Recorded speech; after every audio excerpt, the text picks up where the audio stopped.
What's going on, everybody? Good to see you here. Thank you for joining us. We definitely expect it to be a little late this week because not only is quite a few of our regular panelists at Joe Fest, a lot of our regular chat members are at Joe Fest as well. So hopefully they will be tuning in and joining us via mobile devices just to say hey and, rub it in that the rest of us are all here. And, not only are quite a few of our panelists there, but also friend Brick is on vacation this week. He is having a good time as well away. So it's going to be quite the different show than usual, but not really at the same time because honestly, what's the show always about? Hanging out with friends, talking about toys and stuff that we love. So, that's what we're here for.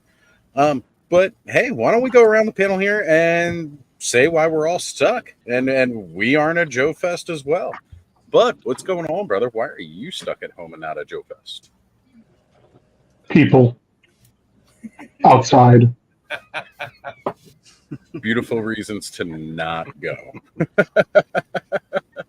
I hear you, brother. I'm similar. I do not always do so well with the big crowds. Surprisingly, last year at PowerCon, I did completely fine. But I think it's because it's a different crowd. We all have something similar that we're all passionate about and that we're there for.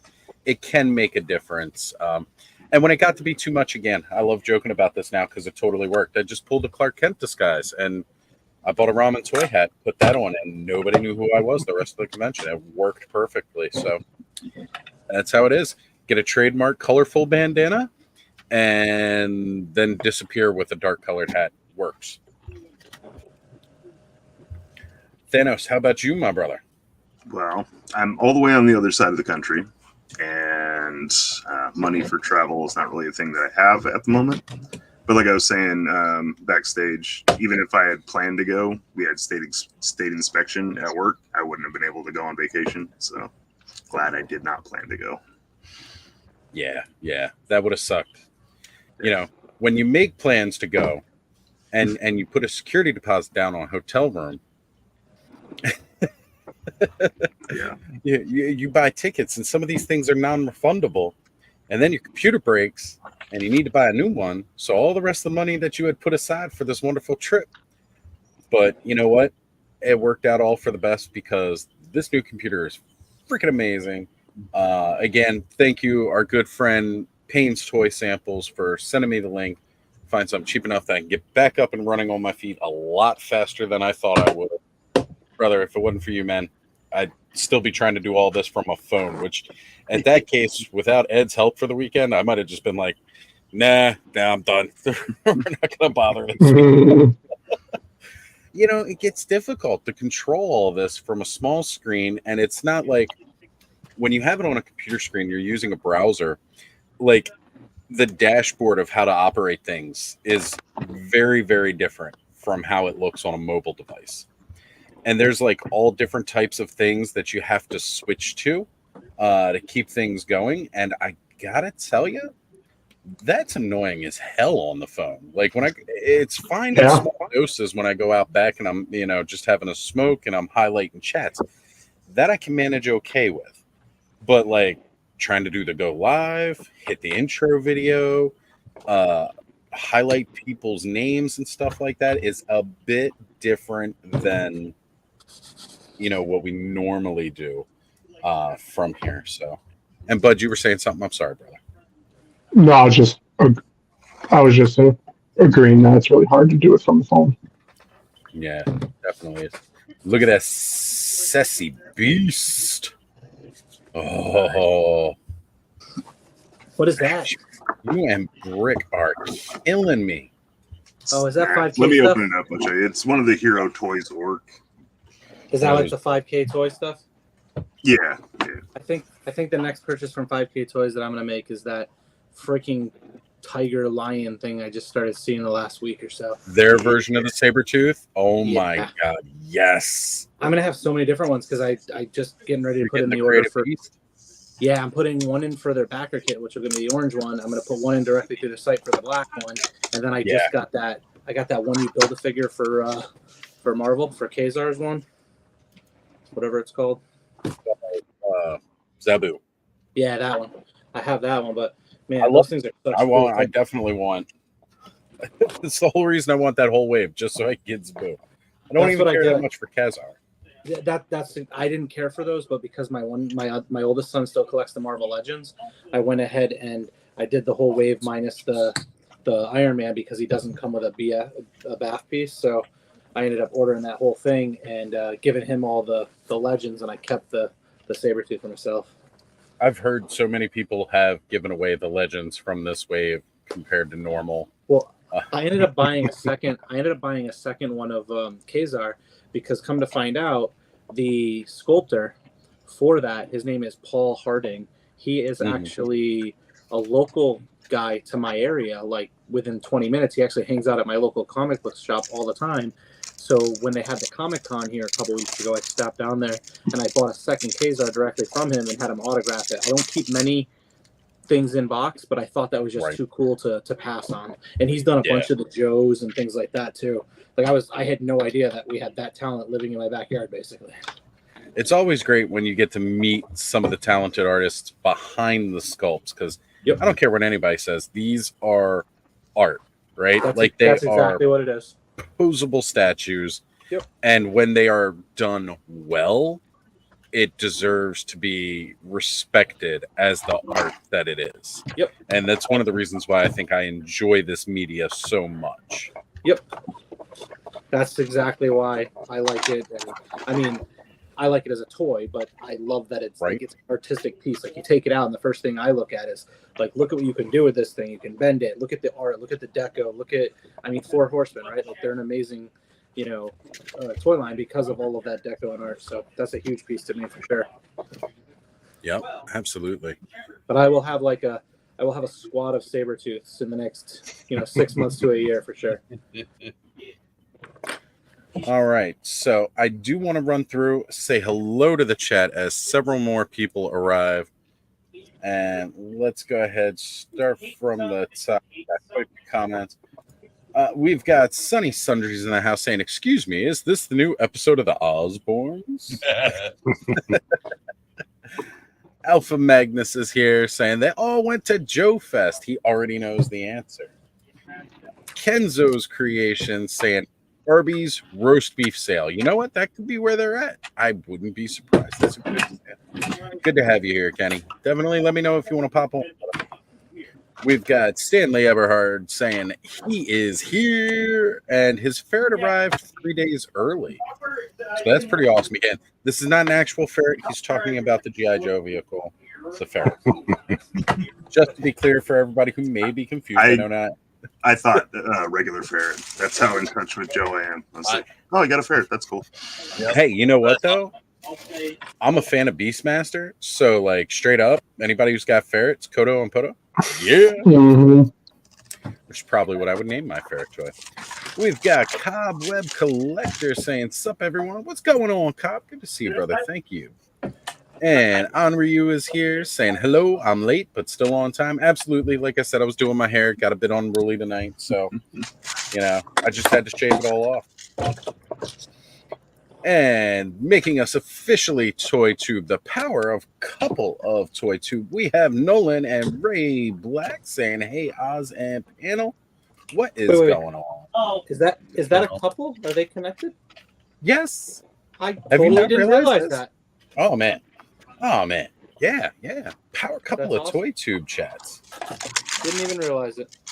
And Rolando Flores is with us. Good to have you here, brother. Thank you for showing up. Fat Red Foo joining us. What is up, brother? He's been putting out some awesome work on IG. If you guys are not following him on IG, go check him out. He's doing some great, cool. I love customs where people are just grabbing the junk from around and they're completely repurposing it. And or as they refer to as greebles, right, or something like that. Yeah. It's really great to see that kind of artistry because it's perfect. We as humans have a lot of waste, have a lot of trash, right? Have a lot of stuff you would just normally throw out. So to see that get repurposed and put into something, and again, making it kind of a work of art, yes, please, let's do it. All right. And Todd C in the house saying, hey, all, happy Saturday. What's going on, Todd? Glad you are here, brother. And I liked this, too. That Red Foo managed to sit there and shout out to everybody in the panel saying, sup, Bud, Thanos, Travis, Joe, and Corey. Calling everybody out for the panel. Thank you. We've got the Man Collect saying, what's up, everyone? What's going on, brother? Glad to have you here. Thank you. All right, so here we go. Fat Red Foo saying, what if Clark Kent's real disguise isn't his glasses? It's because he's not wearing his underwear on the outside. Yeah. Right? We can't recognize him as Superman because he doesn't have his red underwear on. If he would wear that on the outside of that suit, bam, got him. All right, and again, thank you, Pains, brother, and we miss you having you on. Whenever you make it back to us, brother, you do so. All right, and Terrence St. John saying, oh, wow, look at all these non-Joe Fest attendees. Yeah, exactly. All right. And Kenzo jumping back in saying, hey, fellas, Andrew Davis is here with us saying karaoke time at Joe Fest. Well, that's great. I'm glad. See, look, Andrew Davis and Terrence both at Joe Fest popping into the chat. Thank you, guys. Appreciate that. Onryu says, but Clark Kent is the disguise, isn't it? And that's true. That is the whole disguise. Actually, that's technically not true. Technically, Clark Kent is the real person, and Superman is the disguise. Neither one of them. Clark Kent. Kal-El. Yeah, I guess it's a little bit that. Yeah. It's not like Bruce Wayne and Batman, where he is right. Bruce the Wayne mask is to, Bruce Wayne. Put on like an act for everyone. Yeah. So Terrence says, I'm sitting in with the Purple Gang guys doing their live stream because they are also live streaming at this time. And he says, so I'm in a stream chatting on a different stream. It's like Inception, but not at all.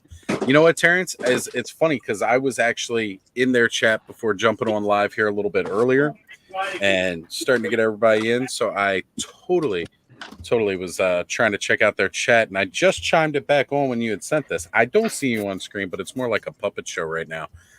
They've also got Kent Pool Collects. Oh, there he is. And I see Terrence. He's right behind Jordan and Kent sitting in the background.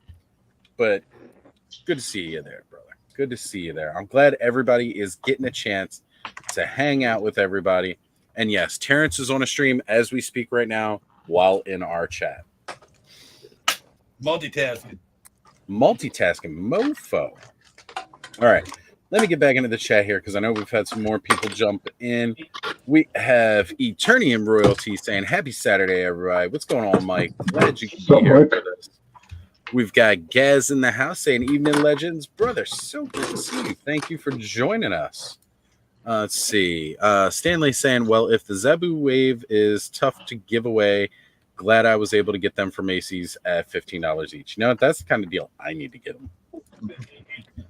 Because I do want to keep that cable though. I like that cable. I was more of a fan of that mid to late 90s cable, not that early 90s cable with the 3,000 pouches and giant shoulder pads.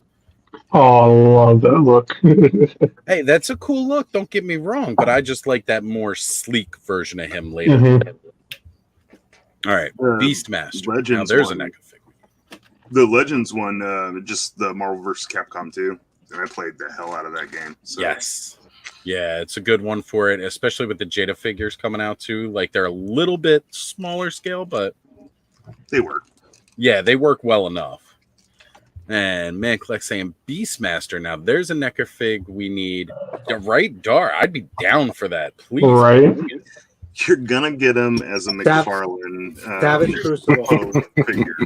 Savage Crucible. Right. We need some more from Savage Crucible.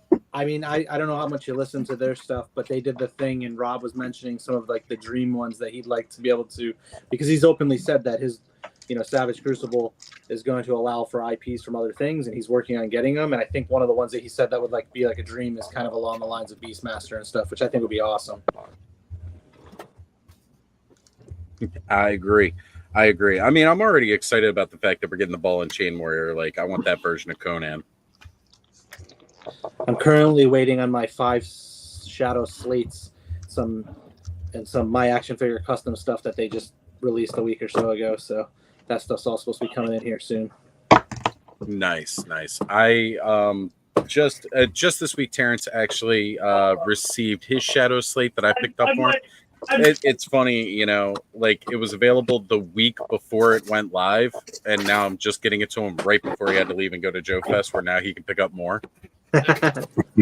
Nice.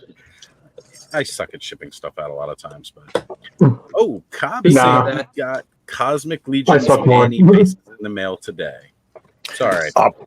Operative 83, very cool figure. I need a couple more for my collection too. Can you display one with each head? Yeah. I can definitely get you big screen. Ooh. If Pain is still there, I've got these coming your way. I just reprinted some.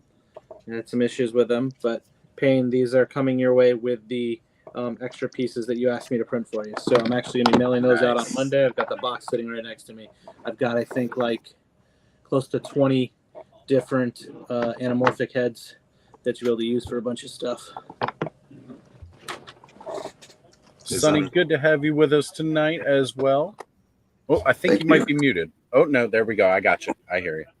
Is it working? Test yeah, you're good. Good. I got you, brother. Well, glad you could join us tonight, brother. As you can see, you know, the panel's a little thin from usual, but not in a bad way. Everybody's out together having a good time. Now, the creme de la creme is already there. Yes. Look at that beautiful freaking orc. But trying. He's got these little things that are supposed to plug into his back to like hold the Horde flag, but they are not fitting properly. So I'm not sure what's up with that. I also got something to show off, though. Please, definitely bring it up, show it off.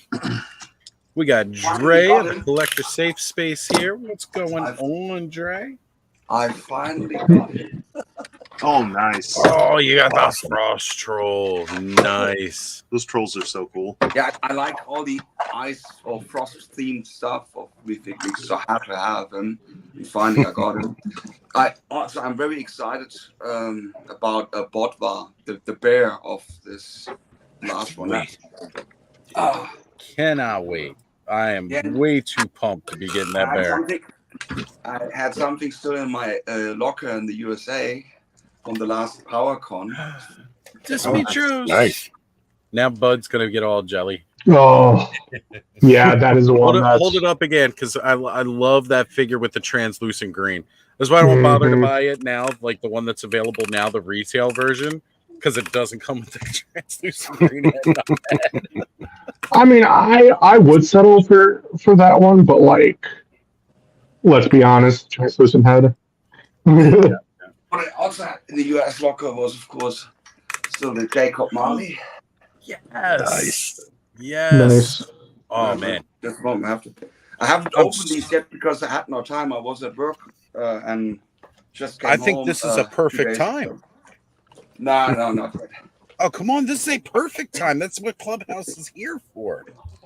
I have so much more to open up. They have to wait in line, basically. I hear you, brother. I hear you. Since I have to, I got only the red Krampus, not the red black Krampus. The black Krampus is a little bit tougher to get because you have to kind of get that from their table. So when you know somebody, if you know somebody who's going to one of the conventions, see if they can find out from the Horseman's table if they still have a black Krampus available. Because even as of PowerCon 2020, I managed to pick up a black Krampus. And Joe, bless you again, brother, for helping me get the red. Because that way I was able to get both. Man, I love those figs. Yeah, well, I don't know if I know somebody who would do me the favor and grab one of those at one of these cons. But I got the original Father Christmas, and that's that's nice. Nice ones too. Yeah. I love the original. I love the repaint. I wonder why many people dislike that figure. I don't know why. I think he's brilliant. I think he's brilliant. I think some of the fans kind of got themselves pumped up thinking that it was going to be like a barbarian Santa or something like that. Nah, yeah. I could see that. And we did get that barbarian. Okay. I bought 2 of those, and one of them was from my auntie as a Christmas gift, and she uses him for decoration on Christmas. Actually, it's a really good figure. You can use it regularly for Christmas decorations, I think. Yeah, Fits perfectly. absolutely. Yeah. Yeah. Of course, I had already this one. Oh, yeah, that one is another one that. This Wukong. Well, I want to get that one. I wanted to show this here real quick too. So Terrence is live streaming over there while he's been in our chat as well. And that's Jordan from Purple Gang, Kent Poole, like so many great people over there. They're doing a live stream, same time we are, of course, because they're out there doing Joe Fest stuff.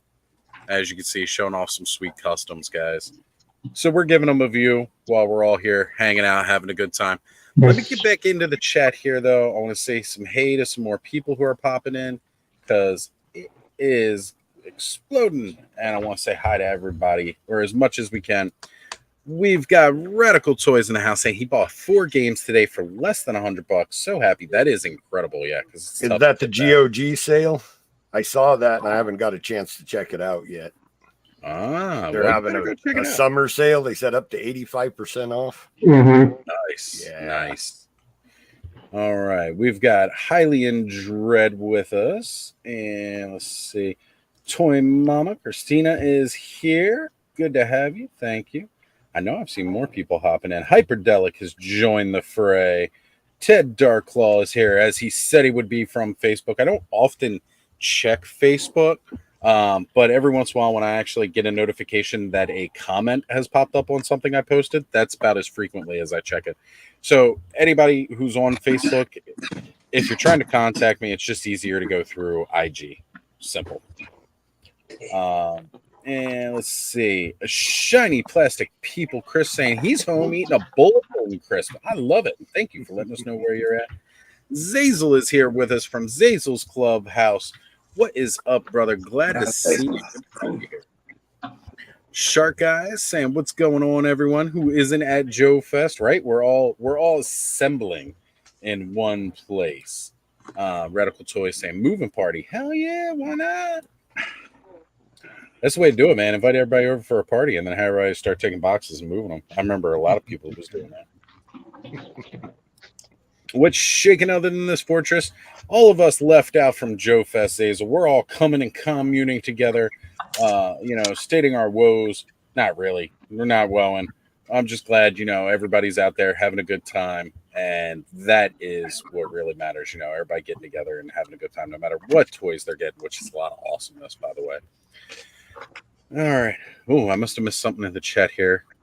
So that's like me. I'll cook, sweet mom, and can't get me to wash a dish. Draw the line there. See, I wash dishes all the time. Duchess of Darkness in the house. Say hello, Oz, and everyone. What is going on, Duchess?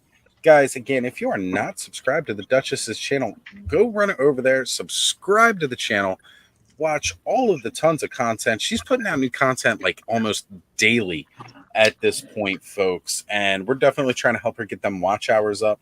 Got to get them up. Got to get them maintained. Great chilling horror stories, which right now with this heat, we need to chill down a little bit. It is rough. Dre, I can definitely shoot you an invite if you like, buddy. Thank you. All right. But there's more. There's more. So I got these one for cheap as well. Oh, nice. They're a little top heavy, but they're cool. The Masterverse version, which have better CGI guys. Yeah. Mm-hmm. I like that cartoon actually. Oh yeah. I like it more It was than really good. the Revelations one. Definitely way more. I think they at least they try to being innovative instead of grabbing something already established and did not really let it evolve in a good way. I really enjoyed the CGI series. I was a fan of it. I thought it was a great way to truly introduce new fans to the series, give a new positive message as well. I thought was really awesome about it. I feel like that was all done right. Also, I think the voice actors were better, especially like Ben Diskin as Skeletor nailed it. I'm sorry, everyone like Alan Oppenheimer, he did a really good job as Skeletor. He was brilliant. And even like a lot of people complain about how they turned the story around, like they had a lot of ideas of their own, but I think it still worked. In its own right, it worked. And it was actually for a kids show. It was actually pretty dark at some points. I mean, the metamorphosis of the villains, especially of the Beast Man, was pretty tough for kids. I agree. Look at this sweet Bud showing off some of his figure obscura Mythic Legions and putting the D20 with the Red Death there. Yeah, I thought that was cool. The other thing I did a while back, I made a cloak for Skeletor, I think, and I've just had it sitting here, and I decided I wonder if I could fit it on Swig. It looks good with Swig. I like that. So I had to take them apart and wrap the belt around them. It's a little bit of a color difference, but not bad. Much. Not a lot. You can barely tell. That looks good. I also saw C. Jessum's putting out some like cloth hoods for some goblin heads. Oh man. For people who don't know, there's the story of 1,000 swigs going out, right? Jeremy has put that out on one of the previous streams.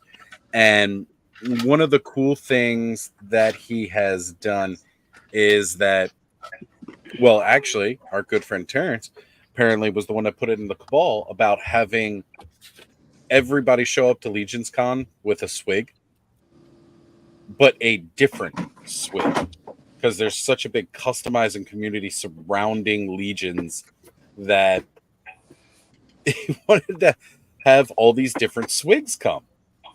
So I think it's really cool, especially with C. Jess and putting out some new soft goods. Great way to customize the amazingness that is Swig.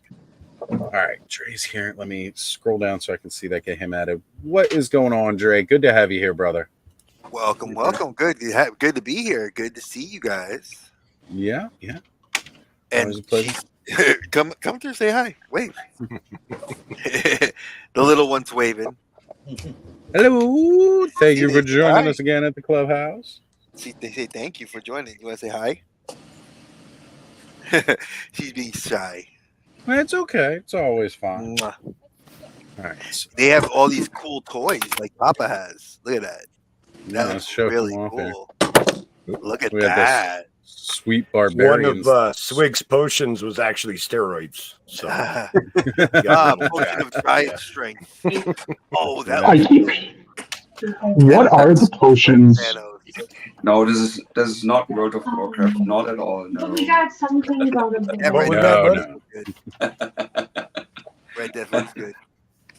What are the potions people use for like Swig? You mean to display with the action figures? Yeah, like I always see people with like they always have the same potions. And so I think most of them come from Michael's. You can buy little packs. You could do that, but okay. There's also some that came with, I think, one of the Poxus accessory packs as well. Yes, that is true. Actually, I didn't think about that. But most of the ones, I'll go take a peek. The one that Trevor put in the original Swig photo is just like it's like a dollhouse bottle. Yep. That you can get at Michael's. Yeah. Yeah, I got a bunch. Ed actually sent me quite a few of them when he sent me the headstone. So I was going to put like some like different color liquid down in it and have that go. Right on. We got a sweet retro card, Duke.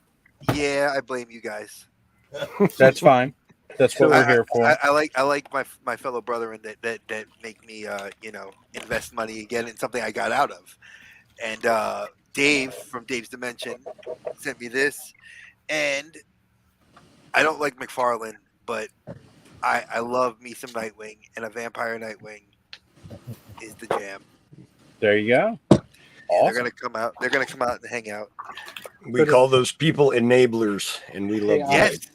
That's dope. So I don't think anybody from Joe Fest is here, right? So no. So one of the questions I have is, does anybody here have do they have the what's it called, the fist figures? Has anybody been able to get their hands on any? Which figures? Fist figures? The fist ones. They're the ones the new military ones that are being produced in South America.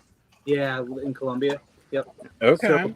So they're at Joe Fest, and Ed's down there, my Toy League counterpart, and I had him pick me up all of them and grab one down there for himself, and I ordered those, so I'll be getting those here in the next week or so. I'm really pumped. Nice. Very cool. I'll let you guys know how those work out. I love when you guys were talking about wrestling figures, because I'm gonna tell you, I wanted to come on. I was like, yo, Dre needs to be there. I'll be breaking down, especially now that we're getting Jacob Fatu, and we got the crappy boss fight figure. But now we should be getting a boss ass, WWE Supreme. Oh, for sure. Or Elite, I should say. Yep. As a matter of fact, Todd, I do believe a couple of our friends have found them in retail. So definitely keep looking. Yeah, I've been looking. I haven't found him or Terror yet. Northern Maryland is real dry on the Motu. But it shouldn't be too much longer before the exclusive's over or whatever. Yeah, right, because there's only a limited time. Walmart after that and Target. Yeah, my Walmart Moss Man actually shipped. I forgot to cancel it when I found him. Oh damn! Holy crap! You ordered something from Walmart and it shipped? I got all three on the Collector Con, and Moss Man actually shipped. The Terror and Grasp still haven't, but me too. Blown away, because normally you just get, the only update you get about that is we've canceled your pre-order. Good luck finding it in store. I had forgotten about it though, and I found them in the store, so now I got another one coming. Yeah, for sure. Well, that's good, man. That is really good. I'm impressed. It was funny. Our good friend David, Motu Origins Cork, like after what was it that they posted live just this past week on Target? The Vecna He-Man 2-pack, and he was talking about he'd put it on pre-order. And then it got canceled. He goes, did anybody else do that? Did anybody else pre-order it? And I was like, no, because it normally just gets canceled. Target's usually not pre-order. I haven't had my stuff canceled from Target yet, so yeah, he does. I had the Sunman, the second Sunman 3-pack canceled. That's the only thing I've had canceled. I know a lot of times, like the collector holothon stuff before, like people just get the emails. And then the other flip side of it is the 1,000 charges on your card. Like they charge it, they put it back. They charge That's it. That's why I didn't pre-order these ones, because I was back. like, man, it says October 4th, I think. I was like, I don't want that bouncing back and forth all the way to October. Until October, right? Because they do I'm not gonna pre-order. I'm just gonna wait once a month, and it's like 3 times. I already got that going on with that. I got funds for you to be playing around with my bank account like that. Leave it alone. I did pre-order that Splinter Skull from the Turtle, the Gray Skull from Target, and it's popping in and out. And it's done like freaking 10 times. Yeah, man. It is the most obnoxious thing ever. I cannot stand that. I figured I was asking you about this. Questions. I figured I came to the right place. Cobb, you remember I was asking you about this? Keldor? Color tone matches. The skin does not match. I popped out this with hot water and then just put the armor and other stuff on a paler Skeletor. Okay, yeah. Which Skeletor was it? That 2000X? And I don't think it was the 2000. I don't remember which one it was. It may have been the Zor one, actually. Okay. I think it was. Yeah, you know what? I didn't even check with him. This is the only real one. Oh. No, I stick by my Origins Keldor. I like it. It was pretty good. Same head sculpt from Corn Boy. I don't like that Masterverse or Revolution color at all. No, yeah, I'm not as big of a fan of that one. But this is I got 3 of those hand signed, and I got 2 of them loose because in Germany, after the comic convention, there was an event organized by some German Masters fans and Toys R Us, and when you bought about, I think, 50 euros or something worth of Masters of Universe 2000X, you got a Caldor in a plastic bag with all the accessories for free. And I got 2 of those. That's what's up. Man, Skeletor needs to stop smoking in bed. Right? He fell asleep with some cigarettes. He's falling asleep smoking. I got this. Yeah, I was going to ask you guys, because I got that Cosmic Legion. I got him for $40 package, but I wanted to see. Oh, that's good. He came just like this without the actual slip cover and package and stuff. Mm-hmm. So I wasn't sure. Does that look like everything that would be with him? Just whatever's in this plastic? Let me see. Yeah. You got all. Yeah, it's got the side sheet. Yeah. So see, there's the gun on the side. Yeah, you're good. That's everything. Yeah, I mean, I still have the ties on and everything, so I was like, I think it's all here. So yeah. It looks like from what I could tell, everything looks to be there. yeah, because I was like $40. Now, what box did it come in? What's up? What box did it come in? Just a brown shipping box. Oh, okay. So like It no, came like just in this. This is the only thing. just that was in the box. clamshell. Okay. Yeah. Well, because the PowerCon version had a different box than the retailed version. Only slightly though. Like it was a different colored box. That's why I was wondering. Difference in the figures? No, the figures are exactly the same. Maybe the person wanted to keep the box then. Yeah, that's what I was thinking. Which That's why I was asking. I don't care. I just showed off the stand I was talking about last week. That is a good one. Like if I lean him too far forward, he's kind of heavy, so like the arm won't see. Yeah.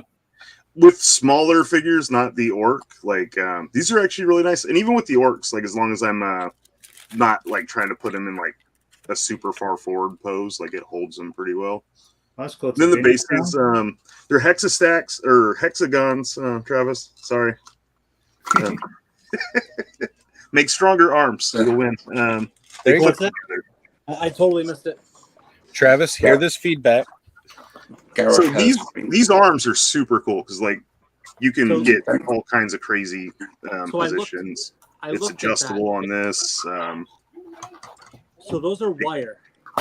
Yeah, they're wire, but I mean you can get like some really cool poses out of them. Like with the lighter figures, it's a little too much for that. But they come with like different size, different style clips. Yep. I've considered going the route of creating like an adapter that'll sync into it with a wire. However, getting to a mass production, I haven't discussed that portion because when I was talking to Ace about things, it just came down to going back to Hexastack. I want it when it's mass produced. I want it, and even when it's just 3D printed here, I want it to be and for those that are droid heads and use droids, I'm sorry, but I want it to be the iPhone of stands, right? So like, I want it to be like, with the exception, I don't want it to be the more costly product either. So for me, what he actually just said is he wants your stand to be useless in 6 months so that you're forced to upgrade. No. I have clearly stated, and I have the same iPhone 12 for like the last 4 years. So I'm an Apple guy, yes. But to me, it's a premier product. It's, I want it to be that. I need to talk to Ace when he and I were discussing things that with the flight stand piece that I had designed wasn't to the level where I want it to be. So I kind of went back to the drawing board on that.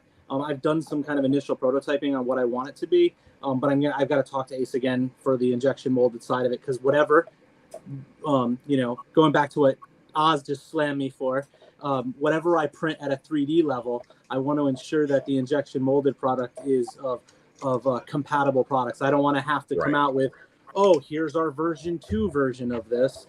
Buy it all over again. No, that's not my approach. You've said from the very start, you do not want people to have to buy new stands. Add-ons to the stands, completely different topic. Right. But your stands are going to be premier stands that are going to last you. You're not going to need to buy another stand. That's the only reason I threw the shade, because I know that's the exact opposite of the business model that you are putting out there. And believe it or not, like the wired arm, those what I was basically getting at. And no, they're cool. Believe it or not, I started Hexastack right like a year ago, and have been working towards the launch and whatnot. A buddy of mine, who is a toy collector, who isn't in the community by any sense, and he kind of he collects toys, but he was more into anime and stuff. But he's also somebody who's not going to spend a lot of money. So I was kind of like, hey, would you ever buy these? And before I even, brought Hexastack to the public, and he gave me some feedback and stuff, and he had never 3D printed. And then a couple weeks later, probably a couple months later, he started getting the 3D printed stuff. He started making his own stands, completely different style stand. It's more of a voice. It's got like a text, text thing that hangs over the head. So it's almost like your toys can talk type of thing.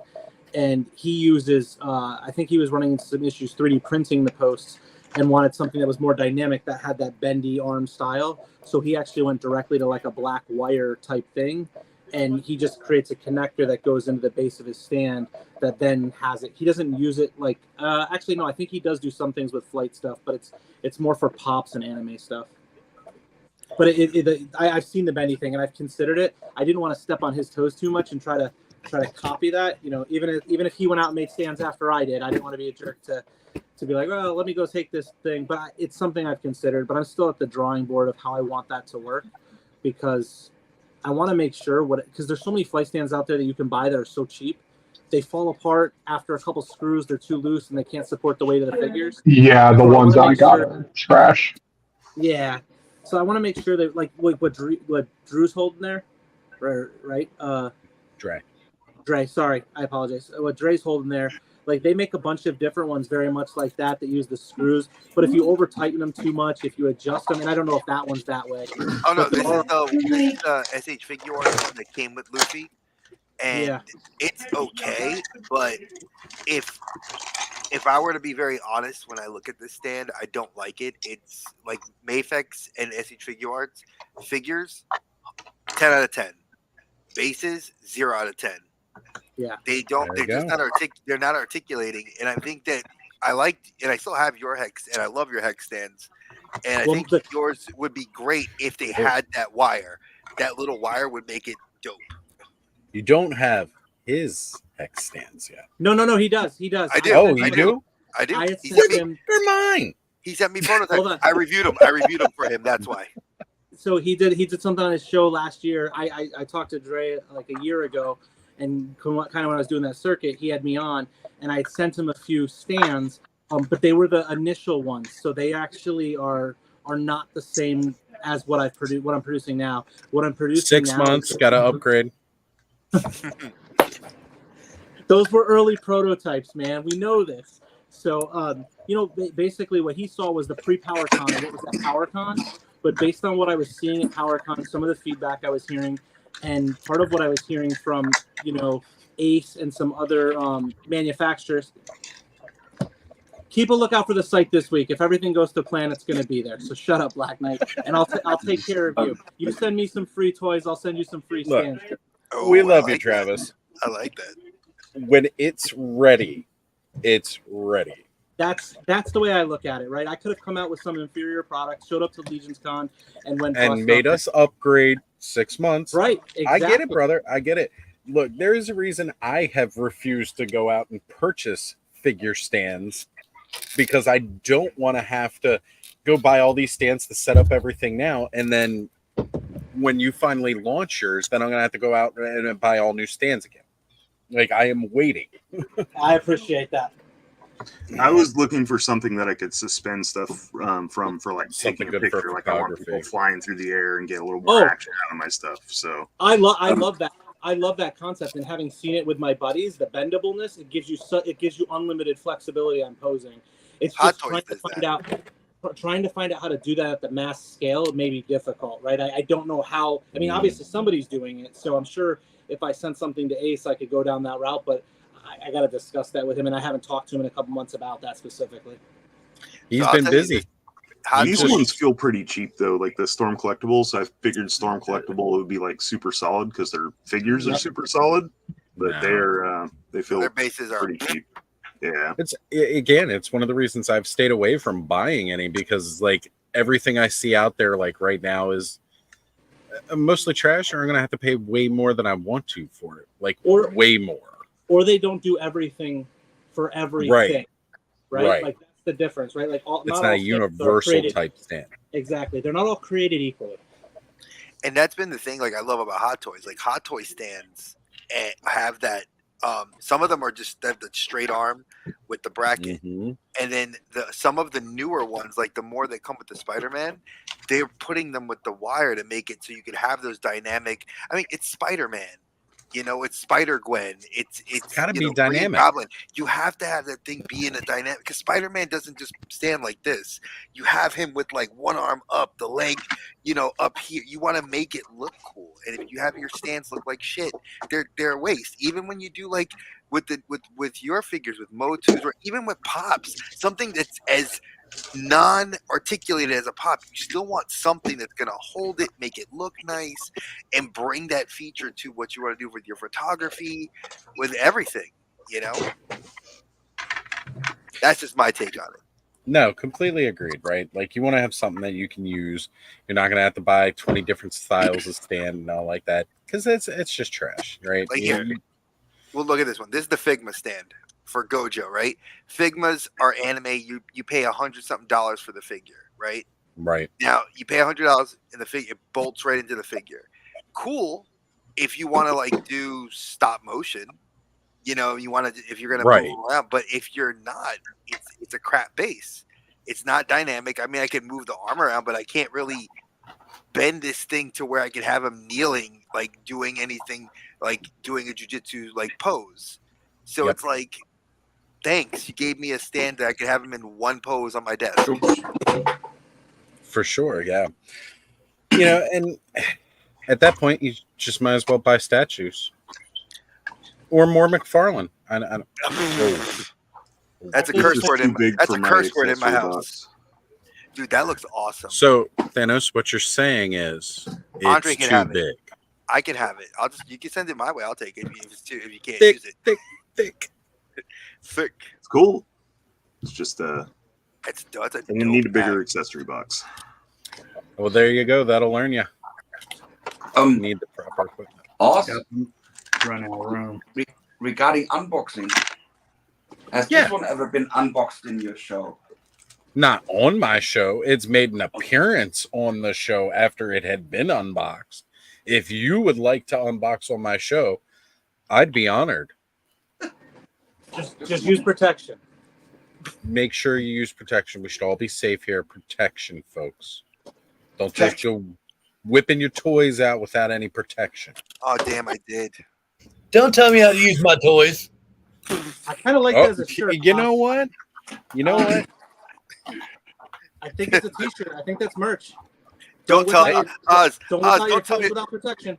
And then on the back of it, Oz, don't tell me how to play with my toys. I think that's going to be the clip for next week. Last week on the Clubhouse.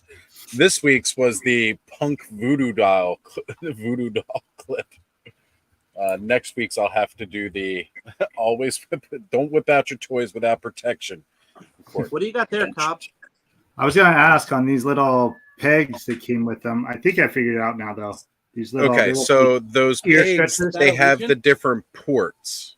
Yeah. Oh, yeah. To hold his gun in place? Yep. That's exactly what it's for. Did you get your new wave before, just in case you lose one or something? I don't know. There's two different sizes, too. Because there's different lengths, different ports. They got a lot of different uses with those. Yeah, it's two on the belt, it looks like, and two on his wrist. So I figured just to hold his gun. All right. Yeah. I saw those in package, and I was like, I don't know what the heck those are going to be for, but I think I figured it out. That's what those are for. See, Obitsu, I'm not going to lie. I have a friend of mine that only collects Figma. All he collects is Figma. And Figma stands are not good, but Obitsu do have that good arm. They are they're lower cost, and you do get a lot of them for their price, which is not bad. I do know collectors that love them as for what that is. Oh, that's beautiful artwork, by the way. By the way, Mondo. That's Mondo. Yeah, when it's Mondo. Does anyone else remind this of Prince Charming? A little bit. With some furry underwear. Just a little bit. He's got that look. Where's Fabio? Where's Fabio when you need him? Oh, and he's still not believing it's not butter. I had a roll. Within 2 days I could secure 3 Mondo figures I missed out on. Oh, which Mondos? And for a price actually pretty close to the retail price. So even Sonny, which Mondos are you missing? Those you're looking at. I missed out on the Trapjaw, the exclusive Trapjaw with all the features. I don't want to have the Filmation one. I just want to have the exclusive one. The Anti-Eternia He-Man I got, and I got the She-Ra for below retail price. Nice. That's awesome. That's always good. Great. I saw Merman in my comic shop not that long ago, and I saw that is beautiful. But the Merman is still from the old team, from the old crew. I want the stuff from the new crew, like until 2020 and before. There was another crew, and you see that they have a different style. But I want the stuff from the new crew. I believe talking about McFarlane. So a lot of the modern sculpting, those were great from back in the day. The Masters Universe stuff, quite a bit of it. Our good friend Toby Hodges, who did quite a bit of the sculpting for the first. Our first wave of Delta 17, which, man, I've been seeing a lot of people posting pictures of Delta 17 from Joe Fest. I am so excited for Ken and Steve being there and really getting that product in the hands of people. I mean, mind you, they were already selling quite a bit, but like, of course you're going to sell it like when you're the new guy, like everything goes like real well, at first. And then it may trail off a little bit, like him getting there, as well as they showed off the 1.5 wave figure this weekend too, which was really, really cool, in 2 different colorways. So like there's going to be the standard gray and red, but they showed the serpent blue color version as well for all you Cobra fans. Man, it's just nuts. They got the comic book there in hand. They've got patches. They've got stickers. If you are in Augusta and you have yet, for some reason, not stopped by our friends over at Delta 17, make sure you go check them out. That's cool. I love that effect. I mean, they also got the normal ones. But now, when you put that in Adam's hand, does his wrist swivel and fall over? I haven't checked it out yet, but that I need to know. A lot of stuff. This moment. Jesus Christ. Like that. Joe fans haven't seen it yet. All need to read it.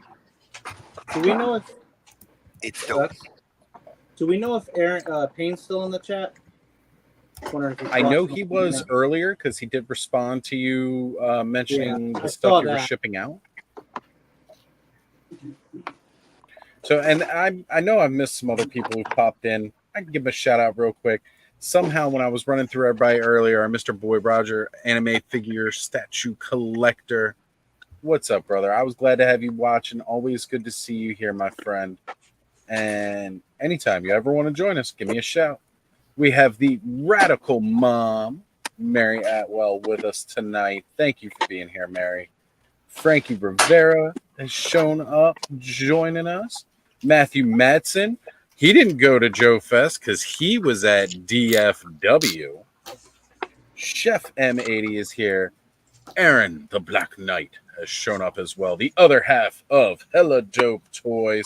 Make sure you guys are buying your toys from Hella Dope. Serious. Make sure you're buying your toys from Hella Dope. Same time, Toys has popped in saying, "What's up, everybody? What's going on?"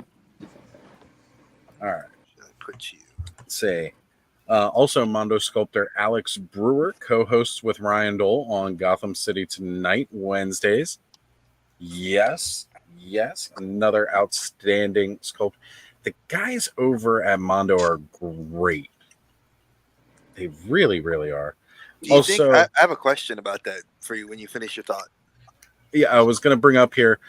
John's mentioned, Cobb, that if you get any more Cosmic Legions, you can attach guns to guns. Yeah, I saw that. I responded back to him. I said, "Oh, it's my first Cosmic, so I don't have any other guns yet." But yeah, well, that's something I'll keep. Well, we know you're mostly going for the Motu homages, so the other one you need is Scourge. Yeah, because that was the one they were selling them as a 2-pack last year at PowerCon. That's how I got the one, and I got Skelly his other one. But speaking of guns, I really love the trigger. Joe, you're muted. Joe was trying to say something. I really love the trigger finger hand and everything. It just grips on so perfect to it and looks so good. I love it when a good. It's very nice how you don't have to bend like the finger out to get it to stick in the trigger guard. I love when it just looks so natural and everything like that. It looks freaking perfect. Tusk Pilot is definitely worth checking out. It's got that same kind of metallic paint. It's like a cherry red metallic paint on it. You want it? Very cool looking. If anyone was it? Oops, sorry. The Tusk Pilot? Yeah, come on. Let me grab them. I can show them. I was going to say I need visuals. I have no idea anybody by name. from that new wave that just came out, Helidope just shipped it to me. I went all in heavy on the Cosmics, and I'm likely getting out of the Cosmics. So if anybody's looking for something, I'm just looking to get back what I spent on it unboxed, most likely. There you go. And I've got a few waves. I've got a few waves coming. So. Yeah, show him, baby. You get you on camera. You can show everybody. Yeah, so we can see what do you got. Yeah, show him what you got. She got this. Let me put the box. She's got this. Oh, cool. $20.99. Yeah, she has Gwen, and you have Peter, and you have Miguel now. Now he's gonna get her Miles. So we've been unlucky. Target has not carried them. They've been very mean to us for the blind boxes. And they're not even blind boxes. They're like pseudo blind boxes. It's like, oh, it tells you what's on the box cover so you know what you get. But I do have a question about Mondo for the panel, gents. What do you think in regards of that the 1/12 scale Thundercats that they've announced that we should be hopefully maybe seeing something? I'm hopefully seeing something come out of SDCC. That's what I'm hoping for, to see some maybe prototypes. Do you think they're going to be better than the Super 7s? I mean, I would love to see something better than Super 7 in that scale. I thought the Thundercats were still 1/6. I thought it was the Ghostbusters that were at 1/12. Ghostbusters. It was Ghostbusters, and they had announced that. And this is I heard from a friend of mine, Hey Archer. He had said that there's also talks. It could be just talks that they're doing Thundercats as well. They released schematic art of it, announcing it. All they've released is like the Lino. But he's like more armored and stuff like that. It looks really good. Yeah, I remember seeing it. I thought it was 1/6. Right, I thought it was 1/6 scale. So we're talking like Mondo, where it was like. Yeah, well, Mondo always does like the really huge ones, but the Ghostbusters one they're putting out are supposed to be again 1/12 scale. Oh. And then from what I can see, everything else is still supposed to be 1/6 scale. And the reason I say that is because Super 7 is doing 1/12 scale. Technically, they can't really do another 1/12 line unless it is. I mean, if they change up the designs, right, they might be able to. Like, if they're not doing the cartoon or toy classic looks, they might be able to have a license. But they're doing the 1/6 scale at Super 7 too with the Thundercat. Well, that's what I'm saying. Like again, the 1/12. Are they doing? They're 1/12 scale. No, they're all that's what I meant. Yeah, because I just looked on Geek Dad Life's video from a month ago. He was talking about the Ghostbusters as well as saying Thundercats. I did know they were doing a Lion-O 1/6 scale because my local comic shop had said they had asked me like, "Hey, do you want to get a 1/12 Lion-O?" Because he knows I love Thundercats. I was like, I'll wait to see it when you see more pictures and see when you get it in the shop, and maybe I'll consider it then. Because I pre-ordered the Rogue and the Gambit 1/6 scale, so I want to see those because I think those are going to be great examples. I mean, they're my two favorite characters within that because that Jim Lee cover of Gambit hugging Rogue with her legs up in the air. I told my wife, I was like, that'd be us. So that's why I pre-ordered both of them. That was my way to get them in the house. I took a picture that was an homage to that fairly recently. So I feel jealous. I feel like I should crack open a 1/12, a 1/6 scale. So I'm gonna crack open my Hunter. All right. So, Go. can you zoom in on this one a second? Oh, hold on here. That looks so dope. See, I appreciate that because, you know, when I use that effect that came with Origins, his wrist always just topples over. Yeah, sorry, I had to warm up his hand though because his grip is quite tight and firm, so I had to use a hair dryer to Travis loosen it. Looks extremely pointy. So that is a ball and chain mace or whatever. It's a flail. It's the first time I've successfully printed the chain feature for our buddy Payne. So this was the one that was causing me a lot of issues when I was printing it for him. I think he's using this, and I don't want to spoil anything, but I think he's using this for Joe Bots or Bats. Nice. Yep. I think it's very cool. I think it's got the plug and stuff for it. Travis, this one was for you right here, brother. It says, hit me up. I'd be interested in your cosmetics. So that's John from the Collecting Brothers. He's in the Toy Network. Yeah. Hit me up on. I'll hit you guys up on Instagram, bro. You don't got a Scourge going on there, do you? As a matter of fact, the Scourge. I did the whole wave. That might be the only one that I'm looking to keep because I thought he looked pretty cool. So, okay. I'll only Mochi one, huh? I'll let you know. Yeah. The obligatory. I'm not looking to make extra off it either. It's like I said, I got it at the retailer's price, but I do have some. I'm pretty sure I do have some pre-orders directly through Four Horsemen too on some of the upcoming waves later in the year and early next year that are at the retailer's at the Four Horsemen price. That again, I'll be selling. So I'll be selling as the direct price. Most likely. I may be buying a sci-fi landscape accessory kit thing from you for that. I think I got everything up to date that they've announced, ordered. That's it. So, well, Joe's got him, huh? I was gonna ask if anybody else had him, but I'm sure I don't. I wanted him. Or did you? I bought him, but I shipped him over to Skelly. Oh, did you have problem with that bubble at all? Right? This bubble wants to pop off real easy for me. All the time. It's like that on all of them. I have it on the earlier ones too. The little. It was driving me nuts messing with him, like. Yeah. So normally I don't shill myself so hard, but you know I'm in a bit of a shill mood lately. I did drop the tip jar into the chat for anybody. If you want to spin, if you want me to go wee, definitely. Joe, you're muted. You were talking. I didn't hear you. Sorry about that. I was just saying that those bubbles don't clip in very well. Oh, nice. Yeah, I almost wanted to glue massive power, but with no monsters to put them on. No, it's for you can put this on the heads of the girls of those. Oh, guys. you can. Yeah. But you know, it was still cooler when they were like the monsters in the mini comic. Yeah, of course. Now I wonder though. I mean, when they released the Sky Sled for $400, I was a bit like, I did not buy that one. Especially since you had the cats for about 500 or something. Was that a pair or was that each? Each for 500. Battle cat but they came with way more articulation and accessories than the Sky Sled for 400. But I was in contact with the support because they didn't ship my Orko.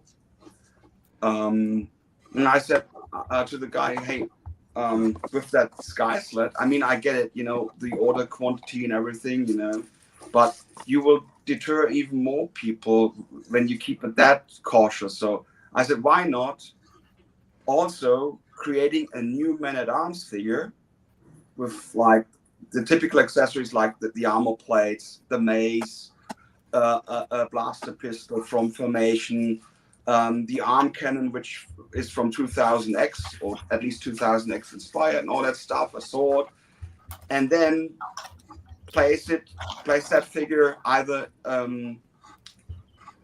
a single item or in a bundle with the Sky Sled for about $500 plus minus $25. I'm sure people would have bought that bundle more likely than a single item, and they would still have gotten some money out of that.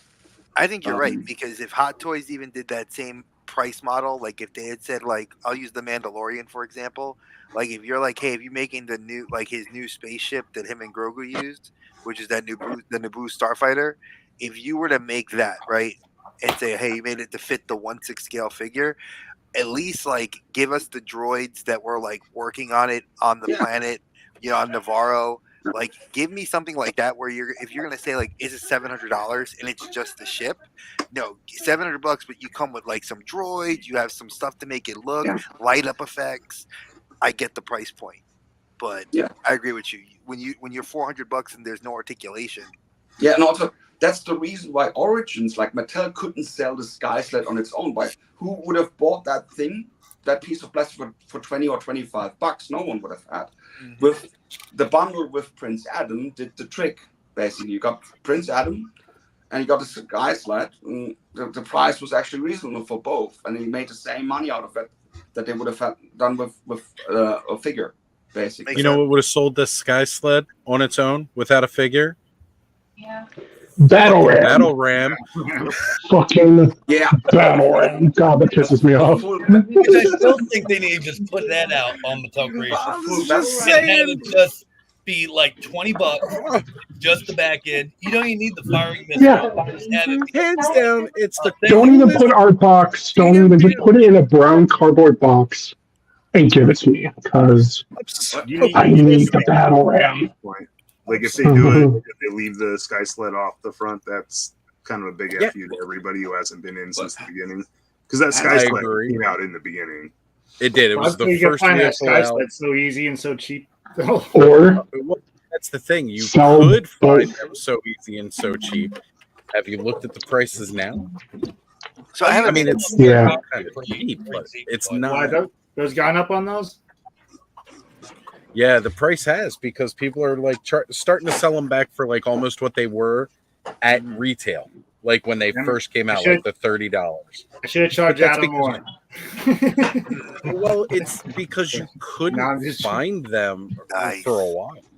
Oh, I like that, Thanos. What they could do is sell both halves, like make a batch of Sky Sled, but not as much, and then make the back half a full selection and sell them separately. I just want my Battle and sell the Sky Sled kind of a reduced price. Or do it as a made to order, like they did Wundar and Grizzlor, where like you put it up, put it on Mattel Creations, and however many they sell, that's the made they make. Which ones? They honestly should do that with all the stuff they put out now. Absolutely. Once they started doing that, they never should have gone back. All right, but here's a question I was going to ask you guys. Much like Haslab, we've seen like the failures as well as the successes. I mean, have you guys? The only reason I even know of Mattel Creations is because I'm a WWE guy, and I know that they've had several failures in that wave when they were putting out the rings, and they had put out like the Eric Bischoff, and then they did the Jericho and the Kane. They did the NWO, and they failed miserably. No lighting effects, no nothing, and those things failed. But fans, I think the only one that was really successful was the one that came with like Doink the Clown, the Macho Man, and like those figures sold better aftermarket than the actual ring when it sold. Like you paid, I think, $500 because the ring was really still just the ring, right? The ring is different, though. It definitely is different. I opened mine finally, but like the figures, I have all three of those. The Macho, and there was a major issue with the Macho. The retail value on that one jumped through the roof because there was an issue with distro on it that not everybody who backed it that was supposed to got it even got it, and then there was a bunch of issues with it. So that Macho Man is actually a very expensive one. I still have all three of them in the box. Yeah, it was the Nash. Yeah, it was the Nash, the Doink, and the Macho Man. And then I knew they did the other ring, which was going to have Eric Bischoff Ultimate, and then it was the Nitro ramp. It was just the ramp, the entranceway, which had it was just the entranceway. It wasn't even the ring. It was just the entrance Right. way. That's the only one that failed, though. That one failed just because they were charging a ridiculous amount of money on it, and because of the fact that the unlocks were really cheesy in the order that they had them set, they even changed it midstream. And then the other thing is that nobody wanted the WCW one; they wanted the Raw one.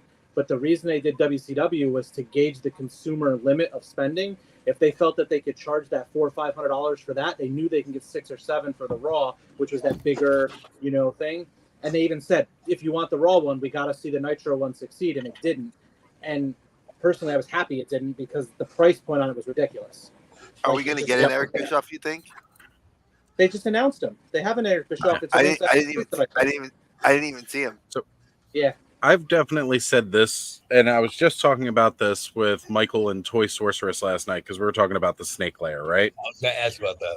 And we were doing, speculation of what we might like to see with the Snake Lair. And, people were saying like, well, the Snake Lair, crowdfund, it's got to be bigger. It's got to do this. It's got to do that. And I was like, if we were talking more maybe Hasbro, I could see us possibly getting something like that. Now, mind you, it's not to say that everything succeeds from Hasbro when they do a crowdfund, because let's face it, they've had some bombs. We might be looking at another one, which I'd really be upset if the Cantina fails, but we might be looking at another one. I don't think it's going to fail. I don't think it will.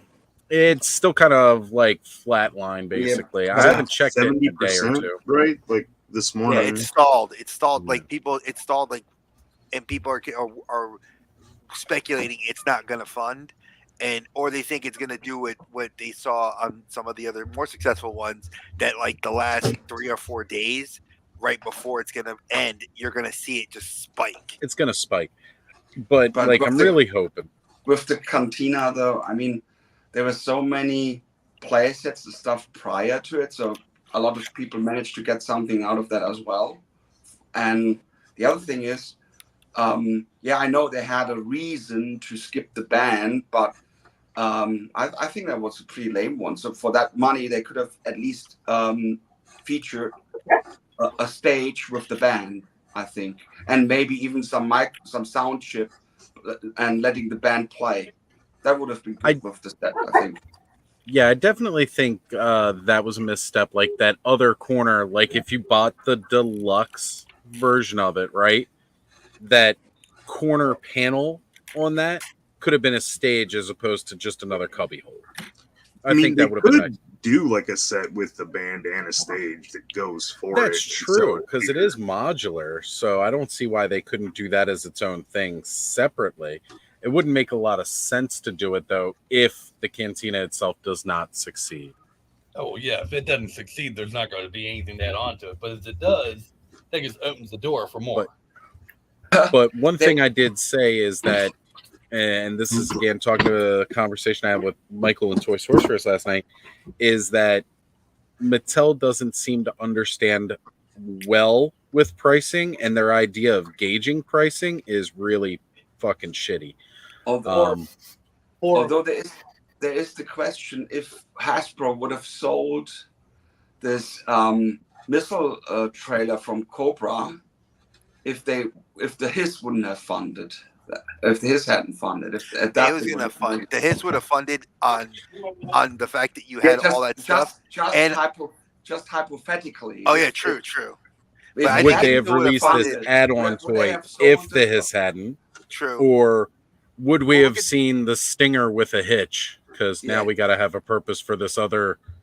You know, when they do these guys, they have a production lineup already planned out for like a year and a half. But that looks hilarious. I saw that video. I saw the video by the one guy. I won't name his name this morning because I do think he sometimes adds some value to the toy community space. No, but he was talking about the most recent Marvel Legends wave that was pre-order announced, and how all of those. What's that? The Strange Tales wave, yeah, and how that one was directly tied to, because this would have been the time that the that one would have been delivering. So like this release was likely because of that kind of mythic style, like whatever it was, would have been tied to it as kind of like associated. But because that failed, they still had this run coming, so it still came out. So, well, yeah, because again, a production line is always, they've got this planned out at factories ahead of time so that they know what's coming up. Like all of it's pre-planned. And things can interrupt and things can change that lineup too. Yep.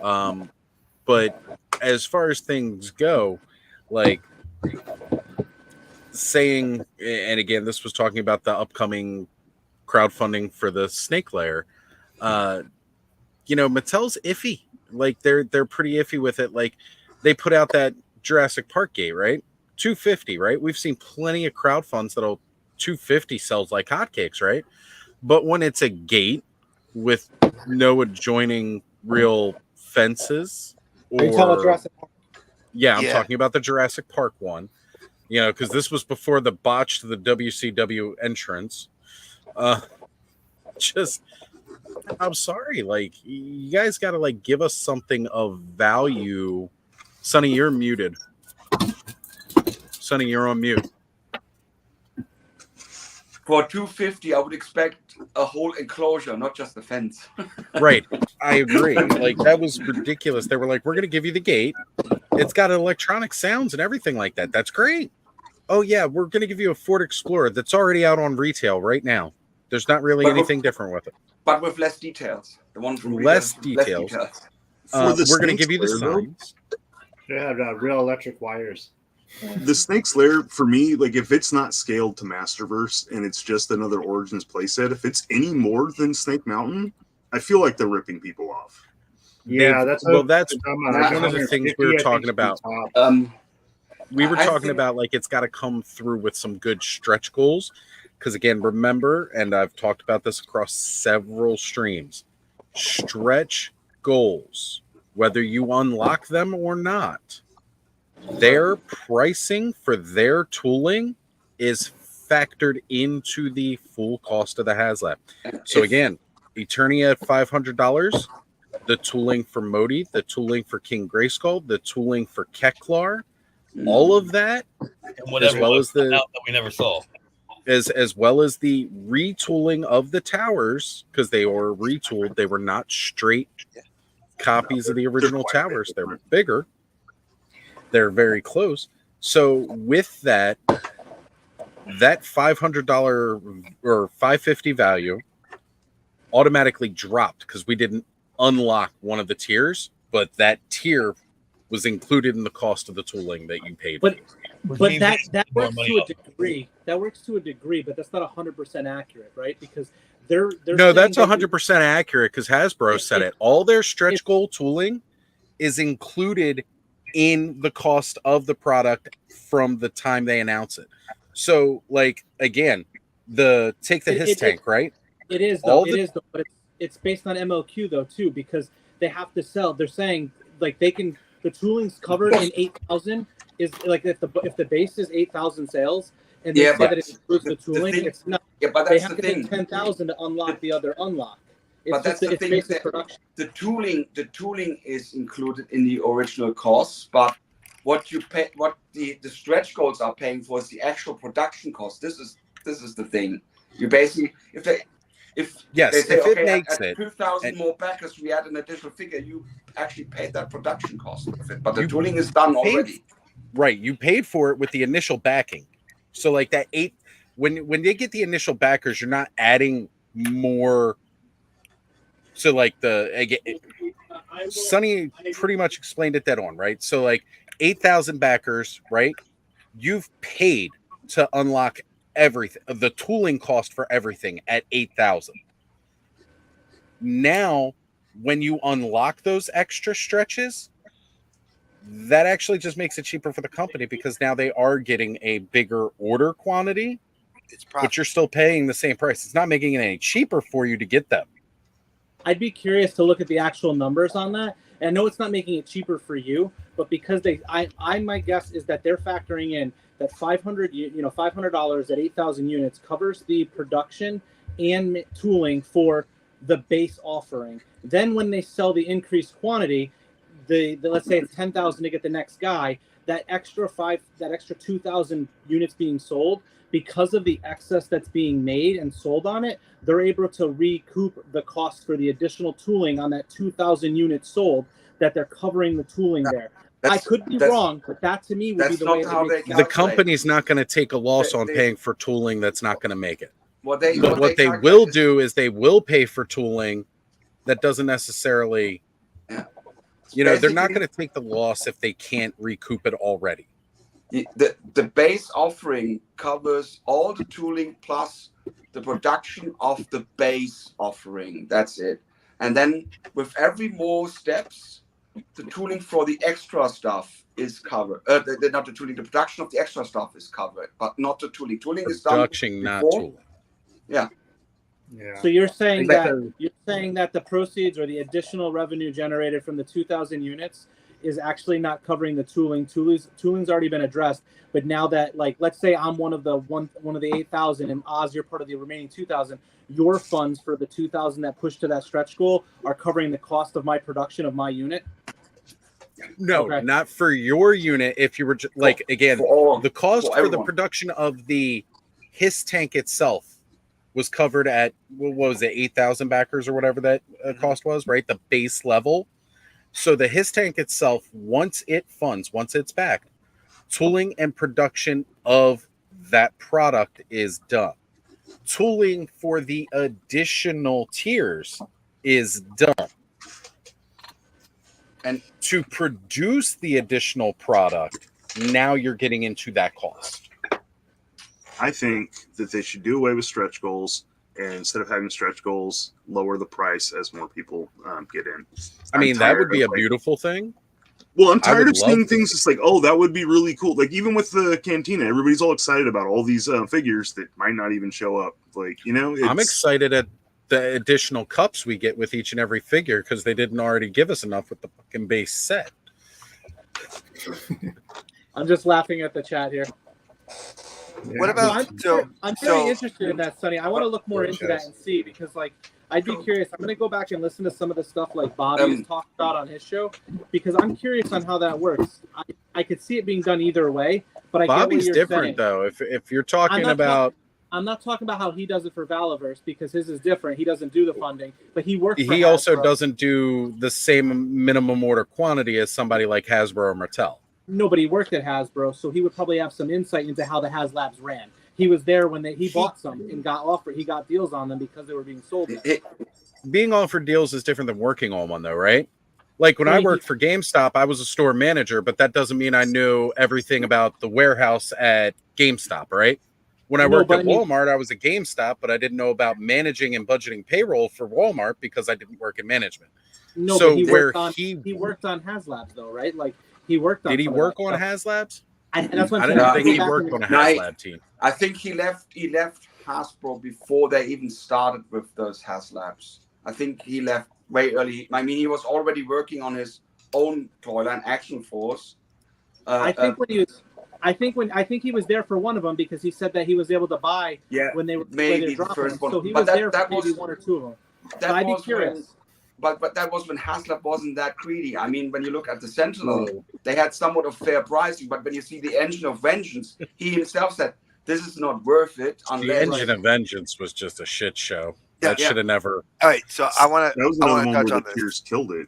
Like, and they had tiers that didn't make any sense. And exactly, like I'm glad that Hasbro made the realization that we screwed this up. They dropped the ball, but at least they were like, hey, and because I had friends that were on the convention circuit that were actually at working NYCC, and they saw like the freaking, the plastic setup with the whole Engine of Vengeance and all the figures that were going to be in all the tiers, right? And I said, dude, can you ask somebody, like, are they going to ever see this? So eventually Hasbro realized, like, when they realized they weren't going to get funded and it was going to get dropped, they're like, well, Mephisto's coming out, which guess what? That's Blackheart's body sculpt, just repainted. Let's be real. And we know we're going to get, they added, like, I think, not Madeline Pryor was in there, and we got her in the X-Men 97 wave. So we know that there are figures that were in that particular tier system. Well, Damien was part of that tier. Damien He is now Hellstrom was- coming out yeah. the same exact one. I will say Really? this about that. Mhm. Yeah, Yeah, I oh didn't my know God! that. After they made such a hardline stance that these figures could never be released at mass retail. They're not. They're at fan channels. This whole wave is fan channel only, and that And makes specialty sense. shops. But Yeah. even that, like they made such a big thing. These will never be available ever if we don't have At the retail. Side of You this have to Haslab. I'll go back and I'll rewatch the stream for the quote because it was definitely could not be available at main retail, which again, that is different from fan channel because fan channel is strictly like us. No kids looking up and buying his toys himself on BBTS or Entertainment Earth. Mm-hmm. My kid did. My oldest one bought the Sentinel and the freaking How old- Galactus. oldest one? I would like to go back to No shade Mattel. there. But how old's your oldest one? Like I said, so yeah. Those were like 7-8 years ago, but there's some. But you're right. The mainstream is not getting it. Right. I would like to go back to Mattel though, because I think you underestimate the Snake Lair. I think that if they do it right and place it with plenty of accessories and features, Yes. there are a lot of people, because it was a prototype back in the day. I mean, they in vintage time they had plans for this already. Apparently, It wasn't this. They had plans for.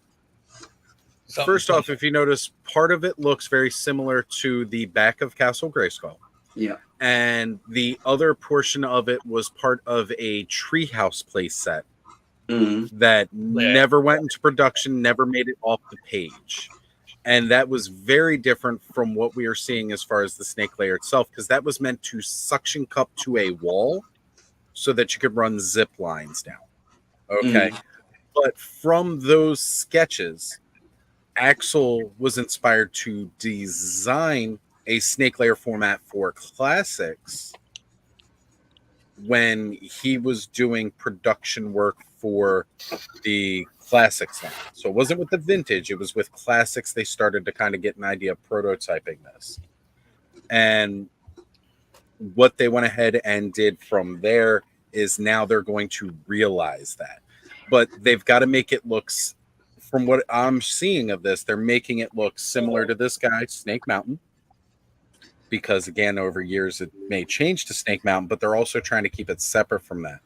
So, we talked about it last night on Toy Habits. We want to see play features. Like, I want the stocks that are on top of the one tower to work. They need to open up so I can put a figure in there. Even if it's I pop off the head and I pop off the hands, so I can put the arms and the head through and then That's pop what I them back. figured it was going to work like. Like, it needs to work.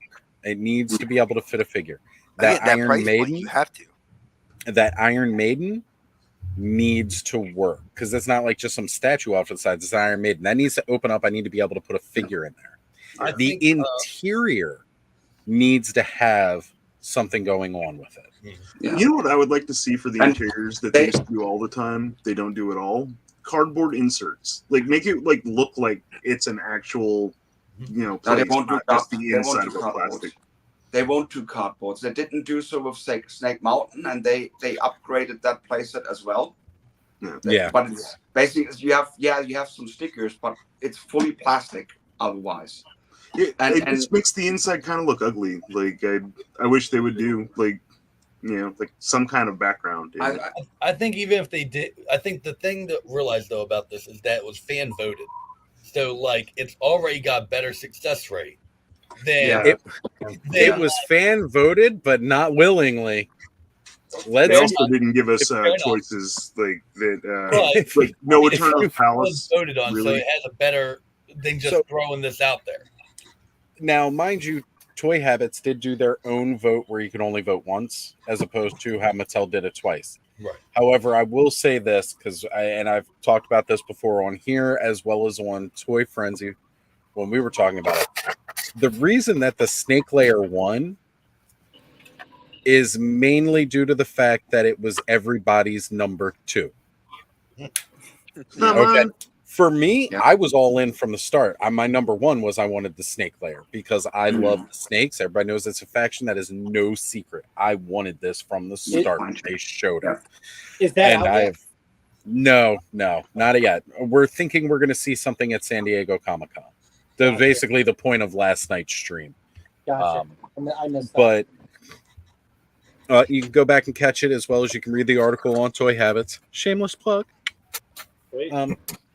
But I'm pretty sure eventually Fright Zone will show up as well because there are also Fright too Zone many. but Fright Zone should be another retail one, right? Like I don't feel like that one should be a crowdfund unless it's majorly upgraded.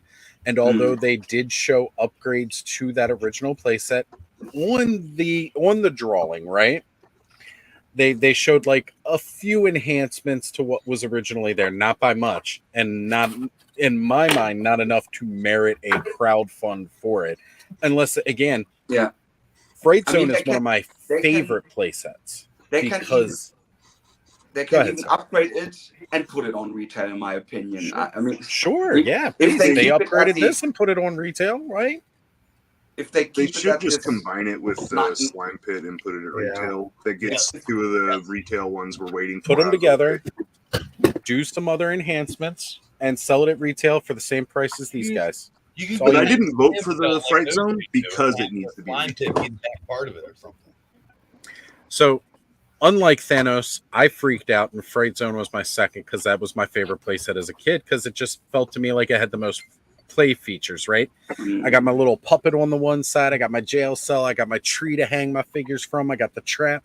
Like that thing was packed full of play features, which kind of really put even Snake Mountain back in the day to shame because it didn't have that many play features. It had a trap door, it had some chains, and then a little remote voice changer. That was it. That's all I had. Now I feel like it's a lot better. Was Fright Zone, but my second was the attack track, the big attack track they had on there. The major attack track. I think that would have been a really cool thing, especially with all the electronics for a crowdfund. I'm not going to be surprised if we still see that, especially seeing how they just did the collector and they could do it in that same size for a similar price. They could do it, yeah. But one thing that I liked about the one they showed for the crowdfund was the fact that you could fit the original attack track in the back of it. Yeah. I might not get that if it's not a crowdfund, though. Yeah, but that's one thing that it could actually also be released on retail, in my opinion. But let me ask you this: because you guys are saying a lot of stuff about retail, and I'm gonna say that and I know Oz, you've heard me say this before.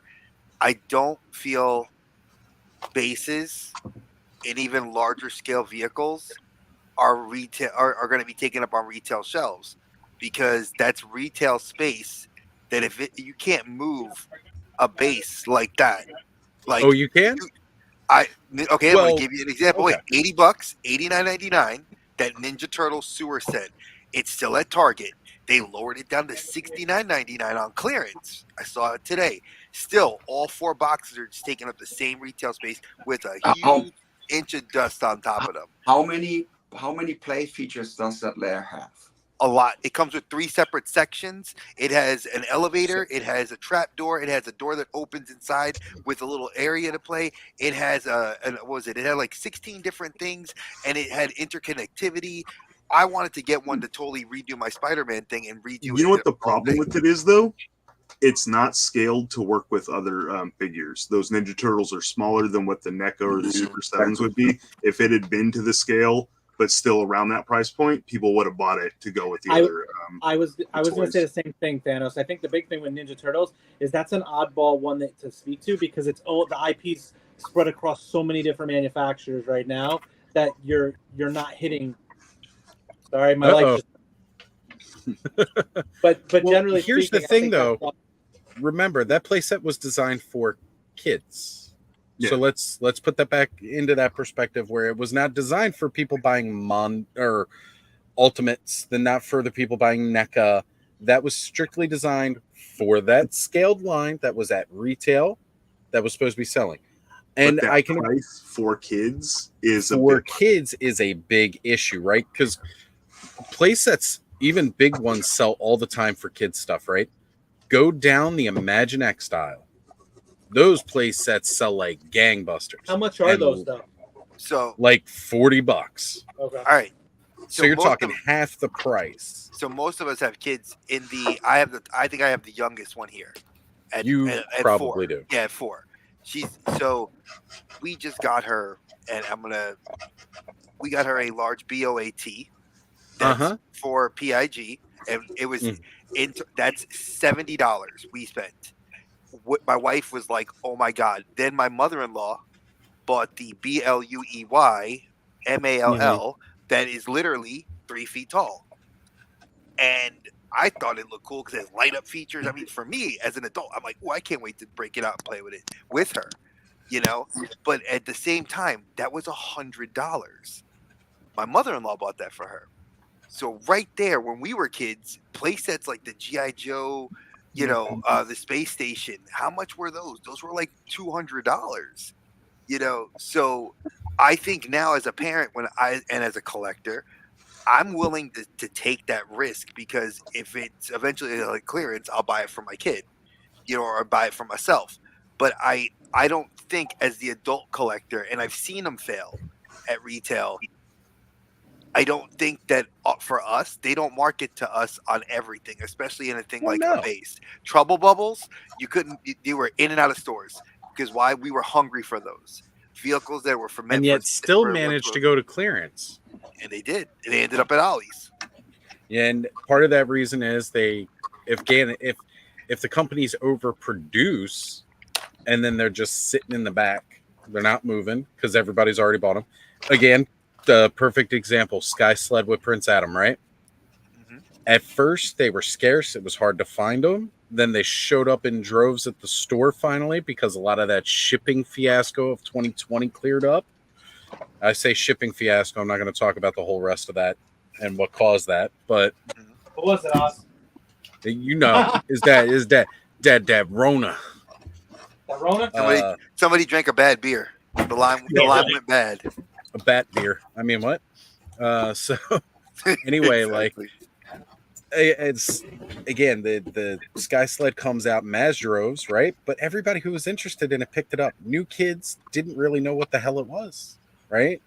And there was up until like almost half a year later, Associated Media came out. But the problem is, what was in the Associated Media didn't match what was on the toy shelves, right? Like, okay, so it matched Revelations, which again was marketed to kids.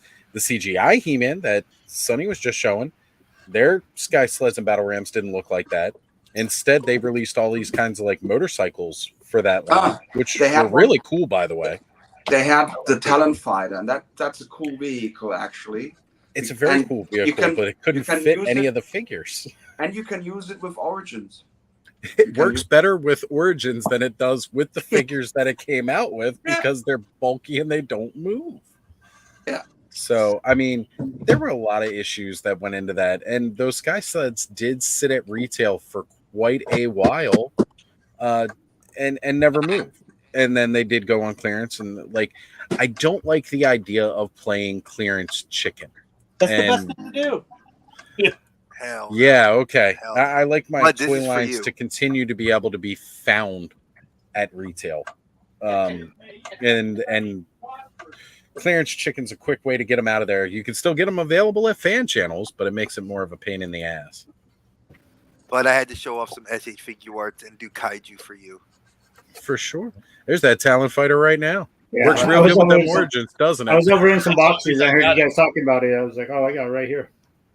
This thing is pretty cool. What I got for you can get it on Amazon for like $15. Yeah, he's super cheap now. All right, guys, I'm going to take this show on the road a little bit because I need to top off the call. Totally off topic for a sec. Quick, I was just going through Facebook while y'all were talking, and I guess Seth. The Talon Fighter. Seth. There it is. You got it. Cobweb.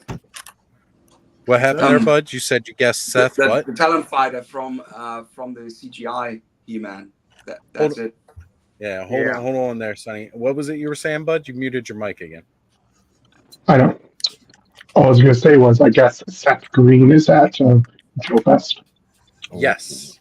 Seth Green is at Joe Fest, I found out. It was with That's cool. Sonny, you were asking me earlier about my name. You had messaged me about my name. Seth Green's character in Buffy, was Oz. He was a werewolf. That was part of the nickname with me because I loved his character. You know, he's the musician in the van. You know, and he was a werewolf and just amazing. And I was like, yeah. That's part of it, though, not the whole reason. But part of it. Well, he's also, I mean, you're the king of Oz, of the king of you're just the king. Wizard. The Wizard of Oz. The I wizard. thought it would like to bite bats' heads off. What was that, Travis? I was taking my headset off just as you started to say that. I thought it was because you like to bite bats' head off. He was accusing you only of when I'm trying COVID. to spread Rona. Yeah. Now you guys have it, guys. The facts. Awesome gift from the wife. Best deal off Amazon. This, if you guys are looking, if you guys get into kaiju and or want to have, articulated large dinosaur looking guys, this dude is dope. He comes with different eyes you can pop out. There's the mouth cannon. The mouth actually articulates. He has a tail that articulates. I can't wait to get my Godzilla now and my Kong next week to see how they look next to him.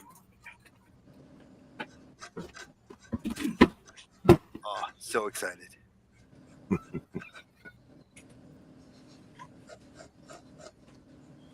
When it comes to like the play sets and retail and stuff, I think they need to figure out like a new thing. And Origins is a weird line because it's like it wants to be kid friendly, but it's basically just nostalgia bait for us. And kids just aren't glomming onto it. I mean, some kids here and there probably, but so I don't know. I think they need to reevaluate their whole strategy. But like honestly, like I was saying, if it's $250 and it's basically just Castle Grayskull or Snake Mountain again, like I'm gonna be pretty salty about that. Right. And I'm already pretty salty with Mattel in general. So well, I mean, to me, there's no reason it should be that much if it's the same scale as Castle Grayskull or Snake Mountain. If it's bigger and it has way more things on it, then okay, I can see maybe 200. You know what I mean? Yeah, that's what I said. 200 would be tops. Like 150 is enough. Right. It's got to have like the jawbridge that work. It's got to have all those things Oz was talking about. It's got to have stuff on the inside, and then you're still going to have those stretch goals and stuff like that are probably going to be extra figures and the throne and who knows what else. But I mean, it doesn't need Eternia. His friend. It doesn't need to be bigger because that will only increase the production cost because of the bigger molds. It should have, in my opinion, it should have features which sets it apart from the other playsets. That's what it needs. I think it should scale with if it's going to be a crowdfund, it should scale up to Masterverse. It'll be a little bit big for Origins, but that's fine. Right. But not too big either. Dwarf Eternia or something stupid like that. Yeah. But they're gonna want it to fit in with Grayskull and Snake Mountain. Castle Grayskull, I think. But why should it scale with Masterverse since most people are into Origins anyway? Most people are into Origins. If you scale Masterverse, you get a lot. There's a lot of Masterverse either, so you get a lot of people with those customizers. I guarantee you, all the mythics like Cobb, you get him Those are all picking that up. Masterverse. These are all Origins. That'd be dope. But also, anyone who still just wants to display with their classics that are still bigger than Origins, not quite as big as Masterverse, but if it's scaled to be a little bit bigger and just be large for Origins, then it would appeal to everyone, and you could get away with a slightly higher price point. True. Because of that, now I'm not saying again it shouldn't be 300. I mean 200 tops. I'm thinking more 150. 200 we'll say, for shits and giggles, but I think 200 is reasonable if they make all the stretch goals and it comes with all those figures. Right. Yeah. And I expected it to be a lot more we did get Grayskull and Snake Mountain at $80, $90. Right. But they produce they produce, and they did go on clearance later on, like, or not clearance, but like we give them a discount and stuff. But they actually produced a whole bunch of those and weren't able to get rid of them all. I mean, I don't know how many they put out, but this with the crowdfunding, they're going to make a whole. It's going to be a smaller amount than they did Gray Skulls or. I feel like they didn't make that many Snake Mountains. I never saw one in the store. Well, yeah, you know, I'm sure they took Snake Mountain down because they already went through Castle Grayskull, and Castle Grayskull going down in price and everything. They realized, oh, we can't make as many Snake Mountains. I saw one at a big Snake Mountains like about $10, $15 more than Castle Grayskull too. I just got this a couple weeks ago at the Maryland Toy Expo for $20, complete. Yeah, that's nice. Hell yeah. That's crazy because I remember seeing when they did those, like the mini sets. I remember going to a Big Lots one day and I'm kicking myself because I should have bought the ring of the WWE ring when they did that crossover with Motu. I should have bought that ring because that ring skyrocketed in price. Oh, the Snake Mountain one? Yeah, like that.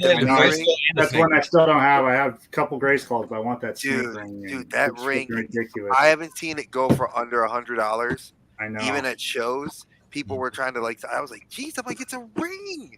It's a WWE ring." It's just plastic, 4 snakes, and some fucking bungee. I mean, like with all the 3D printers we have amongst our friends here, surely they would be able to find an STL file.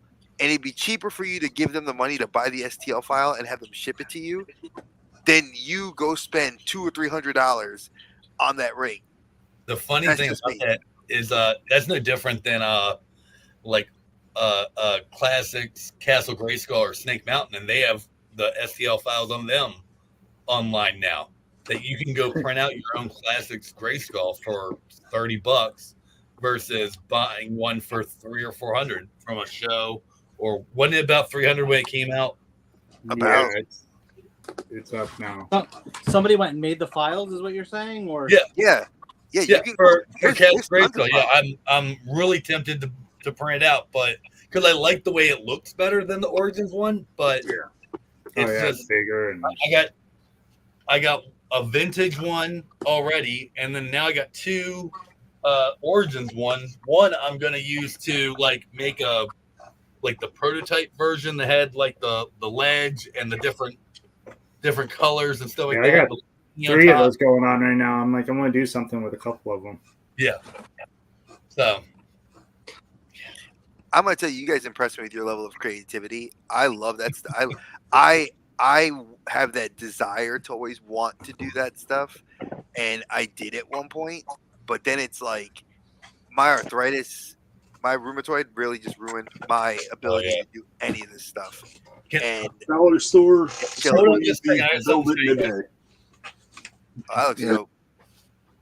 love that, Thanos. Absolutely love that. I know. I want to paint that one I have now because I have one of those just in gray still. So back up, Thanos. I'll give you the full screen. That was the thing I was bugging you about, Thanos. So these are like peel and stick tiles. Yeah. This is just popsicle stick. I just sponge painted. Well, I spray painted black and then sponge painted over, and some hot glue. Yeah, and it's big. It's pretty damn big. It'll work for a backdrop for a lot of photos or different videos and stuff. I feel like we're gonna hear some bounce chicka bow now in front of one of those. Oh yeah. Somebody would be getting railed up against the wall at some point. It's just regular one, before I painted them. Yeah, that's what they look like before. They're just. I don't know if odds make me thing, but what's going on here? Who am I making big now? Who am I playing with? So this is the figure that came out, the video that came out today, and this doesn't look that good like this, but when you have it on a solid color background, the acrylic just goes away. Yeah. So it looks I definitely saw it. Actually floating. Yeah, it looks cool. So Todd is mentioning here and bringing us back to that crowdfund talk. I'm thinking Snake Lair was rigged to win. I kind of got to agree with you, right? Because again, I am a fan of the Snake Lair. I don't want anybody to think I'm trash talking it because I absolutely love it and need it. It needs to happen.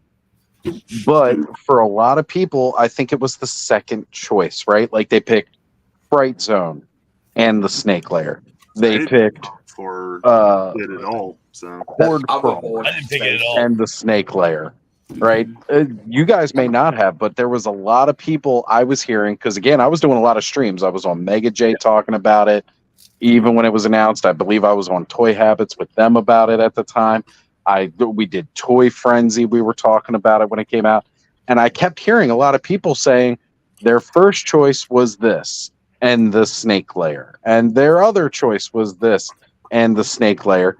And then you had the people who were fans of the snakes like me that have felt that faction needed their own base. And I know Snake Mountain itself was originally King Hiss's base, but you know, again, it was like there were people like me who were like, yeah, that was my number one, and then I picked something else. You combine those two factors, you've got a huge group of people that voted for the Snake Lair, whether it was their number one or their number two. And but we're getting all that hard art teases too of it already. Yeah. We're right in the heart of all the Snake Men were coming out and everything.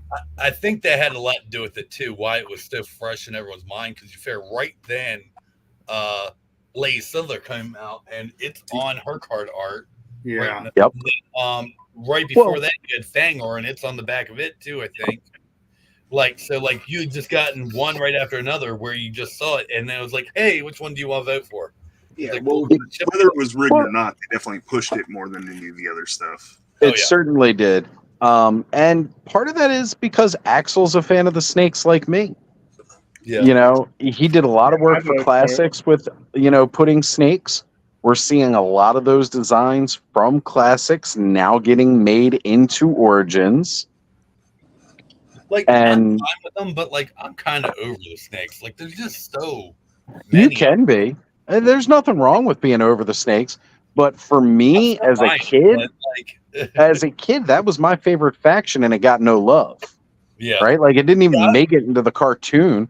The few Snake Men that did got lumped into the Horde. And see, that's what I want. Is I want some more Horde members. We haven't even gotten through all of them yet, and then it's like now we're getting all these figures that never got made, which I'm glad with. I'm fine with figures that never got made. And brand new stuff. Don't get me wrong, but like I have a large feeling that Horde is coming with She-Ra's anniversary next year. Yeah, I was thinking about that too. Like, why push out a bunch of Horde stuff with Masters of the Universe? Yeah, when she's more commonly thought, you know, the Horde is more commonly the adversary of 25 will be the year of the Horde. I'm pretty sure. Yeah, about that. like I mean, they already basically have like this Horde Trooper Prime now, so they also teasing it. Which I'm so happy about.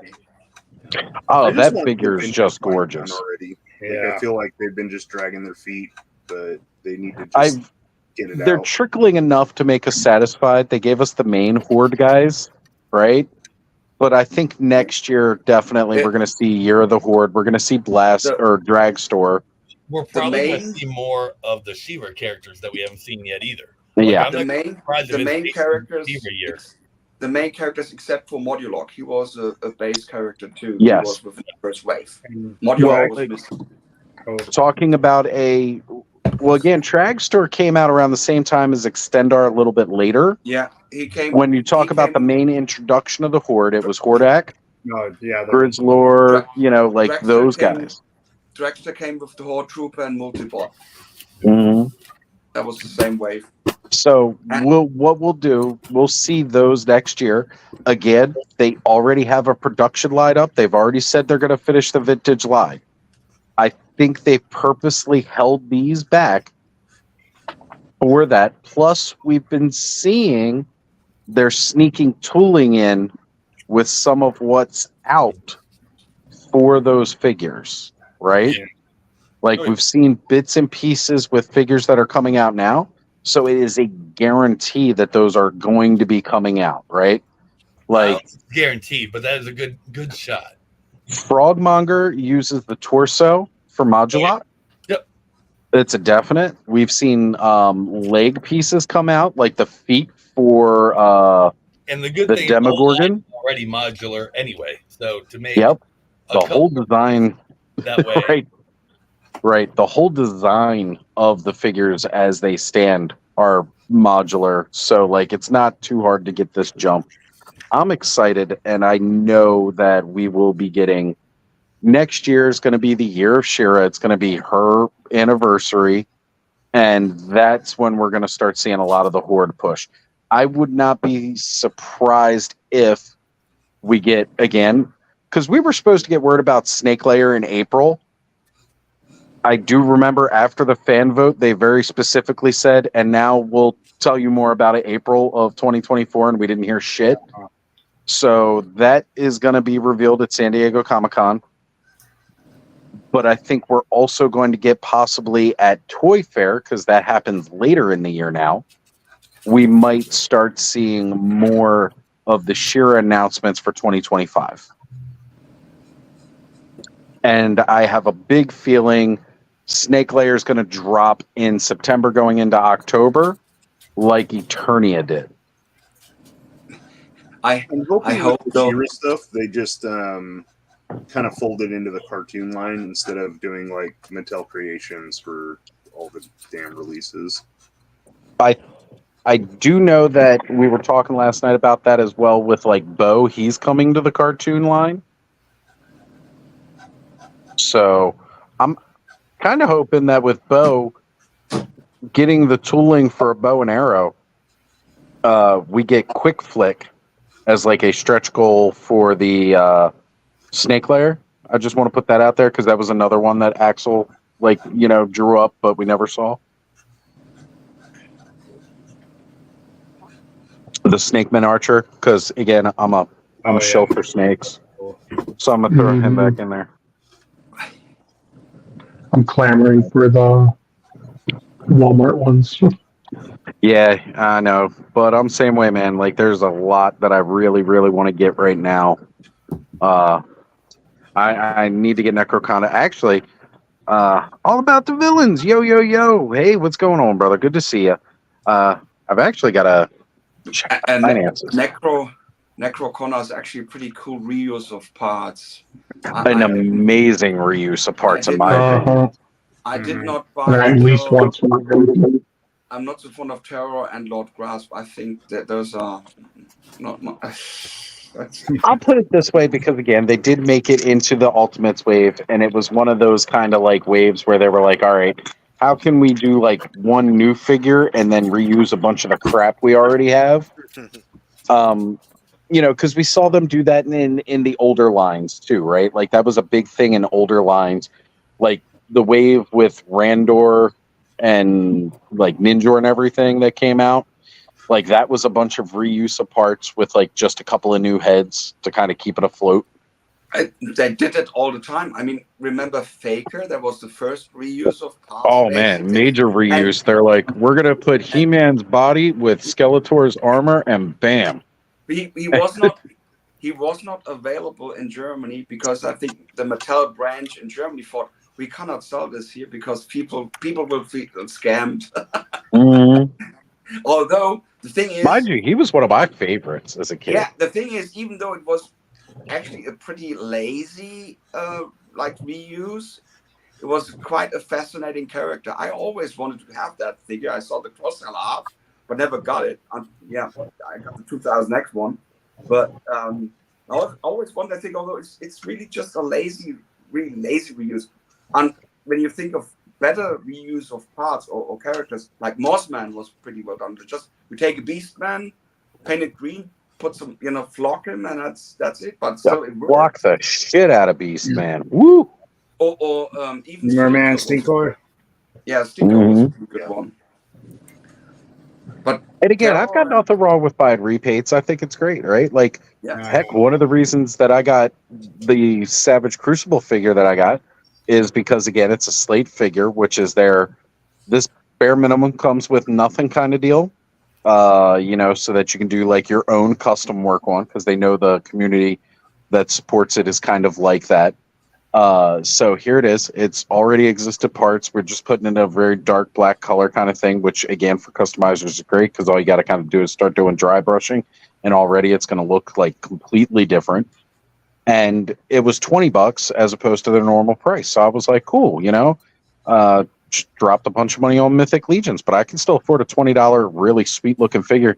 And Travis, I'm no longer jealous of your Savage Crucible collection because I have one now, and I still want more though. So, I wanted them from the start. I just didn't have the funds to really get into it and back it like I wanted to. As soon as I saw reptile people coming, I was like, yes, please. Travis, I love you, buddy. How many of those are you just sending to me? I'm sorry. You said you're sending me one of the whatchamacallit dudes, the Nini, the one that I got the card for. I can't pronounce his name yet. And I need some of the accessory packs because I want to dress up my slate. I want to put them in a pink tutu. Are you? These are all empty boxes because I've already opened all mine. But you're just sending them to me, right? You're going to send me the figures, right? No. I got to tell you, if you guys have not purchased a Savage Crucible, at least one, I highly recommend buying at least. This is that total enabler part of me. I'm telling you, pick up at least one.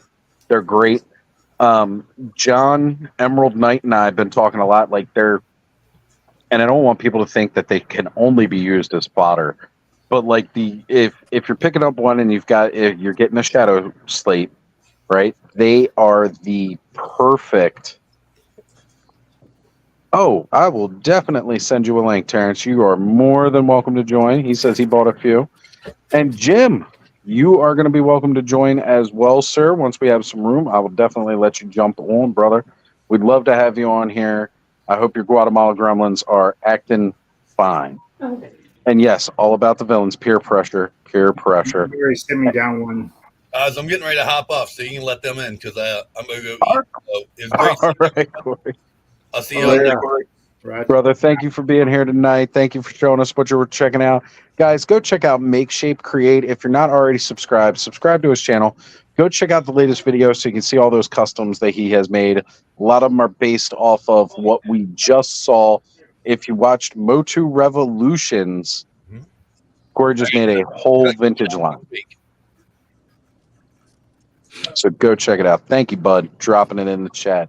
Thank you, buddy. See you guys. Take care. There, Corey. All right, let's get our first up. I want to get Terrence in here. He is our feet on the ground liaison of Joe Fest. Oh shoot. Somebody who's at a computer, are you able to send Terrence the link? Because I just realized for me to go onto IG and send it to him, it's going to drop me out. I can. Oh, okay. Man, I've gotten so lazy and bad at this since I've had Ed helping me out. I used to be the grand master of doing all this stuff. I was about to use another term, and then I thought I better not say that. Anyway. And then do I also want to... Joe, did you pick up any Savage Crucible?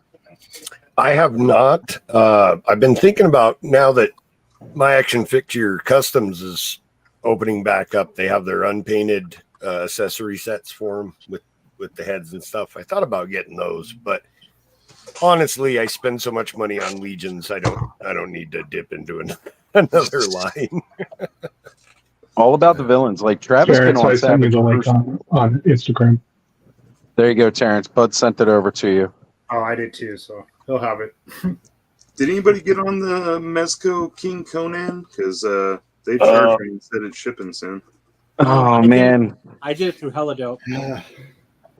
I really, really wanted to, but I say that as I bought all this other stuff. But again, tip jar, folks. The link's in the chat if you want to help, enable me more. I'm going to show there because I do want the Mezco Conan because I think he looks great just going after Lemurians. Like, I'm wondering about the I think the Frazetta girls mentioned something about dipping into Conan, so I'm wondering how they will or their approach about this. So Frazetta girls can do stuff pertaining towards Frazetta's artwork of Conan depictions. I'm not sure that they can use Stanley's toy. Sorry, interrupted here. ADD moment. Stanley's toy channel is back, folks. What is going on, brother? We haven't seen you for a while. I was actually just talking with somebody about you. Oh, who was it? We had said we had not seen you in a minute, brother. It is good to have you back in chat. Thank you for being here, Stanley. I don't have your socials, so I didn't know how to reach out to you and check on you. Here's the man. I don't mind. I think the artwork was actually pretty good. So, Terrence, what's going on, guys? How you doing, bro? Go ahead, Sonny. Finish up real quick, and then we're going to get to Terrence. And it does not have to be Arnold Schwarzenegger as Conan. I like if it's not.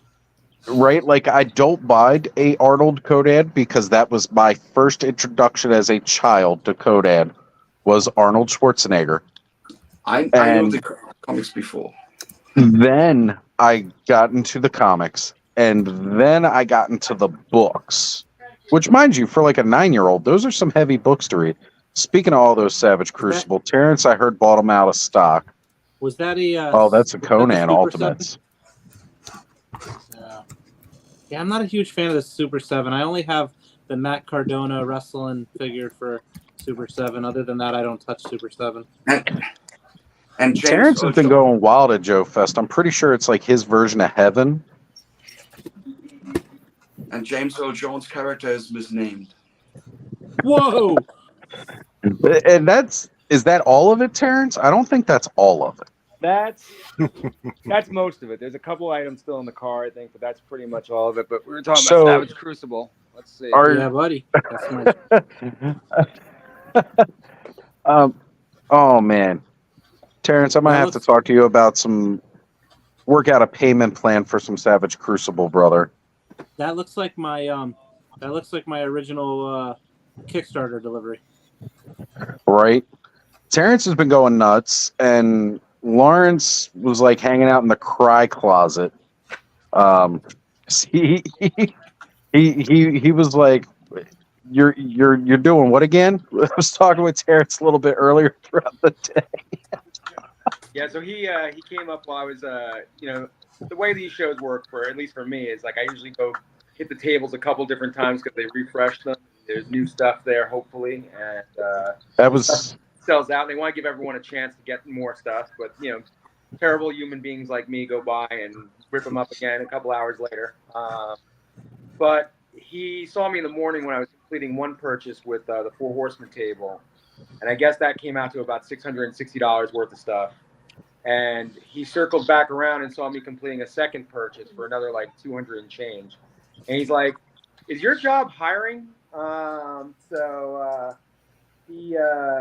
He wanted to know like how many times I was going to do that, but yeah, I mean, there's you don't get the chance to get a Four Horsemen price at a Four Horsemen table that often. So Yeah. When the opportunity strikes, right? That was when they were here at Toy Expo because I forgot they were coming at first, and then it was like, you know what? I already purchased the computer. I got paid. I got a couple extra bucks. They're going to be here. I'm definitely hitting Maryland Toy Expo because I don't know when. I can go to Attorney of Dreams and I can get retail price for whatever is available at retail right now, right? But they've got stuff at the table that you can't get at retail, and you don't have to pay shipping, which is another fun part about Attorney of Dreams retail. I don't have to pay shipping. I can just show up in store, buy it for price, come home that day. It's here. But again, it's retail. It's not table price, which is the second cheapest price you get. And actually, in some ways, it's probably even cheaper than the Store Horseman price without having to pay shipping. I mean, sure, you paid to get into the event, but you were going to be there anyway, right? Right. So you got to take these opportunities when you have them. Same thing with Savage Crucible. Like, mind you, their retail price and everything like that's kind of the same as what you get at their table, but you don't have to pay shipping at their table. True. I sure you saw this last year at PowerCon, but I mean, the great thing about going to a show like that, you have so many great toy companies under one roof. And the fact that you can walk up to the individual tables, the majority of them, you can sit there, pick up the things, mess with them a little bit, get to feel it, you buy it. Well, we had a question. We had a question from Stanley Eberhard asking if Ramen Toy mentioned a cold slither colorway for the bread van. Now, conversation with them, but they had a lot of stuff in their booth. I can definitely go back and ask them tomorrow, and but I mean, obviously that will be tomorrow. It won't be here on the chat, but they had a lot of great stuff in the booth. well, if you want, I could do I don't know if there will be enough room in tomorrow's schedule with all the streamers. I can always do a stream with you if you want to talk about some stuff you saw. Sure. But I do know that they did announce, what are they calling them? The Titanium Titans. I did see this shortly before we went live. His not Silver Hawks that he's got coming out because, well, let's face it, we all know where the Silverhawks license resides now at Super 7, and they did do VAC metal, even though we were told you can't do VAC metal, and then Ramen Toy did VAC metal, and then suddenly Brian Flynn was like, well, maybe we can do VAC metal. And so he showed off his Titanium Titans this weekend, so if you guys have not seen that, pictures are circulating on IG. And they look incredible. I mean, ramen stuff always looks really good. So, Terrence, I realized something else though while I was at the show. Lawrence is there, Ace is there. They've kind of had a little bit of contention over Lawrence's opinion on Kickstarter, pre-order, that kind of stuff. I missed out on the opportunity of seeing them face to face. I think they kind of settled most of it because I didn't send him their equivalent of the health charger, but I know we had some minor quibbles. It seemed like stuff that could have been easily fixed and whatnot, but I didn't get to see them together. But to be fair, seeing Lawrence was kind of tough in general, and I thought maybe I just wasn't looking low enough. Well, because you got to keep your head low. I spent a long time looking for him in the beginning of day one, and I did find him towards the end of day two, and I found that I just wasn't looking downward or stooping enough, crawling. But I did find him, and I got to finally ask him how tall. Not super tall, but you don't have to be super tall. You just have to be above 5'4", something like that. Right. But it was good seeing him when I did. Well, I mean, you did briefly meet him at PowerCon last year because we did all go to dinner together last year. I did, and I didn't understand why the crack act didn't on him. I mean, he looked just like a child as well. But the problem is he is stocky, and I could see where a crack addict might think that possibly Lawrence could take him. Liam was defenseless, except for all of us, which was the funny part about that, because you would figure if you saw people protectively swarming around this child, you'd just go. But no, that crack addict stuck around. And I mean, I'm sorry to just throw that term out there if somebody feels any kind of way about that. But I mean, I wanted to deck this bitch. And if she had made the move, it would have happened. But because there was about I don't know, maybe 6, 7 of us that were all kind of in a defensive mode, ready to go any second if they had gone a certain way. If it went a certain way, it would have went down. Anybody who's wondering, we all went out to dinner last year at PowerCon. We went to this pretty awesome pizza place that was recommended to us by our friends at Hella Dope Toys, and we got a table. It was Mega J, Andrew Davis, he was there with us, Terrence, son Liam, myself, my sister showed up, K Roll, and let's see who else was there with us. John was there, Emerald Knight, Ziggy was there. Did Ed go? What was that? Was Ed there? No. Ed was Punk showed up. Ed was with the guys at Hella. Actually, I think Ed was with you guys too. Because I think you guys all went out to eat after the show, because we left a little bit earlier than the show. The floor had closed off. Yeah, I don't remember if Ed was there or not. I can't remember. I know I know it was Punk, myself, and the Hella Dope Boys. We grabbed a bite with all the anime people were kind of scaring us all, and we did that, and then. Well, that was like around lunchtime, but Punk came out to where we were at dinner time. Yeah. Because he was only there for the one day. He was only hanging out briefly for the one day, spending the night, and then he was driving back. Yep. Well, I remember pictures and you guys talking about it. I don't remember you guys talking about Ed.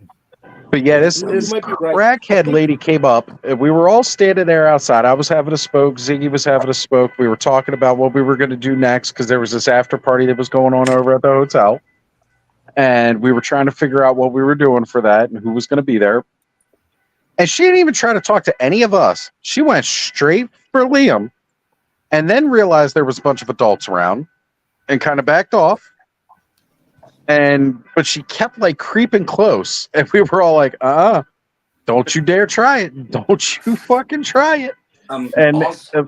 She eventually went back into the restaurant and then out through the front door or whatever. I don't know. But it was a really creepy, close moment. And then we all stood there for like an extra 30 minutes after the fact. Like, did this really just happen? Awesome. Yes, sir. You said you want to have Jim Lager on the show, so I have to drop out. I have to get busy, so you can invite him onto the stream. All right. For sure, Sonny. Well, brother, thank you for stopping by and hanging out with us. It was good to have you here. All of us who were not lucky enough to be where Terrence is at right now. But see, at least Terrence still showed up. Ed and Punk and all those guys got the invite too. They could have been here to hang out and show us, from the hotel room. Ed's got the link. Ed mentioned his voice is shot tonight. He wouldn't be joining. That doesn't surprise me. Thanks for having me, guys. Anytime, Sonny, brother. We'll see you next week, probably. Here. Bud, could you do me a favor and send... Where did Bud go? Bud was the first one to drop, I think, and say that you could open up a spot for Terrence, right? No, I thought Corey was the first one to drop. Oh, if somebody could, please send our friend Jim the link. I got it. I appreciate you, Travis. So, we are not at Joe Fest currently. Terrence is the only one there. I was supposed to be there, and they probably are all having quite a few drinks. Now, Terrence, I'm not going to show the compromising picture. Do you mind if I say your name on stream, or yeah, go ahead. That's up to you. That's your personal life, so I don't want to. So, Terrence's girl Gina sent me this picture. Terrence is hauling his ass off, get to Joe Fest, drive as fast as he can, and finally he finally went to sleep. And Terrence was doing me a big favor because I sent a package. It was supposed to be there Wednesday. Okay, and for some reason, like, even though we paid guaranteed shipping for Wednesday, it shows up Thursday. So he's got to wait for that package. And I appreciate you hanging out for it, brother. And he's tearing off, trying to make it to Joe Fest on time. Now who else just jumped off? We're losing people by the second here. Am I that bad? I think he may have the same problems I have, because if he's using his phone, it'll make you back out to send something. But yeah, anyway, so she sends me a picture. She's like, I finally talked him into let me drive. And then Terrence is passed out in the seat next to her, just gone. I almost told her, I was like, pour gummy bears into his mouth or draw pictures on his face. The first person to pass out at a party, man, consequences must be paid. That's why you get out there. Right here. That's right. Oh no. Okay. Well, Travis, thank you for being on with us, brother. I was just wondering about what happened. Well, thank you for joining us, but we'll see you next time, brother. Thank you for being here. And Andrew's asking if you're going to be there again tomorrow. You're going to be there all the days, right? Because you're not heading back until Monday, right? No, I am heading back tomorrow. I'm going to be here probably in the morning because we're driving back to be back in West Palm tomorrow night. So, but I'll probably be here in the morning. If he's here, if he's here, I don't know if he is. If he is, I'll be there. I definitely be glad to meet up with him. Always glad to see Andrew. He's from my hometown. He lives right next to where I grew up. I grew up in Woodstock, I think in Astoria, but so we're both in the same neck of the woods, and that'd be awesome. For sure, sure. So Andrew's also mentioning if you're at the Marriott, he's in the lobby. Okay, You must recognize the curtains. Jim, up, brother, guys? good to see you. Glad to have you with us, sir. It's been a minute since you've been on the Clubhouse. It has. I've been kind of scattered, you know. I've seen some, yeah. Yeah, I've been kind of doing the guest host thing because it's a lot easier when you don't have to write a script or put a video together or edit. You just show up at somebody else's show and hang out and look pretty. Hey, I gotta tell you, sometimes it's always just more fun to be the guest on the stream than to be the host. Yes. Right, because one thing as a host, like I try to do the best I can. Okay, especially when we got a lot of personalities, a lot of talkers, to try and balance the show. So sometimes it's like you got to learn when to cut somebody off or let somebody have room to speak. I So feel you let targeted. somebody else. I feel targeted odds. Look, man, I'm a talker. Look, I'm a talker too. Okay, but then again, it's my show. You've got a rowdy bunch, but they're pretty respectful of each other. I could never do more than like 2 or 3 guests at a time. My head would explode. Right. It gets tough to manage a stream of 10 people. Oof. And like Joe and Cobb are gracious. They just sit there quietly until they have something to say. But I love you guys. And you guys are always welcome to chime in. If we got to talk over other people, sometimes we got to. That's it. Cobb is the embodiment of Keith Richards saying, silence is respected depth. He's just sitting there cool, calm. But when he does speak, it's like, nice. Absolutely. There. So I love how we just equated Cobb to Keith Richards of Clubhouse. Cool, man. That's going to be his new official title, Cobweb Collector, the Keith Richards of the Clubhouse. Nice. And Bud, next week. I fucking love the headphones. I love it. Look at this. Yeah, I saw those last night when we were with watched Kin's. I think those are cool as hell. Yeah, because you guys were doing an IG live last night, right? I almost hopped on, but I was already. I didn't pop on. I was watching a bit of it because I had just been on with Toy Habits a little bit earlier, and I was like, all right, well, I got other stuff I got to get done before I head to bed. I know Mega J was on. Again, I'd love to get more of these guys that are boots on the floor at Joe Fest to pop in. If Wilhelm's still awake, I don't know. That man's been all over the place this weekend. Feel free to send him the invite. A little earlier, I think he's having some libations with his brother who came to visit to go to Joe Fest with him. So he's probably going to be nursing a good hangover tomorrow. I'm sure. I got to say, this is 100% like it feels worse to like if I'd never planned to go, I'd be cool. But like the fact that I know I should be there right now, like me and Ziggy should be hanging out with everybody, it kills me because it's like PowerCon from last year was a really great experience to finally meet so many of us. Right. And I was still, even then, just like even now, I still consider myself a small fish, no matter what anybody says. Like to be there now this year at Joe Fest, which is like the PowerCon of last year, with so many of us personalities showing up. Right. And like it was after PowerCon last year, we established this Clubhouse where we started just inviting wholesale everybody onto the show and building those relationships over a year, and then being able to go back and see everybody now after a year of history with one another. Just that camaraderie that we all have. And I feel like I've really missed out on this experience. The good news is it's a yearly con. So there's always room for next year. And I feel bad that I couldn't get to go. It wasn't just the funds, because literally it's 2 hours drive from my house. The only problem is I'm in a boot because something went wrong with my ankle. So, or my foot, I should say. Yeah. So, Yeah, for me, it was the laptop, right? Like set, ready to go, got stuff booked. Can't get that security deposit back. Put that out there. Can't get that back. But the funds, they went to a good thing because, as any of us know, after a while, you need to upgrade your equipment. You need to do that kind of stuff, right? And let's face it, I'm not even monetized through YouTube. I had to find other ways to monetize to help build funds for this. But the money that you can get from YouTube when you're monetized, you could be looking at multiple years of solely YouTube funds to buy new equipment to do YouTube. Adam, let me know if you want to jump on, brother. We will get you a copy of the link if you're not too tired from a day of AWOC talk in live.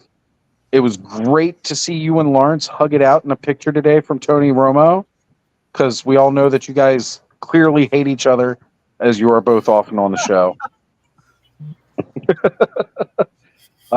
Total jokes here. We know Adam loves it. I know Adam received some goodies via Terrence. Thank you again, brother Terrence, for being able to deliver that package, as I was supposed to bring that package, at least the one from me, not the one from Cobb. But I was gonna bring Cobb's package, and we had to do last minute workarounds to make sure everything could show up for Adam at Joe Fest. Because as a community, when Adam finally said he was going to start collecting some Motu stuff after getting some good deals, we continued those good deals with many things donated and just given up extras here and there. Because that's what we do as a community. We help one another. Terrence is helping me out with a big want that I've had for a while that I can't find at a reasonable price. And he was able to. Alithia will finally be the queen of my vampires. The spirit of community that you instill in the clubhouse and your entrepreneurial spirit. I really appreciate you sending me a link to your Only Beards. I just wish I could grow one to really qualify. The funny part is I've trimmed mine so that I could find my neck this week. You like me, Jim? You join girls? Everybody was posted all these pictures, having fun at Joe Fest and everything, and I was like, well, I did something. I found my neck.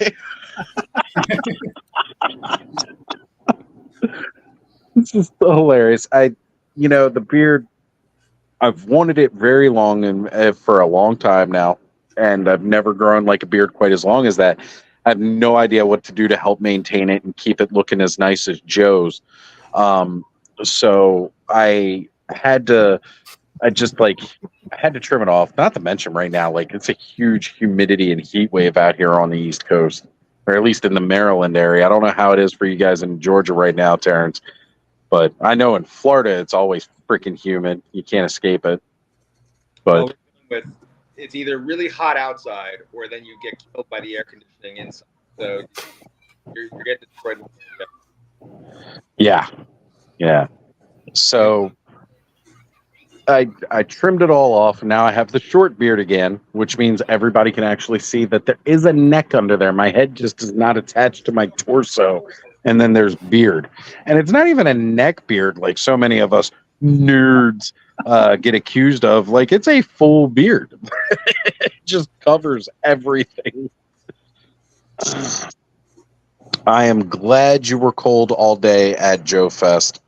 And that's saying something, because you're from a northern climate as is, brother. So you are definitely not used to some of these temperatures, I'm sure. Well, at least you're used to them maybe in Celsius, not in Fahrenheit, at least. Not that changes the way it feels at all.